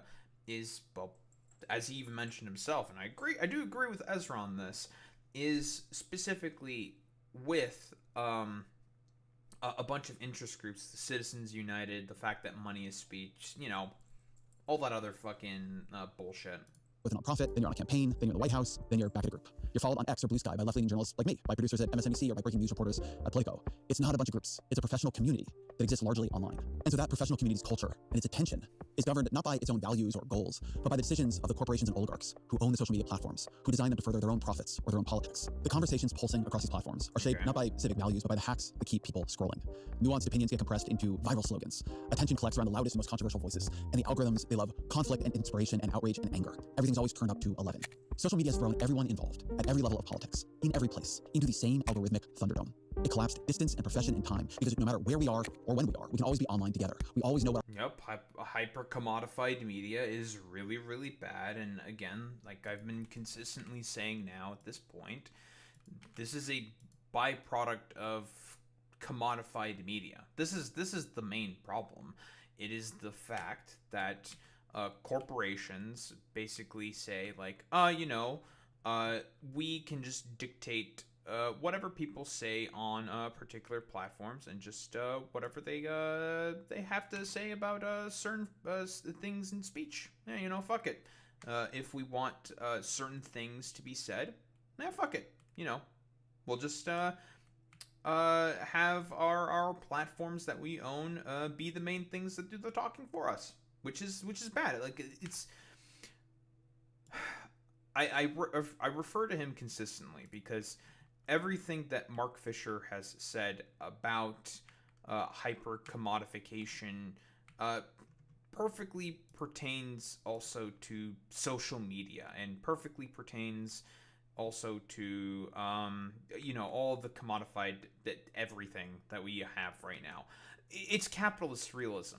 The fact that every aspect of life is commodified to the degree that it is within the United States of America is what is leading to this problem. That's the main, like, if we want to go like the full 9 yards and everything, it's because everything has a commodified sort of aspect in life. Like, and I've talked about this concept before, but I'll say it again. Ever since the 30s, where capitalists started to lose significantly more and more power and prominence because of the work of a lot of socialists, there has been an effort by those exact same greedy capitalists, corporations, the rich, what have you, the bourgeoisie. You can throw any term into the wind here. The thing is, the reason for as to why this is, I suppose, the case is they have been working tirelessly to undo the tenets of the New Deal, right? Like, and this is a thing that is like broadly been written about and spoken, and this has been I don't know, for lack of a better term, like a 70+ year project that's been taken on by all these particular groups, right? 70+ years, if not longer. And it's been a way of trying to hollow away the social bonds that a lot of the proletariat, a lot of the, I suppose, like, constituents. I'm trying to think of, like, what exactly is the best way of putting this. A lot of the individuals that are supposed to be the main people who, I don't know, do all of the work for society, that being the workers. The erosion of the social bonds has been a project that's been in the works for about 70+ years. And it's approaching its zenith point. I would have liked to have, if Mark Fisher were alive today, I would have loved to have known what he would have thought about AI companions, because that's just the further evolution of everything in existence being hyper fucking commodified. Everything, and I mean everything in existence, being commodified to the degrees that it is right now. And that's the main issue. Capitalists know that the only way that they can win, because of the fact that the proletariat, there's a lot of them in comparison to them, they know that they have to sow divisions upon social lines. And they have to sow as many divisions as possible in order to be successful. And essentially, well, I guess for like lack of a better term, have more and more power and control under themselves. And that's the real, like, main issue here in particular. The fact that we live in a ridiculously commodified media environment, in such a ridiculously sort of commodified, I don't know, mode of existence, is the main thing that has led to, I guess, like, everything being as commodified as it is, and with the oligarchs being in power, as much power as they are. And it's been something that's been eroded ever since the passing of the New Deal, because again, I think it's even as, like, George Carlin himself said, like, it's a big club and you ain't in it. and they want to take back your Social Security money. That's what it is. Like, these motherfuckers are just mad about the fact that they have to pay out for Social Security. That's just generally what it is. It's just a bunch of greedy corporations and the rich just want to basically get their fucking bag back, for lack of a better term. What our most online peers are thinking. They come to set the culture of their respective political classes, and there's nothing that most of us fear, like being out of step with our peers. This has affected the Democratic and Republican parties in different ways. Let me start with Democrats. From 2012 to 2024, Democrats moved sharply left on virtually every issue. They often did so believing they were finally representing communities that had long suffered from too little representation. This was what they were told by the online voices and by the professional groups that claimed to represent those communities. But it went wrong. Democrats became more uncompromising on immigration and lost support among Hispanic voters. They moved left on guns and student loans and climate and lost ground with young voters. They moved left on race and lost ground with black voters. They moved left on education and lost ground with Asian American voters. This is an accurate analysis again. No, it's not because of fucking woke issues, you fucking idiot. No, that's nonsense. The reason why is because they did not have an economically populist agenda. Also, they did not move left on immigration at all whatsoever. Joe Biden kept Title 42 in place and was still really bad in terms of immigration. No, this is nonsense. Complete fucking nonsense. Sort of argument here. So about what I expected from Ezra Klein, he's gonna blame it all on, I don't know, the Democrats being too fucking woke, which is nonsensical. No, the Democrats lost because they don't believe in anything. That's the main issue with the fucking Democrats. They believe in nothing. Who left on economics and lost ground with working class voters. The only major group where Democrats saw improvement across that whole 12-year period is college-educated white voters. If you judge Hey, Ezra, remember when Chuck Schumer said in 2016 that for every single rural voter that we lose, we're going to pick up 2 from the suburbs of Pennsylvania? It's those people. No, it's not because of Democrats moving left on economic issues or on woke issues. That is nonsensical.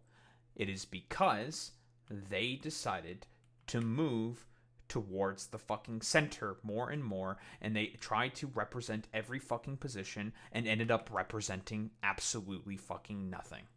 That's the problem with Democrats. Democratic politics expressively by what it was saying. It stood in solidarity with the struggling and the marginalized as never before. If you judged it consequentially, it was breaking faith with those it had vowed to represent and protect. Online politics is expressive. You need to say what will win favor with the highly online voices that dominate your side of the algorithm. Offline, you need to win elections. I sue EPA, and I'll take dead aim at the cap and trade bill. Because it's bad for West Virginia. Yes, that was... Nobody likes Joe Manchin, bro. Like, Joe Manchin is, I think, one of the most unpopular fucking Democrats, I think, ever. Like, nobody fucking likes them.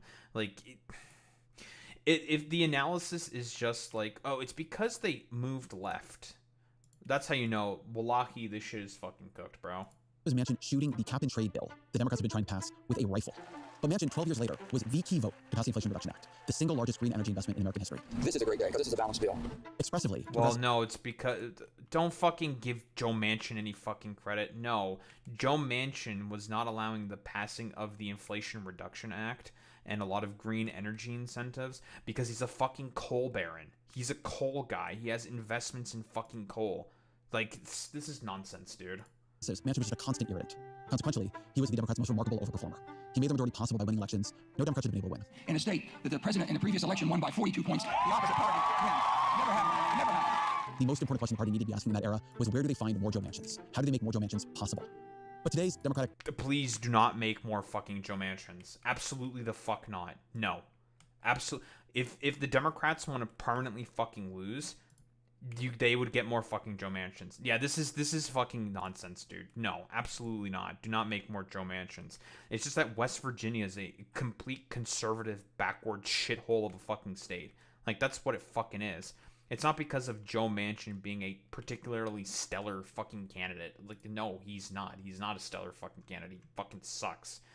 Like, nobody in West Virginia finds him particularly fucking palatable or popular, especially amongst the broader fucking Democratic fucking base. Like, no, the reason why the Republican Party is as popular as it is because they are always going to stick by their base, whether they like it or not. They stick by the base. They always advocate for positions for the base, and they will get them more and more and more out there.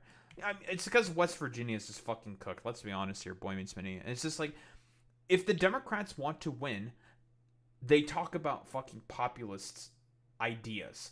64% of Democrats want socialism.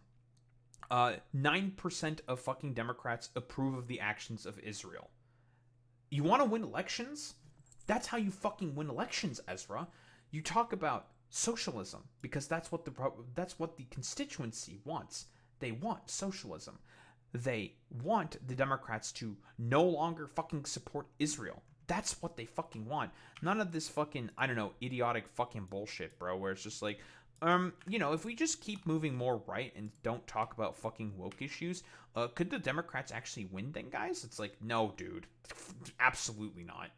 Party, but its online culture, has taken forms of disagreement and difference it once held inside its tent and pushed them outside. West Virginia's most prominent Democrat changed his registration to independent today. There are fewer and fewer people like you in the Senate. I mean, is that... Nobody likes Joe Manchin. Stop giving credit to fucking Joe Manchin. Like, fuck Joe Manchin. This guy's a miserable fucking wretch, dude. Like, he decided to kill the best provisions within the Inflation Reduction Act because he wanted fucking provisions for coal shit, dude. Because he's bought and paid for by fucking coal barons, dude. Thank God. Oh, and also, by the way, and this is what Joe Biden should have done because he's a feckless fucking coward. The thing that Joe Biden should have done, like, fucking forever ago is there was a corruption charge on Joe Manchin's fucking daughter. He should have done some fucking LBJ shit and just like, listen, Jack, you want to fucking not have your dumbass daughter deal with the fucking goddamn corruption charges that she has against her? Well, I can make that go away and disappear. No problem whatsoever. If you support my fucking goddamn bill. If you support the Inflation Reduction Act and Build Back Better. And guess what? Joe Manchin would have fucking changed his tune rather fucking quickly based off of that. Again, this motherfucker is a corrupt shithead who only cares about one thing and one thing only. And that is representation from the corporations and the rich. Yes, they would, including some of your former party. Oh, many of us were fired.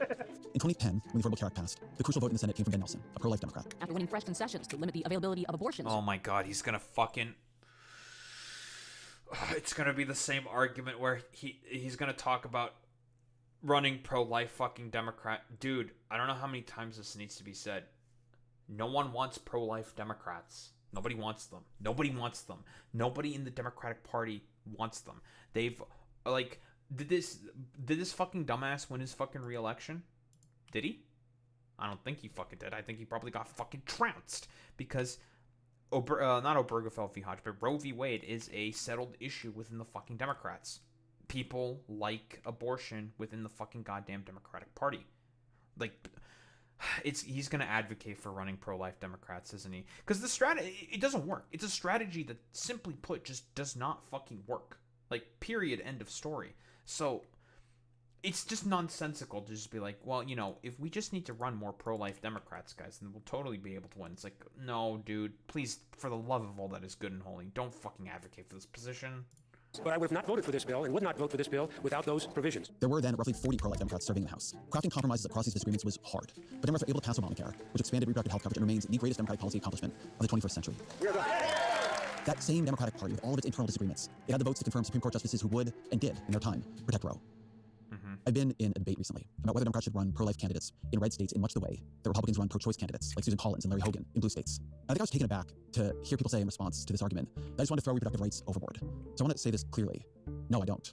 I thought past episodes I've done on abortion, episodes I've done in the context of what my own family has been through, should have shown that. But what I want is a Democratic Party big enough and strong enough to protect reproductive rights. And I feel our This is the fucking problem. You don't need to expand the tent, because if you keep expanding the tent, you're going to start pushing certain people out. Who are the people that the Democrats need to have activated and animated to want to go out and vote? Young people. And young people are overwhelmingly pro-choice. They do not want pro-life fucking goddamn Democrats. They would want the exact fucking opposite. Nobody wants these pro-lifer fucking dipshits. Nobody wants them. Besides, I guess, Ezra Klein for some reason. Politics on this have failed.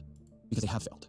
We cannot protect or restore reproductive freedom if the coalition that cares about that cannot compete in more places. But this point is not about any one issue. It's about a broader approach to politics. Different places have different politics, and to win in them, politicians have to represent the people who live in them.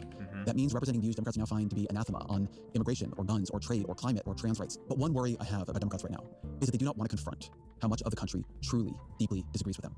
Polls show that the percentage of voters saying the Democratic Party is too liberal increased sharply between 2012 and 2024. The percentage of voters saying the Republican Party is too conservative fell during that same period. Even now, after the aggression and the outrages and the violations of Trump's second administration, that gap has not fully closed. I would like to believe that all Democrats need to do to win back these voters is embrace an agenda I'm already comfortable with, economic populism or abundance or both, but I don't think it's true. A study by the Center for Working Class Politics found that in key Rust Belt states, when you attached the Democratic label to a candidate running on an economic populist platform, that candidate lost 11 to 16. Yes, because people do not like the fucking vibe of the Democrats, because the Democrats believe in nothing, Ezra. That's the fucking problem. The reason why people do not like Democrats is because they believe in fucking absolutely nothing. That's the main fucking issue. That's what literally everyone has been saying. People do not like the Democratic Party because the Democratic Party believes in absolutely fucking nothing. That's the issue. They actually have to have a plan and actually fucking believe in things. But if you look at fish person Hakeem Jeffries and, well, the Bailey's telling me to do nothing, so I'm doing nothing, Chuck Schumer, that's why people fucking hate the Democratic Party. The vibe is off. It's bad. You need to fucking get better vibes, little bro. Points of support. That's how Sherrod Brown, once one of the strongest economic populists in the party, lost his Ohio Senate seat to a Republican car dealer who had settled more than a dozen lawsuits for wage theft. Jared Golden is a Democrat from Maine. In 2024, he edged out a victory in the district Donald Trump won by nearly 10 points. Working with Republicans to secure the border and standing with law enforcement against defunding the police. I'm Jared Golden and I approve this message because you deserve a congressman as independent as you. No other Democrat in Congress, not one, has survived in such a pro-Trump district. He is declaring victory, admitting it was his toughest election yet. Now, in what strikes me as an absolutely insane turn of events, Golden is facing a primary challenge. Golden even said he was okay with Donald Trump becoming president again. Instead of learning from Democrats like Golden, Democrats who are successfully representing voters who are otherwise moving towards Donald Trump, some progressives want to purge him. Because we can do better than bad and worse. I don't think the Democratic Party should just move right. It is good, in my view, that AOC and Zoran Mamdani run as Democrats, and that Bernie Sanders has become a leader in the Democratic Party. It is good that you can be an out-and-out Democratic socialist in today's Democratic Party. What happened over the past 15 years is the Democratic Party made room on its left and closed down on its right. For all the talk of what Democrats should learn from Sanders and Mamdani. So, therefore, we have to go more and more to the right. More and more to the right now, Ezra? Really? This is what got the Democrats... This is actually fucking insane. This is what got Democrats into this mess to begin with. The fact that they've been going more and more to the right. Because again, like I've been saying before, if you opt to try to represent every single issue, every single fucking constituent in a national sort of election, in a national fucking politics, yeah, sure, this can work for, like, I don't know, some rural parts of fucking Maine or whatever. No one is fucking saying that. But if you try to represent every single possible position, you end up representing fucking nobody. Nobody. And yeah, this is exactly why fucking Kamala lost. She opted to just not fucking stand on anything. That Jared Golden individual literally at least seems to probably stand and agree with, like, certain positions or what have you. But the problem is that he's trying to suggest for this to be a broader national fucking strategy when this is going to completely and utterly fucking fail. No, this is fucking nonsensical, dude. And it should learn things from Sanders and Mamdani. There should be at least as much talk of what they should learn from Joe Manchin or Jared Golden or Marie Gluesenkamp Perez. People are valid in their anger, and it is a fool's errand to try to talk somebody out of their feelings. That's not a good idea. But you also can affirm the validity of their feelings and also present a productive strategy for resolving some of the drivers of that anger or that fear. Or Sarah McBride. You can't foster social change if you don't have a conversation. You can't change people if you exclude them. And I will just... Sarah McBride is like, again, like... The problem is that you can't have conversations with these people. It is impossible to talk with a Republican because what they're saying is that this is about Republicans, about conservatives. Do you know what fucking conservatives believe in and what they think about certain issues? They are nonsensical. That's the problem. You can't talk with these people. They do not believe in reality, especially with a lot of the average fucking American voters. And the reason for that, and it is rather fucking complicated reasonings, because of, the death of subjectivity, the sort of tenet of fucking philosophy, contemporary philosophy that I, broadly speaking, engage with. What do I mean by the death of subjectivity? The fact that we currently exist in a paradigm where people are wholeheartedly incapable, and I mean incapable of being able to fit in another person's shoes. And there are additional factors for as to why this is also the fucking case. the broader death of education, the death of fucking critical thinking, have all contributed to this death of fucking subjectivity. That's the main fucking problem in particular, Ezra. It's not about people not being able to have conversations with people. It's because civic education and civic nationalism within the broader United States of America is dead. It's dead. That's the problem. Not because of, oh yeah, dude, if you just like heckin' Reno agree with like Republican positions on a bunch of different fucking bullshit, you're gonna be able to have conversations with these people and all this like heckin' cool stuff. Blah blah. No. You can't have conversations with a person who doesn't believe in fucking reality, and most of these people do not believe in fucking reality. So there is no point in trying to fight with these Republicans on like all the culture war fucking bullshit and issues when that's exactly what they want to use as wedge issues to cause fucking distractions from the broader sort of economic like destructive not environment but agenda that they have. Like, that's the main problem. You shun these people and you shove like broader populist left-leaning approaches down their throat and say like, you're gonna fucking like it whether you like it or not. You're going to get free public health care and you're gonna fucking like it. Because you can't negotiate with a lot of these people. You can't reason with them. So guess what? You force them into those positions. You force them to fucking capitulate. Same thing with the fucking shutdown that's going on right now. Literally the Democratic leadership tried everything possible to negotiate with Trump and the fucking Republicans. And what did the Republicans do in response? Specifically Trump. Have Hakeem Jeffries sitting in the background of or like have a sombrero on with a mariachi band playing in the fucking background and have him in a fucking sombrero along with like Chuck Schumer talking about illegal immigration or some shit. You cannot reason with these people. You can't. So you have to force them to capitulate. There's only one thing that these motherfuckers are going to respond to, and that is, well, strength. Just say, you can't have absolutism on the left or the right without authoritarianism. Right? The fact that we have real disagreements, the fact that we have difficult conversations, the fact that we have painful conversations is not a bug of democracy. It's a... And guess what? The Republican Party has never had that for the past 40 fucking years. This is why Sarah McBride is wrong. You cannot have conversations with these people. They are not interested in that. They are all-knowing charlatans and fucking liars. They are grifters. You cannot talk with these people. It is impossible to talk with them. Feature of democracy. And yes, that is hard and difficult, but again, how can we expect that the process of overcoming marginalization is going to be fair? The Democratic Party should be seeking more, not less, internal disagreement. It should treat that disagreement as more welcome. It should be looking for a gut-level affinity with more of this country. Moderating... Complete fucking nonsense. What did the Republican Party disagree on? What do they disagree on, Ezra? Not really much of anything. Making poor people, minorities suffer. Making them all fucking suffer. A broader general consensus on all of that. And if they can politically get away with that, that's what they agree on. And also, driving more and more taxes and taxpayer money and cutting more taxes for the corporations and the rich. They already have this fucking consensus. There's very little that they fucking disagree on. The problem is that the Democrats are trying to be like that. That's the main issue that people are having with the fucking Democratic fucking Party. Not any of this like fucking bullshit about like, you know, if we just have like some conversations with these Republicans, we're definitely gonna find some rapport on something. Like no. They're not interested in any of that. They've never been fucking interested in that. So don't fucking bother. Don't spare it.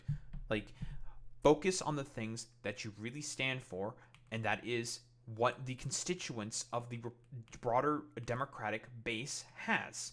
And that is with economic fucking populism. What Zohran Mamdani wants. Not what any of these, like, stupid, dumb fucking conservatives want. Fuck that. Like, if you want them to agree with you on stuff, you have to be strong and force them to capitulate to that fucking position. So guess what? You do the economic populist fucking shit and you force the fucking Republicans to come with you. That's what you do. Because the Republicans have done literally everything possible to drive the conversation further and further to the right. And guess what the Democrats have been doing? going along with that further and furthering of the right, because they also fucking overall agree that corporations and the rich should be the ones who have control on everything. The Democrats only differ with the Republicans on really like marginal fucking issues. That's really about it. So, but people, broadly speaking, have had enough of the corporate oligarchic fucking control. And this is what I fucking have the biggest problem with Ezra Klein, is he doesn't address the main fundamental root issues that people have with, broader sort of capitalism and whatnot. People just do not want any more of this fucking oligarchic and corporate fucking control. That's what people do not want. But Ezra Klein, gotta keep having our fucking billionaire buddies give more and more money to all the, dumb fucking, New York Times article readers and writers to digest and create more of this fucking slop, dude. It's just nonsensical, dude. This is not an actual address for the real fucking issues that people are having. People want economic populism. They do. Like, you can take a look at the fucking polling for asking even what the fucking Democrats want. They want economically fucking populist stuff. But a lot of the fucking political class in America will do everything possible to fucking stop that. And that's the issue. Hitting on this or that issue is more straightforward than finding ways to radiate respect and interest in people who disagree with you and people you've come to feel far away from. It is the building of genuine relationships in politics, not the taking of positions that is truly hard. But that's also the part that is beautiful. It's a privilege to do that work, not a concession. We are more able to admit complexity and extend generosity when we see others as part of our community.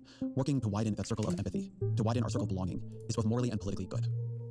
Whatever the problems are on the left, there is something truly frightening brewing on the right. Putting aside the tribal interest for the corporate interest, that's absolutely the case. And that's the only way the country's going to stay together. Exactly. That's my concern. And I absolutely agree with you. I would say, though, that they're going the more big challenge to that. right. The big challenge to that is organized Jewry in America.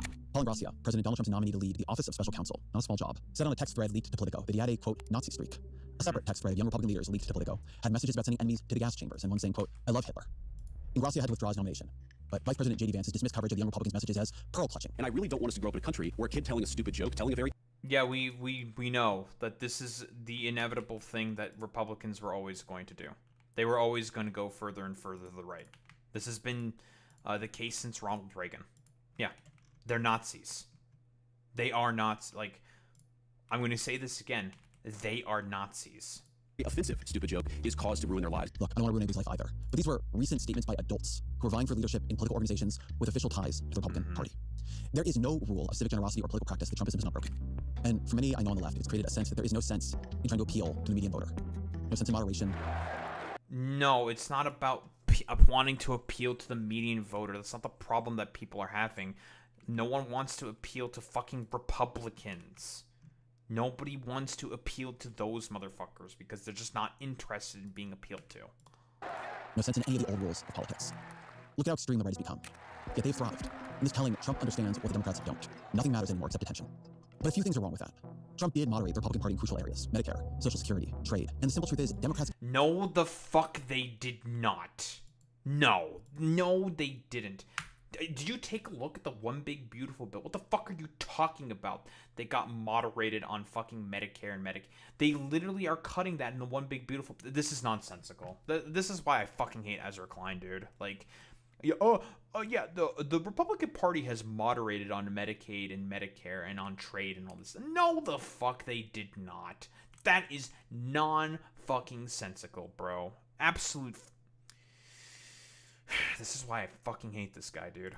Can't win the way Trump and the Republicans do. Trump and the Republicans lead a coalition built on overwhelming strength in rural counties. America's place-based politics gives rural places disproportionate political power. Trump and the Republicans can hold power with a smaller coalition than Democrats can.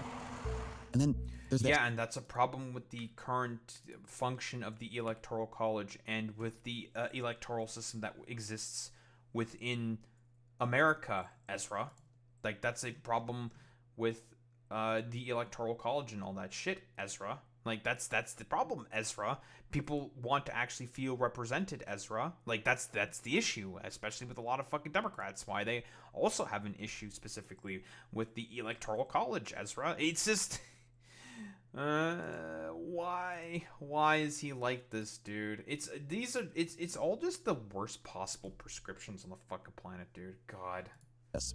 Democrats shouldn't want to win the way Republicans do. This country could break. The abyss is dark, and it is... Bro, but you want them to win like the Republican Party does. Why do you think... You're trying to push them more and more to the right, bro. Okay, man. In America, like other countries, has fallen into it before and can again. I see the simple fact of a free and fair politics as much more of an achievement, something much more precious and difficult to preserve. I no longer take it or the habits of citizenship or politics to preserve it for granted. We cannot trust that providence or some innate American exceptionalism protects us from calamity. It doesn't. Over the past year, I've found myself obsessively reading histories of liberalism, looking for something, even though I didn't know exactly what. Illiberalism is winning right now. But there's nothing unusual about that. By modern standards, virtually every past society was illiberal. But we now call them illiberal. The exclusion and domination and state suppression have been made strange enough to demand a label. That is the unlikely achievement. But how did liberalism do it? For most of my life, when I called myself a liberal, I meant basically someone who believed in universal healthcare and the right to form a union and racial equality and social security. But in its oldest forms, liberalism was built on a virtue that we rarely talk about today. To the ancient Romans, being free required more than a republican constitution. It also required citizens who practice liberalitas, which referred to a noble and generous way of thinking and acting towards one's fellow citizens. The word liberalitas became liberality. Liberality proposed, it demanded, a different way of relating across disagreement and division. It flowered into religious tolerance when that idea was truly radical. It built... Okay. We're talking about Enlightenment values here. If we want to think about the Enlightenment values, right, for example, you should be for open borders. Like, unironically, Enlightenment liberals thought that there should be open for specifically only men, not for women, but for men. That is, like, to a neoliberal is nonsensical. And that's the fucking main problem here. Neoliberalism is not liberal. What Ezra Klein represents is the neoliberal fucking position. And it is out of complete fucking lockstep with that of the general sort of fucking party. And that's the broader issue that people are having with the positions that Ezra Klein has in particular. He just wants the exact same fucking illiberal, quote-unquote, bullshit as the fucking Republican Party.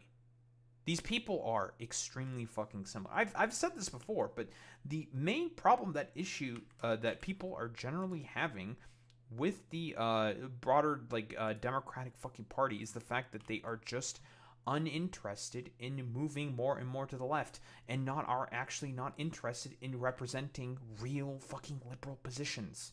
That's the issue people are having with the fucking Democrats. They pretend to be liberals, but they represent conservative ideas consistently, and that is why people do not like the fucking Democratic fucking Party. This is as Jennifer Welch said herself, and she said it perfectly from I've Had It. They're MAGA light. That's what it is. They do not represent the actual liberal position, which would be fucking popular. It would be popular. Democrats don't represent that. They've never fucking represented that for the past 40 fucking years, and that's why they keep losing. Towards liberalism's great insight, liberalism's first idea. Conflict of interests and beliefs was to the liberal mind inescapable. If tamed and turned competition in a stable political order, conflict could nevertheless bear fruit as argument, experiment, and exchange. Today, finding ways to turn our disagreements into exchange, into something fruitful rather than something destructive, seems almost fanciful. I saw a poll a few weeks ago that struck me. It asked Americans what they thought the top problem facing the country was. Number one was the economy. That was what I expected. But number two wasn't immigration or inflation or democracy or even Donald Trump. It was political division. In that same poll, 64% of the country said they think we're too divided to solve our problems anymore. They're not wrong. Right now, the project of America feels to many impossible. And not just on the left. I hear it every time J.D. Vance or Stephen Miller speaks. I hear it when Trump says, I hate my opponent, and I don't want the best for them. I'm sorry. When I hear that, I hear something scary. But I also hear an opening, an opportunity. I keep coming back to something Crick writes. The moral consensus of a free state is not something mysteriously prior to or above politics. It is the activity, the civilizing activity of politics itself. Something to be valued almost as a pearl beyond price. In America, for all our sins, our injustice, our oppression, a freer state emerged through the practice of politics. It did not do so painlessly, it did not do so bloodlessly, but it did happen. And for a time, it gave us confidence in ourselves and in our system. It showed what could emerge from genuine relationships between people who are genuinely other people. And I think it still could again. This is completely just inaccurate fucking analysis. No, like, it's not because of a lack of liberalism, a lack of practicing more and more fucking conservative ideas. The problem with the fucking Democrats is the fact that they, like the Republican Party, have the exact same fucking corporate donors. That's what it is. And people are sick and tired of the fucking oligarchy that is currently in power and in control. Yeah, he's learned nothing.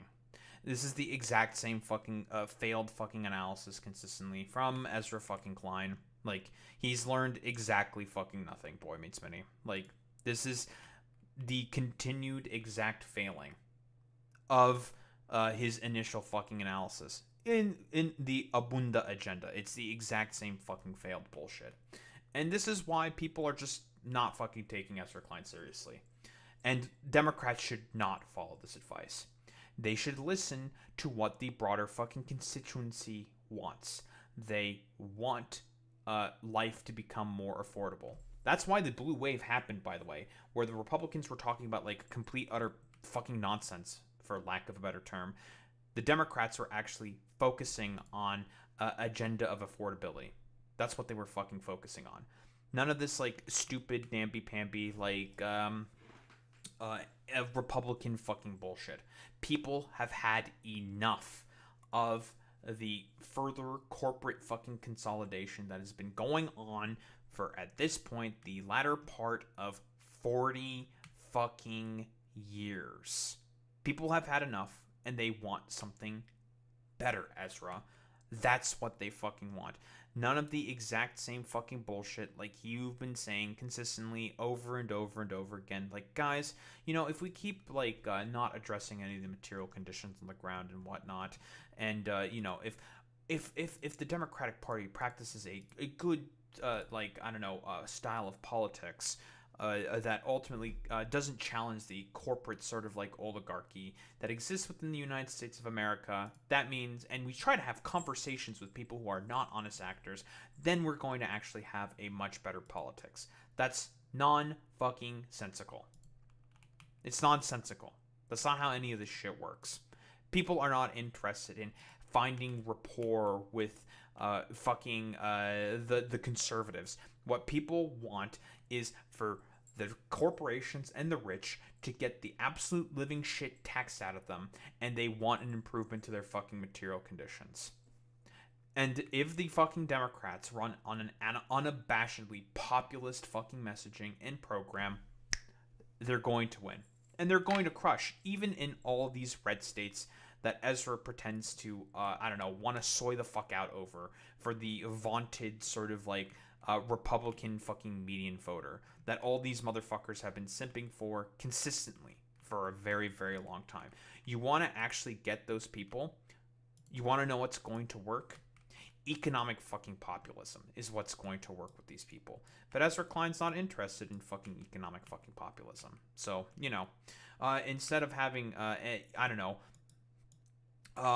based economic populism, more Abunda agenda fucking bullshit and nonsense.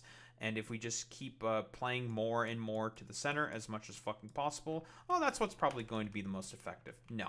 It's a complete, utter failure, and Ezra Klein has fundamentally learned absolutely fucking nothing ever since he put out his fucking dumbass book on the Abunda agenda.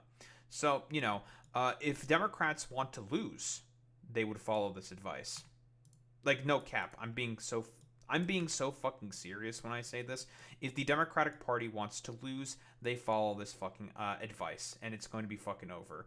Because, again, what Ezra Klein is overall talking about here is just, again, capitulating more and more to the right for literally no fucking reason. And that is just not going to work with the current Democratic constituency and what is beginning to emerge right now amongst the fucking Democratic Party. It's not going to work, and it's going to end up in the exact same fucking failure where people are just going to look at the Democrats and be like, wow, these guys believe in basically absolutely nothing, because guess what? That's one of the biggest problems with the fucking goddamn Democratic Party. They believe in almost fucking nothing. And people are sick and tired of a party, that being the Democratic Party, being a party that believes in nothing fundamentally. People have had enough, and they want, like, some actual, like, populist fucking rhetoric to emerge from the fucking goddamn Democratic fucking Party. That's what they actually want. None of this fucking stupid Abunda fucking bullshit. Like, no one wants that. That shit's over. It's done. It's been tried. It's been tested. It's fucking cooked. All right? Like, people want the fucking populism. That's what they fucking want. None of this other fucking bullshit. So yeah, like, he's basically learned absolutely fucking nothing, and it's just going to be more and more of the exact fucking same bullshit as always if we want to listen to what fucking Ezra Klein has to fucking say. complete utter. Just do not follow this fuck. If you're a fucking Democratic politician, you should do the exact opposite of following Ezra Klein's fucking advice. And I'm being so real when I say that.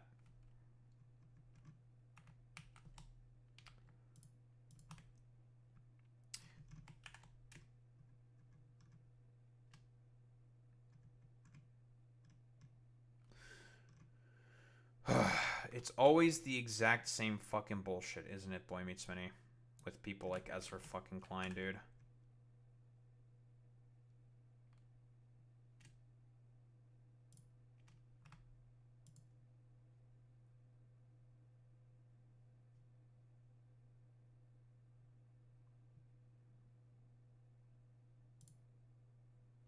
Never fucking learns.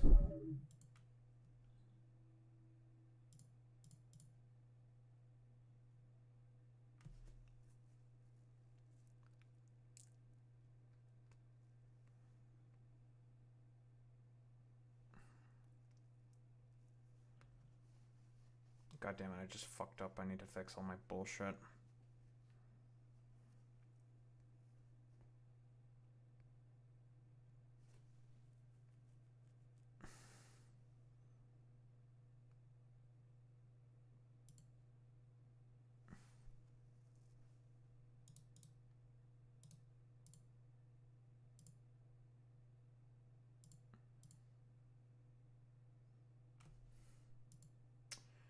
We've been getting quite a few of these fucking bots, dude.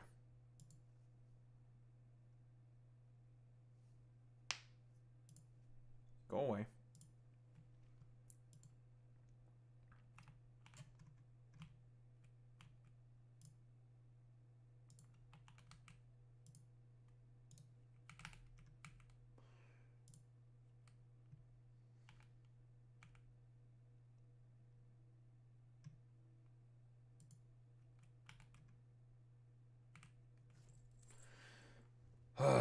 Always the exact same shit with fucking Ezra.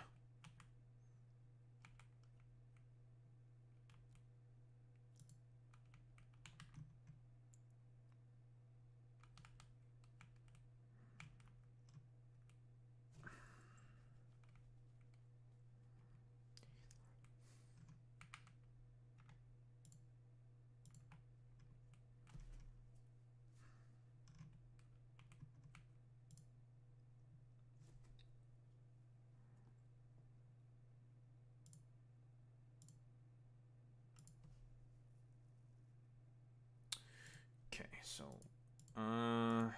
stack inserters.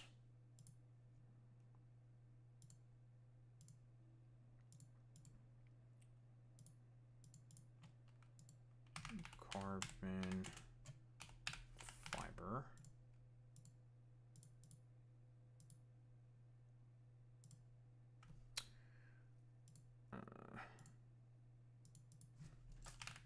Mixed.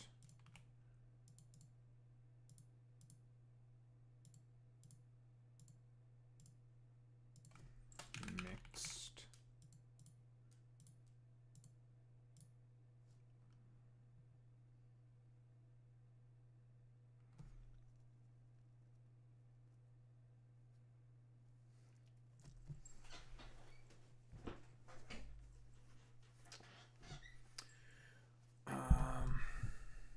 What else is this dumbass shit supposed to pick up?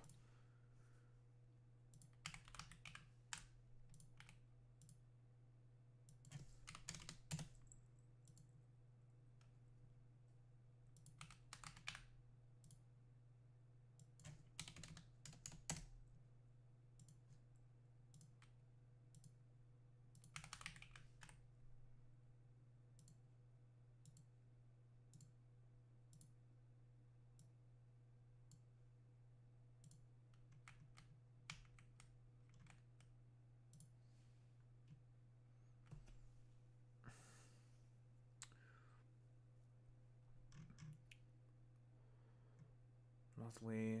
It's that.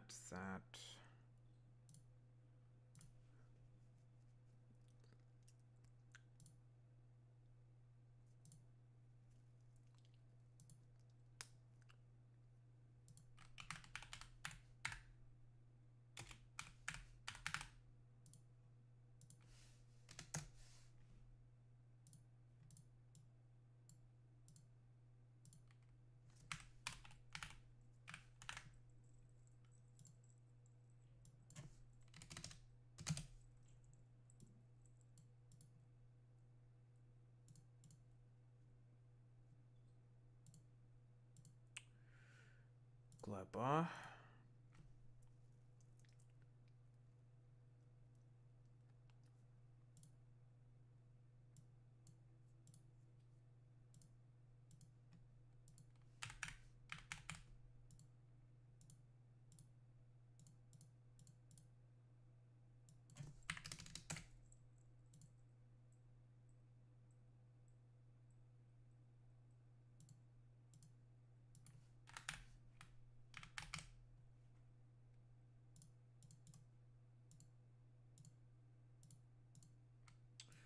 Must fix.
Okay, recyclers, that thing, mixed. Mixed.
Alright, there.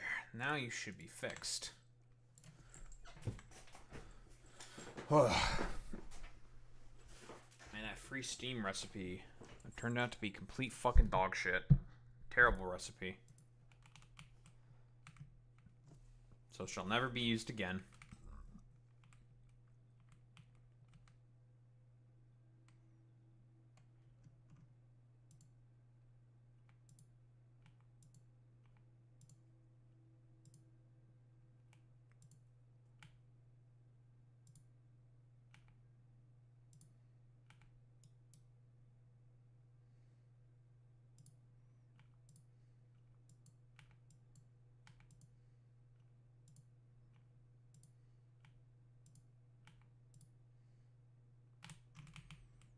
Alright, well, now you're fixed. All fucking fixed.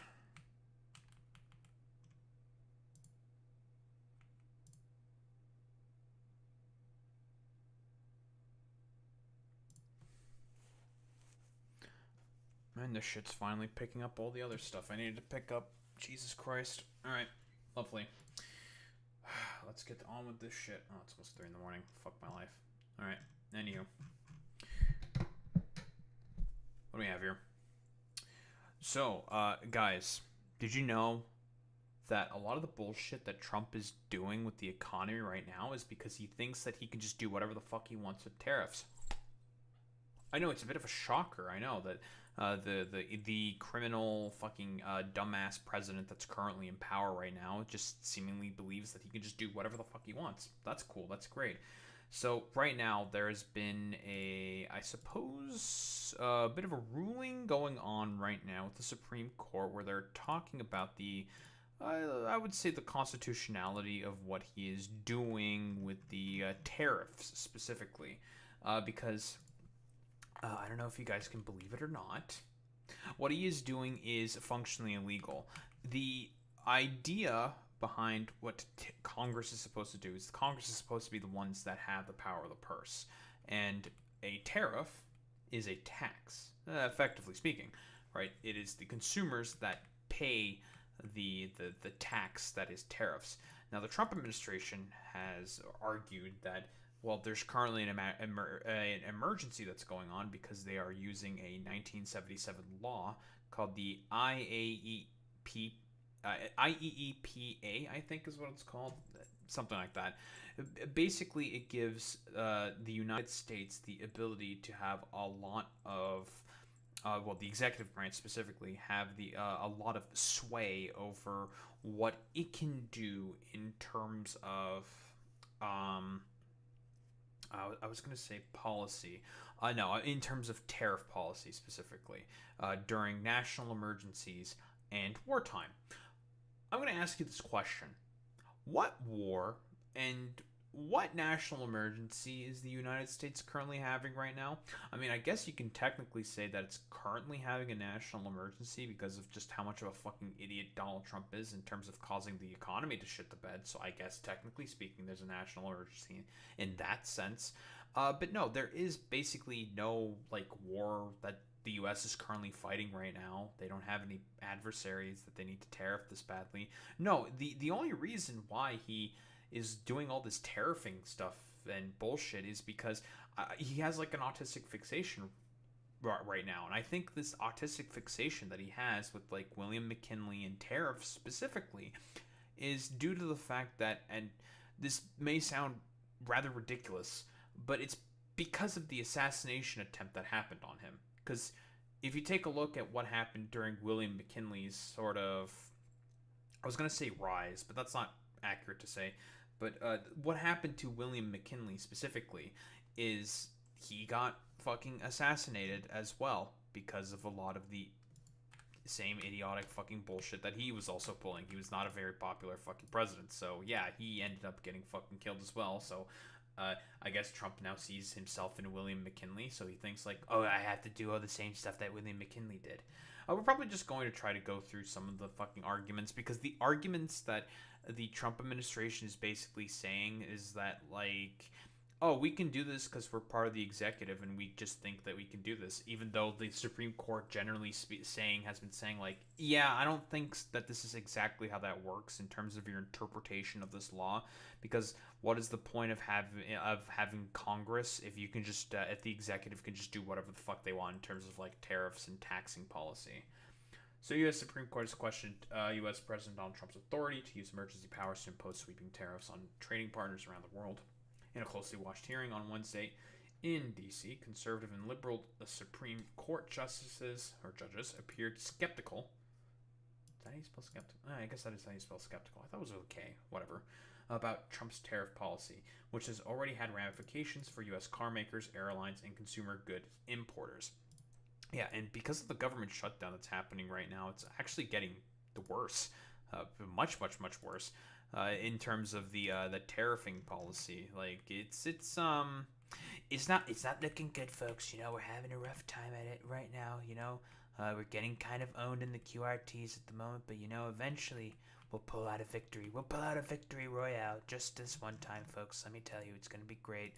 And I mean, broadly speaking, the problem with the fucking tariffs is, well, besides the fact that they are illegal and the fact that Congress did not approve any of this stuff, it's more so what this is a challenge to is the unitary executive theory that the Trump administration has been broadly operating off of. Because of Project 2025 and the idea behind unitary executive theory, it is said that the Trump administration can just do whatever the fuck they want in terms of tariffs, and this purely plays into Project 2025 when that's never been the case within fucking Congress. I don't think that's ever been the fucking case where the executive branch can just kind of do whatever the fuck they want.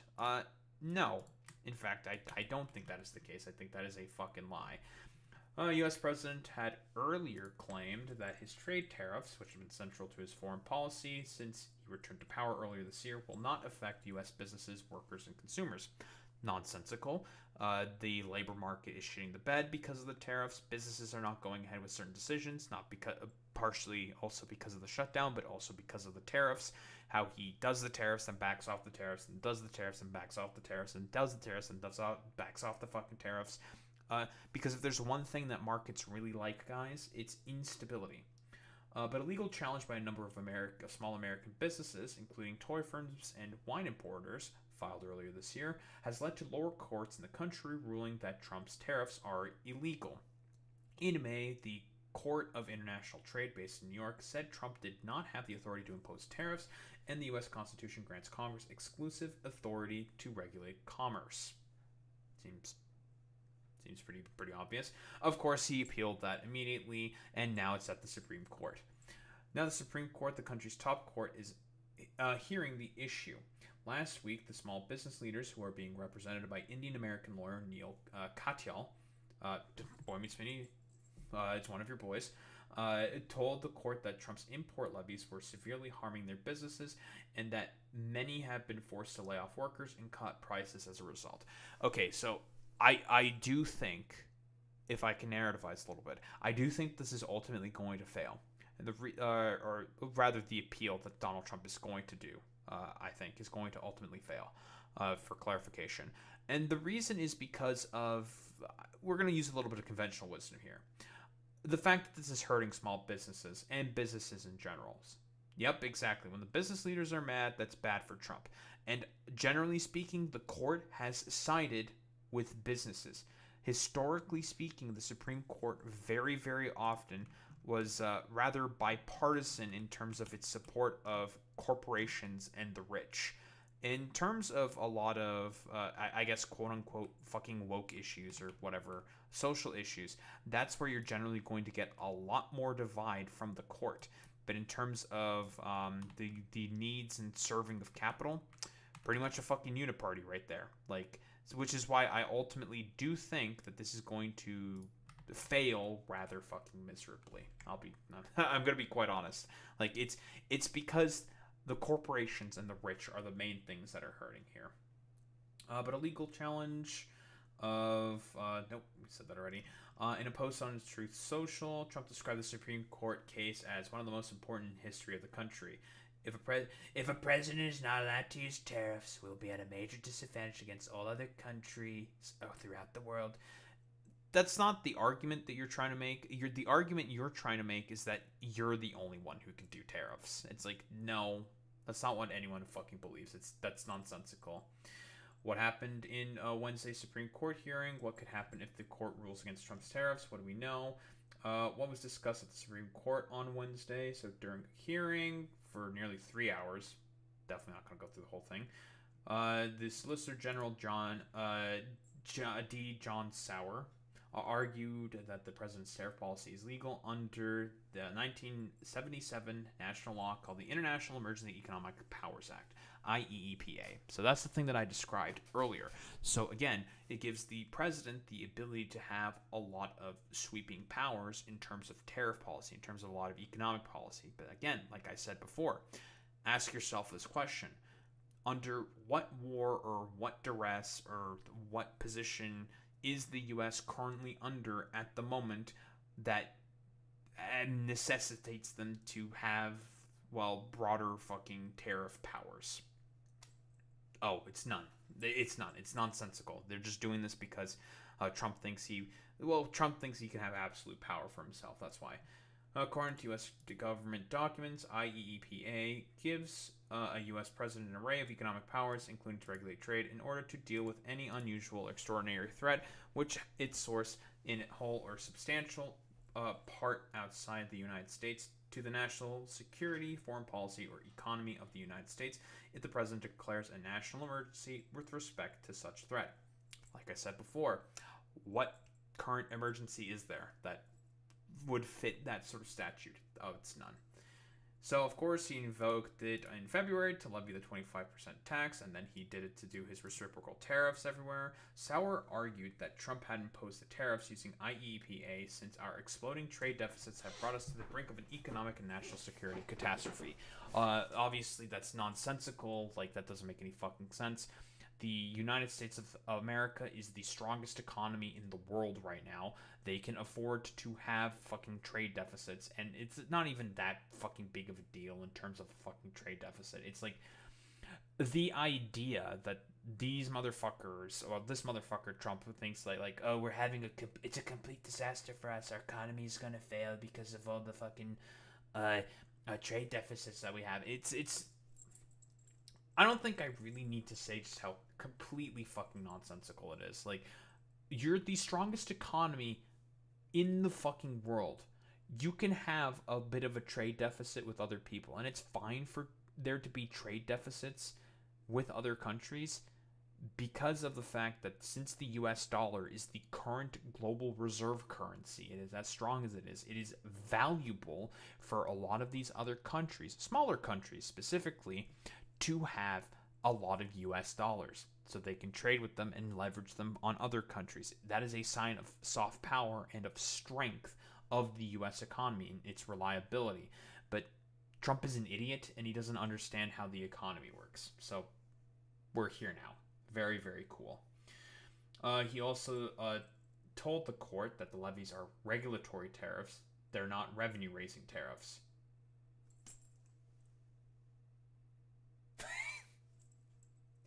He's been consistently talking about how he's been making so many fucking profits off of fucking tariffs, dude.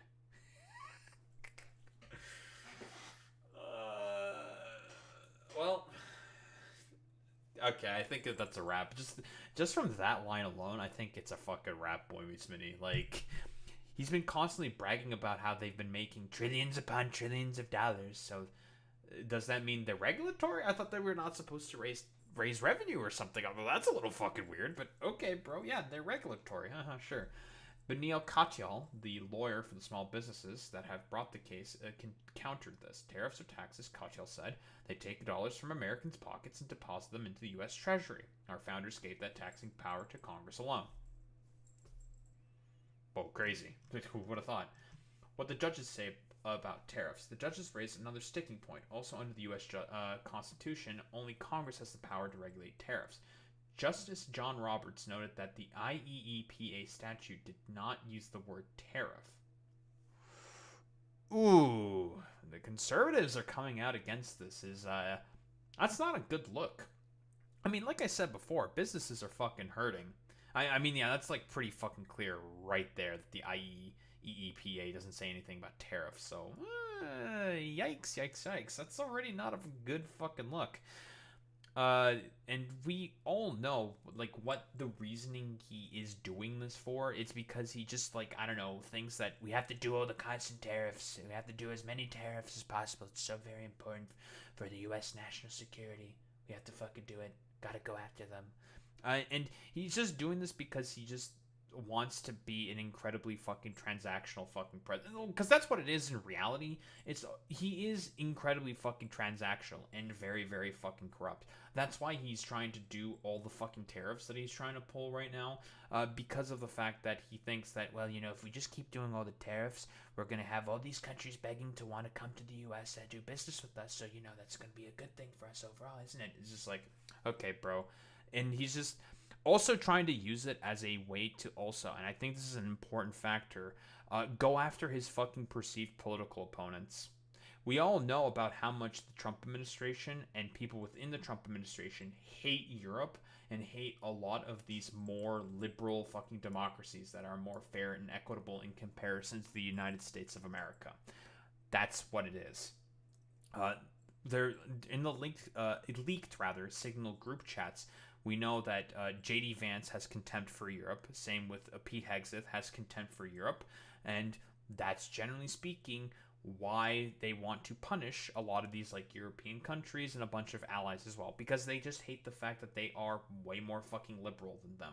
Like, that's what it is. It's all fucking a regime of punishment, of like it's some form of like I don't know, revenge in the minds of these people for slights that they think the world has done against them. That's what it is. It's all a fucking political revenge tour with these motherfuckers. Elena Kagan also told Sauer if it has a lot of actions that can be taken under the statute, it just doesn't have the one you want. Oof. Yeah, I think that's pretty fucking clear.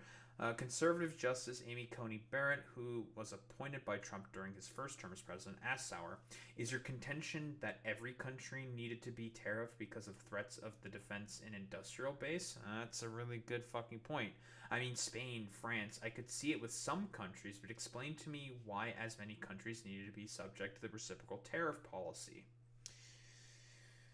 It's because it's political revenge. I mean, I know why this is the case. If in the minds of the Trump administration and all of his like little lackeys and cronies, in their minds, this is an excuse for revenge, right? Because they're just jealous of the fact that these countries have way better, I guess, more liberal fucking democracies in comparison to the United States of America.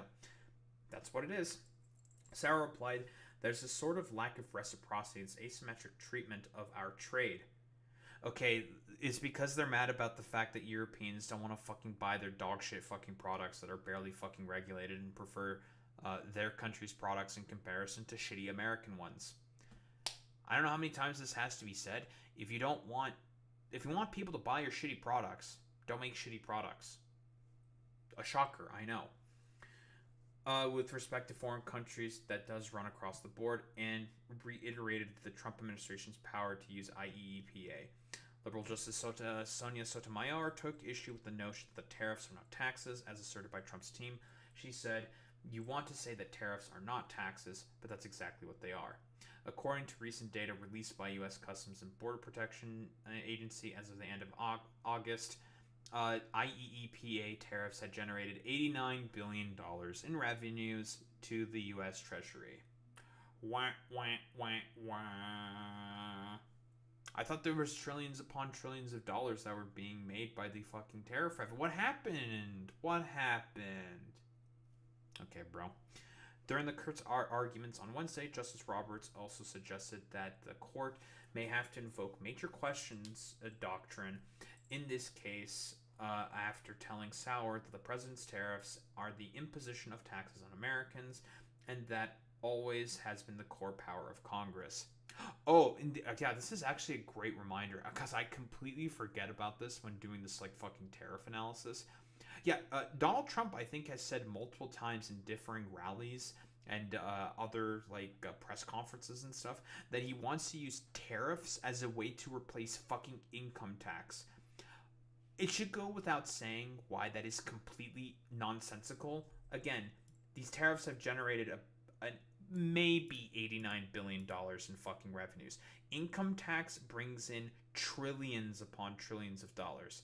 Not even like not even a fucking fraction of a percentage necessary to cover that fucking amount of fucking tax. Yeah, it would collapse the United States economy entirely, but I mean, Donald Trump has already been currently doing everything possible to make the United States collapse entirely. So, if its rich billionaire buddies have said that, why don't we just replace income tax with fucking tariffs? It's gonna be great, folks.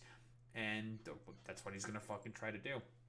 The major questions doctrine checks a U.S. executive agency's power to impose a policy without Congress's clear directive. The Supreme Court previously used this to block former President Joe Biden's policies, including his student loan forgiveness plan, which, again, shouldn't require Congress to have to rule that, because most of student loan debt that is owned, because he was going to cancel about a third of student loan debt, which would have been huge. I think it was about $500 billion he was looking to cancel, which would have been huge because 90% of student loan debt is held by the federal government. They have jurisdiction over that money, so they can fucking cancel that if they want to. But of course, the Supreme Court just wants people to suffer, so fuck it, whatever. Sauer argued that the major questions doctrine should not apply in this context, since it would also affect the president's power in foreign affairs. Shut the fuck up, dude. No, it's already been made pretty clear by the court themselves. They said, like, no, this is a tax on Americans. And the argument also is pretty clear. It's a tax on Americans. You are taxing Americans because, again, who are the main people that are paying the fucking tariffs in import fees? Oh, it's the taxpayer. It's the American people who paid for the fucking tariffs. It's not about foreign fucking policy. That's a complete red herring. It's a distraction. Let's see. The Supreme Court has a 6-3 majority and generally takes months to make a decision. While it remains unclear when the court will make a decision on this case, according to analysts, the fact that this case was launched against Trump at all is significant.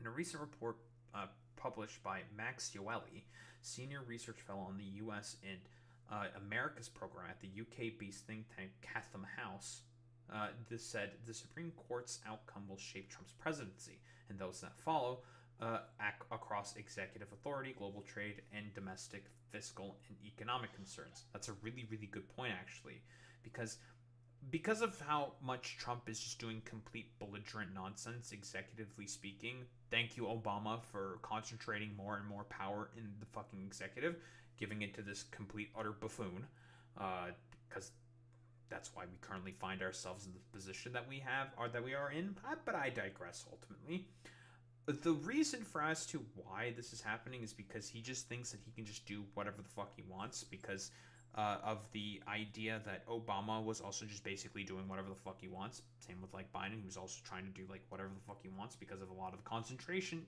within the fucking executive.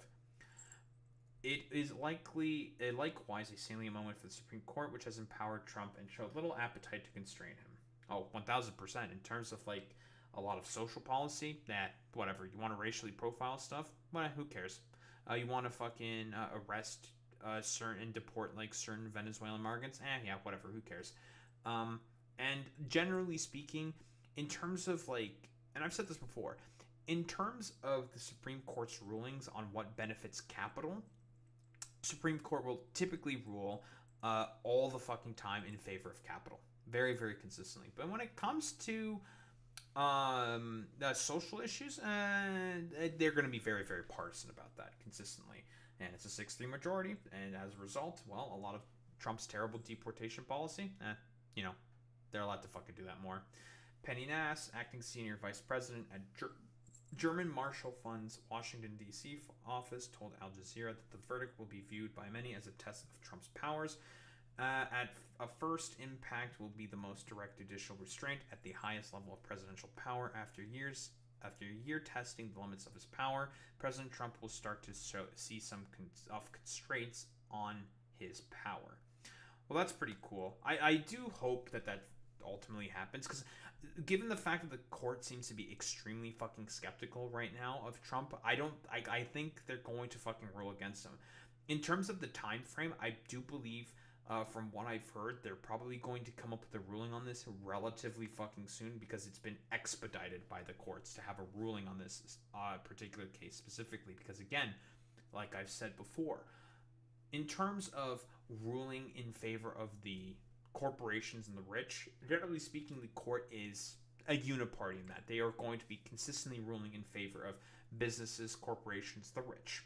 Very, very consistent there. But when it comes to social issues, they're going to be partisan. So they're more than likely going to rule against the tariffs, simply due to the fact that a lot of corporations, a lot of the rich are suffering also because of the tariffs, because they're not going to be able to do proper investment because of the tariffs, because of just how uncertain the economy is right now. And that's just how it is.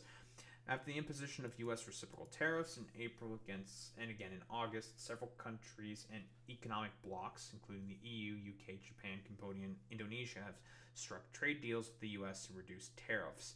But those countries are forced to make concessions to get those deals done. Your EU countries, for example, had to agree to buy $750 billion of U.S. energy and reduce steel tariffs through quotas. Stupid. Like, whatever.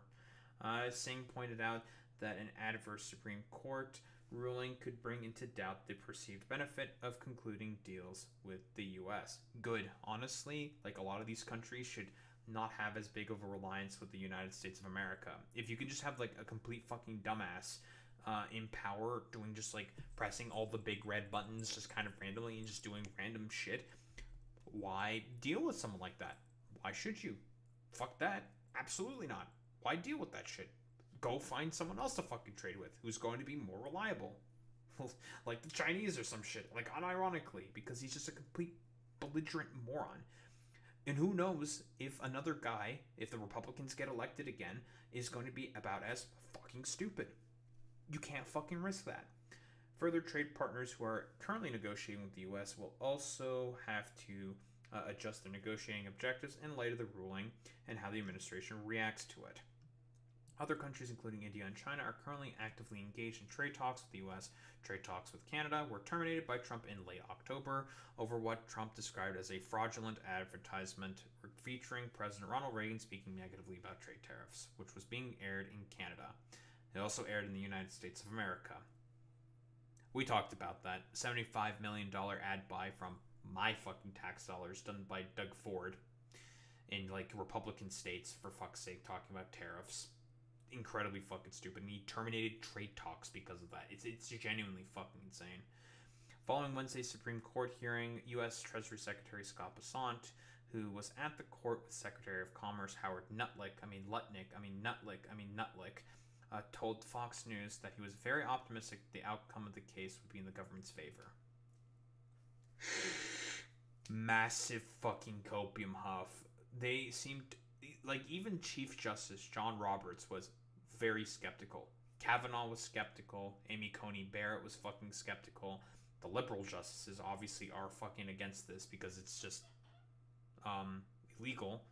Yeah, John Roberts was skeptical. We've read some of the stuff that he was asking. He was challenging a lot of Sauer's positions and was skeptical about this. The only ones who have not spoken, I believe, are Alito and Clarence Thomas. But I even think that Alito was skeptical as well of some of the claims that that the president is also making, that the administration is making. Like, I think this is going to be more or less a slam dunk against the president here, because it's really fucking stupid what's going on here. It's nonsense. Solicitor General made a very powerful case for the need for the president to have the power. He said he refused to discuss the Trump administration's plan if the court ruled against the tariff policy. However, Singh said if the Supreme Court does not find these tariffs illegal, one immediate concern will be how tariffs collected so far will be refunded to businesses, if at all. Yeah, that's the current thing that they've said needs to happen if the Supreme Court rules against this, that the tariffs will have to be refunded, which is very, very funny. So much for that $89 billion that you fucking accumulated, and with the probable trillions upon trillions of dollars that you fucking wiped out for, like, no reason. Very, very cool. Given the importance that the current U.S. administration places on tariffs as a policy tool, we can expect that it would quickly identify other legal authorities and work to reinstate the tariffs. Oh yeah, because that's a really good point. We don't even know if Trump is even going to go along with this. He could just say, like, no, and just ignore the fucking court. That would be a fucking probable crisis, constitutional fucking crisis, because he's already been trying to ignore fucking court orders consistently, like with his deployments of ICE and behaviors that ICE has also been fucking engaging with. He's just been ignoring all of that, so who knows if he just decides to ignore them again. Because he can just be like, well, no, I know better than the courts, I know better than everyone, so fuck you, we're just going to keep doing this bullshit. And it's just like, oh, great. Fantastic. Nass added, the president has many other tariff powers and will likely quickly recalibrate to maintain his deal-making efforts with partners, she said, adding that there would still be very complicated work for importers on what to do with the tariffs already collected in 2025 under IEEPA. During Wednesday's hearing, Justice Coney Barrett asked Katyal, the lawyer for the small businesses contesting Trump's tariffs, whether this process of paying money back would be a complete mess. Katyal said the businesses he's representing should be given a refund, but added that it is very complicated, so a mess. Coney Barrett stated, "It's difficult, absolutely. We don't deny that," Katyal said in response. In an interview with U.S. broadcaster CNN in September, trade lawyers said the court could decide who gets the revenues. Ted Murphy, an international trade lawyer at Sidley Austin, told CNN that the U.S. government could also try to get the court to approve an administrative refund process where importers have to affirmatively request a refund. Well, that's fucking fascinating. So he could just get... he might have to be forced to pay back all that shit. That's so fucking funny, dude. Or a bunch of it, at the very least. What tariffs has Trump imposed so far? Has imposed tariffs at varying rates on imports from almost every country in the world, arguing that the levies will enrich the U.S. and protect the U.S. domestic market. Not true. Also imposed a 50% tariff on all copper imports, steel and aluminum, with every country except the UK, 100% on patented drugs, 25% on cars and car parts, and 25% on heavy-duty trucks. We all know why he's fucking doing this. He's trying to incentivize the return of a U.S. manufacturing base for, like, basic fucking products for some reason, but it's not going to come back because why would it come back? There's no reason to. There's no incentive structure for the corporations to want to bring back manufacturing jobs to the U.S. There's a reason why the Chips and Science Act was successful. Hyper-specific tariffs targeting very specific things within chips manufacturing, which brought back, and as well as subsidies and investment given to the companies to bring back that fucking manufacturing within the United States of America. And he's not doing the second half of that. He's just doing the tariffs, and it's just like, well, I'm just going to do random tariffs, and just, you know, it'll probably work out or something. It's just like, okay, bro. Nice fucking meme. According to University of Pennsylvania's Penn Wharton budget model, which analyzes the U.S. Treasury's data, tariffs have brought in $223 billion as of October 1st. This is $142.2 billion and in the same time last year. Early July, Treasury Secretary Scott Bessent said revenues from these tariffs could grow to $300 billion at the end of 2025. Still not enough to replace fucking income tax like Trump seemingly wants for some reason.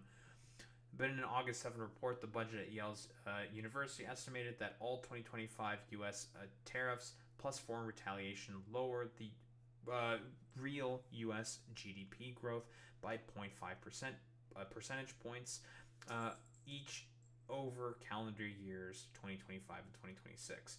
Yeah, because again, people are being forced to have to pay the tariffs. Taxpayers have to be forced to pay the tariffs, and that's minusing a lot of the fucking revenue because they're forced to have to pay in the increased fucking levies.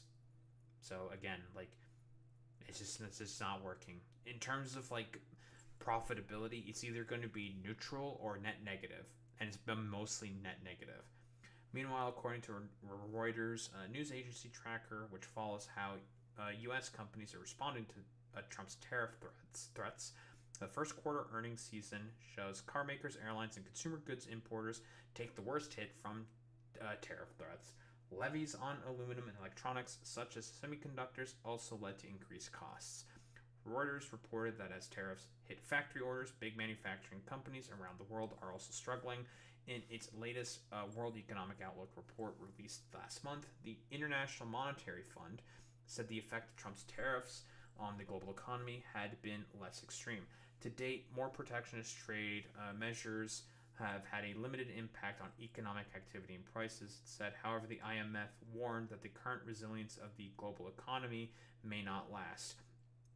Looking past apparent resilience resulting from trade-related distortions in some of the incoming data and whipsawing growth forecasts from wild swings in trade policies, the outlook for the global economy continues to point to dim prospects both in the short and long term.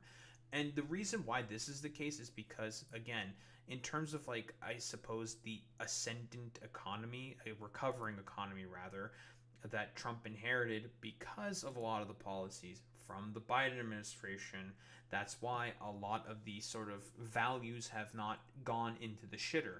But all economic indicators are indicating, because of the tariffs, that a recession is happening. The labor market is suffering because of the tariffs.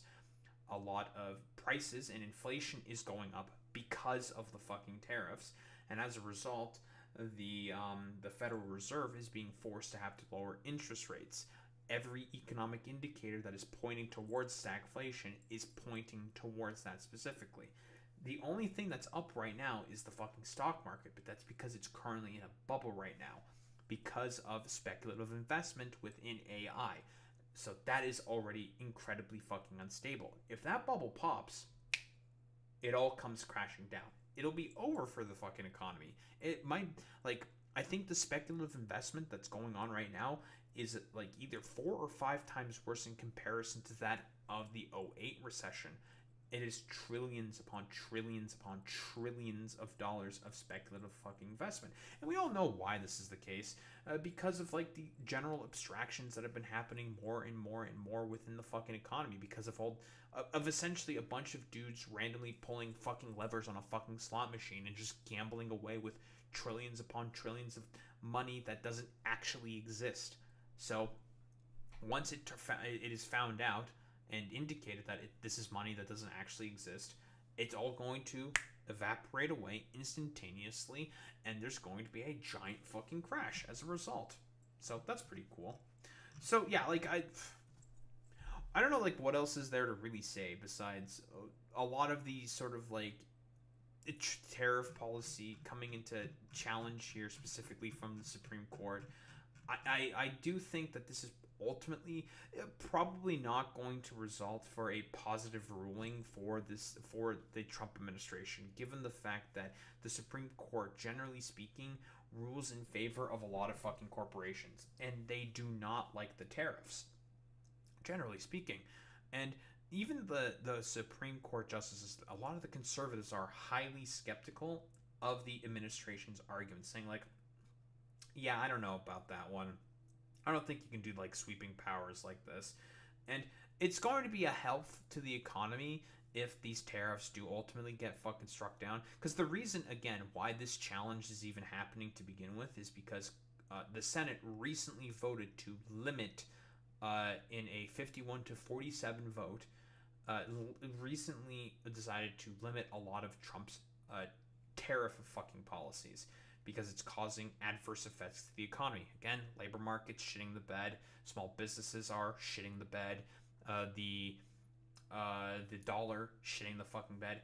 Every economic indicator is pointing towards shitting the fucking bed. And a lot of it is because of the fucking tariffs and the inflation that is being brought by the fucking tariffs.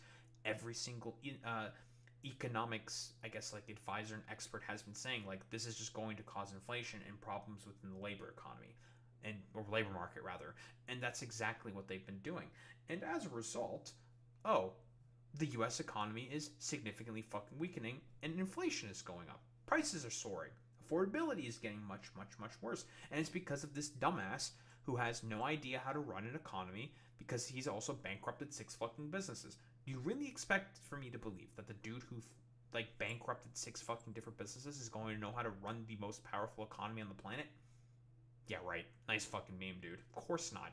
He's just a fucking belligerent moron who thinks that he knows better because he's rich or some shit. Like, that's honestly, that's like the real sort of, like, take there. He just thinks he knows better because he's fucking rich. That's all that there is to it. But yeah, like, I'm trying to think. Like, I don't think there's like really much else to say besides I do think that ultimately the ruling is going to be against Trump. Yeah, sure, he may have some other tariff shenanigans that he can pull out of his fucking ass or something, but it's going to be a major blow to say like stuff like Project fucking 2025 that has said that it wants to use tariff revenue as a way to fucking replace income tax, which is a complete fucking nonsensical. Like, that's not gonna fucking work. And also wants to concentrate more and more power within the executive, because that's another thing that this is all about. The reason why Trump is doing this is because he thinks that he can just get away with it because he has a lot of fucking power being concentrated under himself. And under Project 2025, which pushes for unitary executive theory, it says and stipulates that the president more essentially just becomes a fucking dictator and can just push whatever policy that they fucking want upon everyone else and not have to listen at all to Congress. But yeah, ultimately, I think this is probably going to fail for the administration, given the fact that in terms of partisanship, they will be partisan in terms of social issues, but the court is generally very, very in lockstep, and as it acts as a block when it comes to benefiting, well, corporations and the rich. But yeah, I don't think there's really much else to say besides I do think that ultimately the court is more than likely going to rule against the administration here, but we'll have to see in about, I think, a month or something.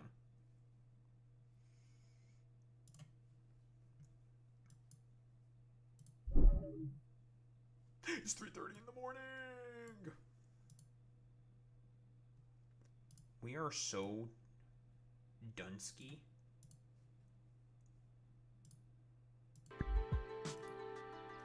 Who the fuck are we gonna raid out to today?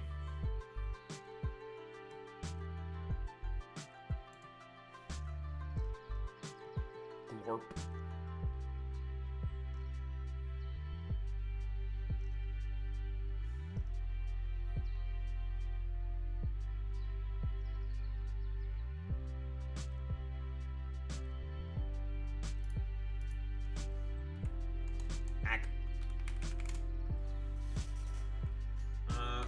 Let's raid out Thesaurus. Why not?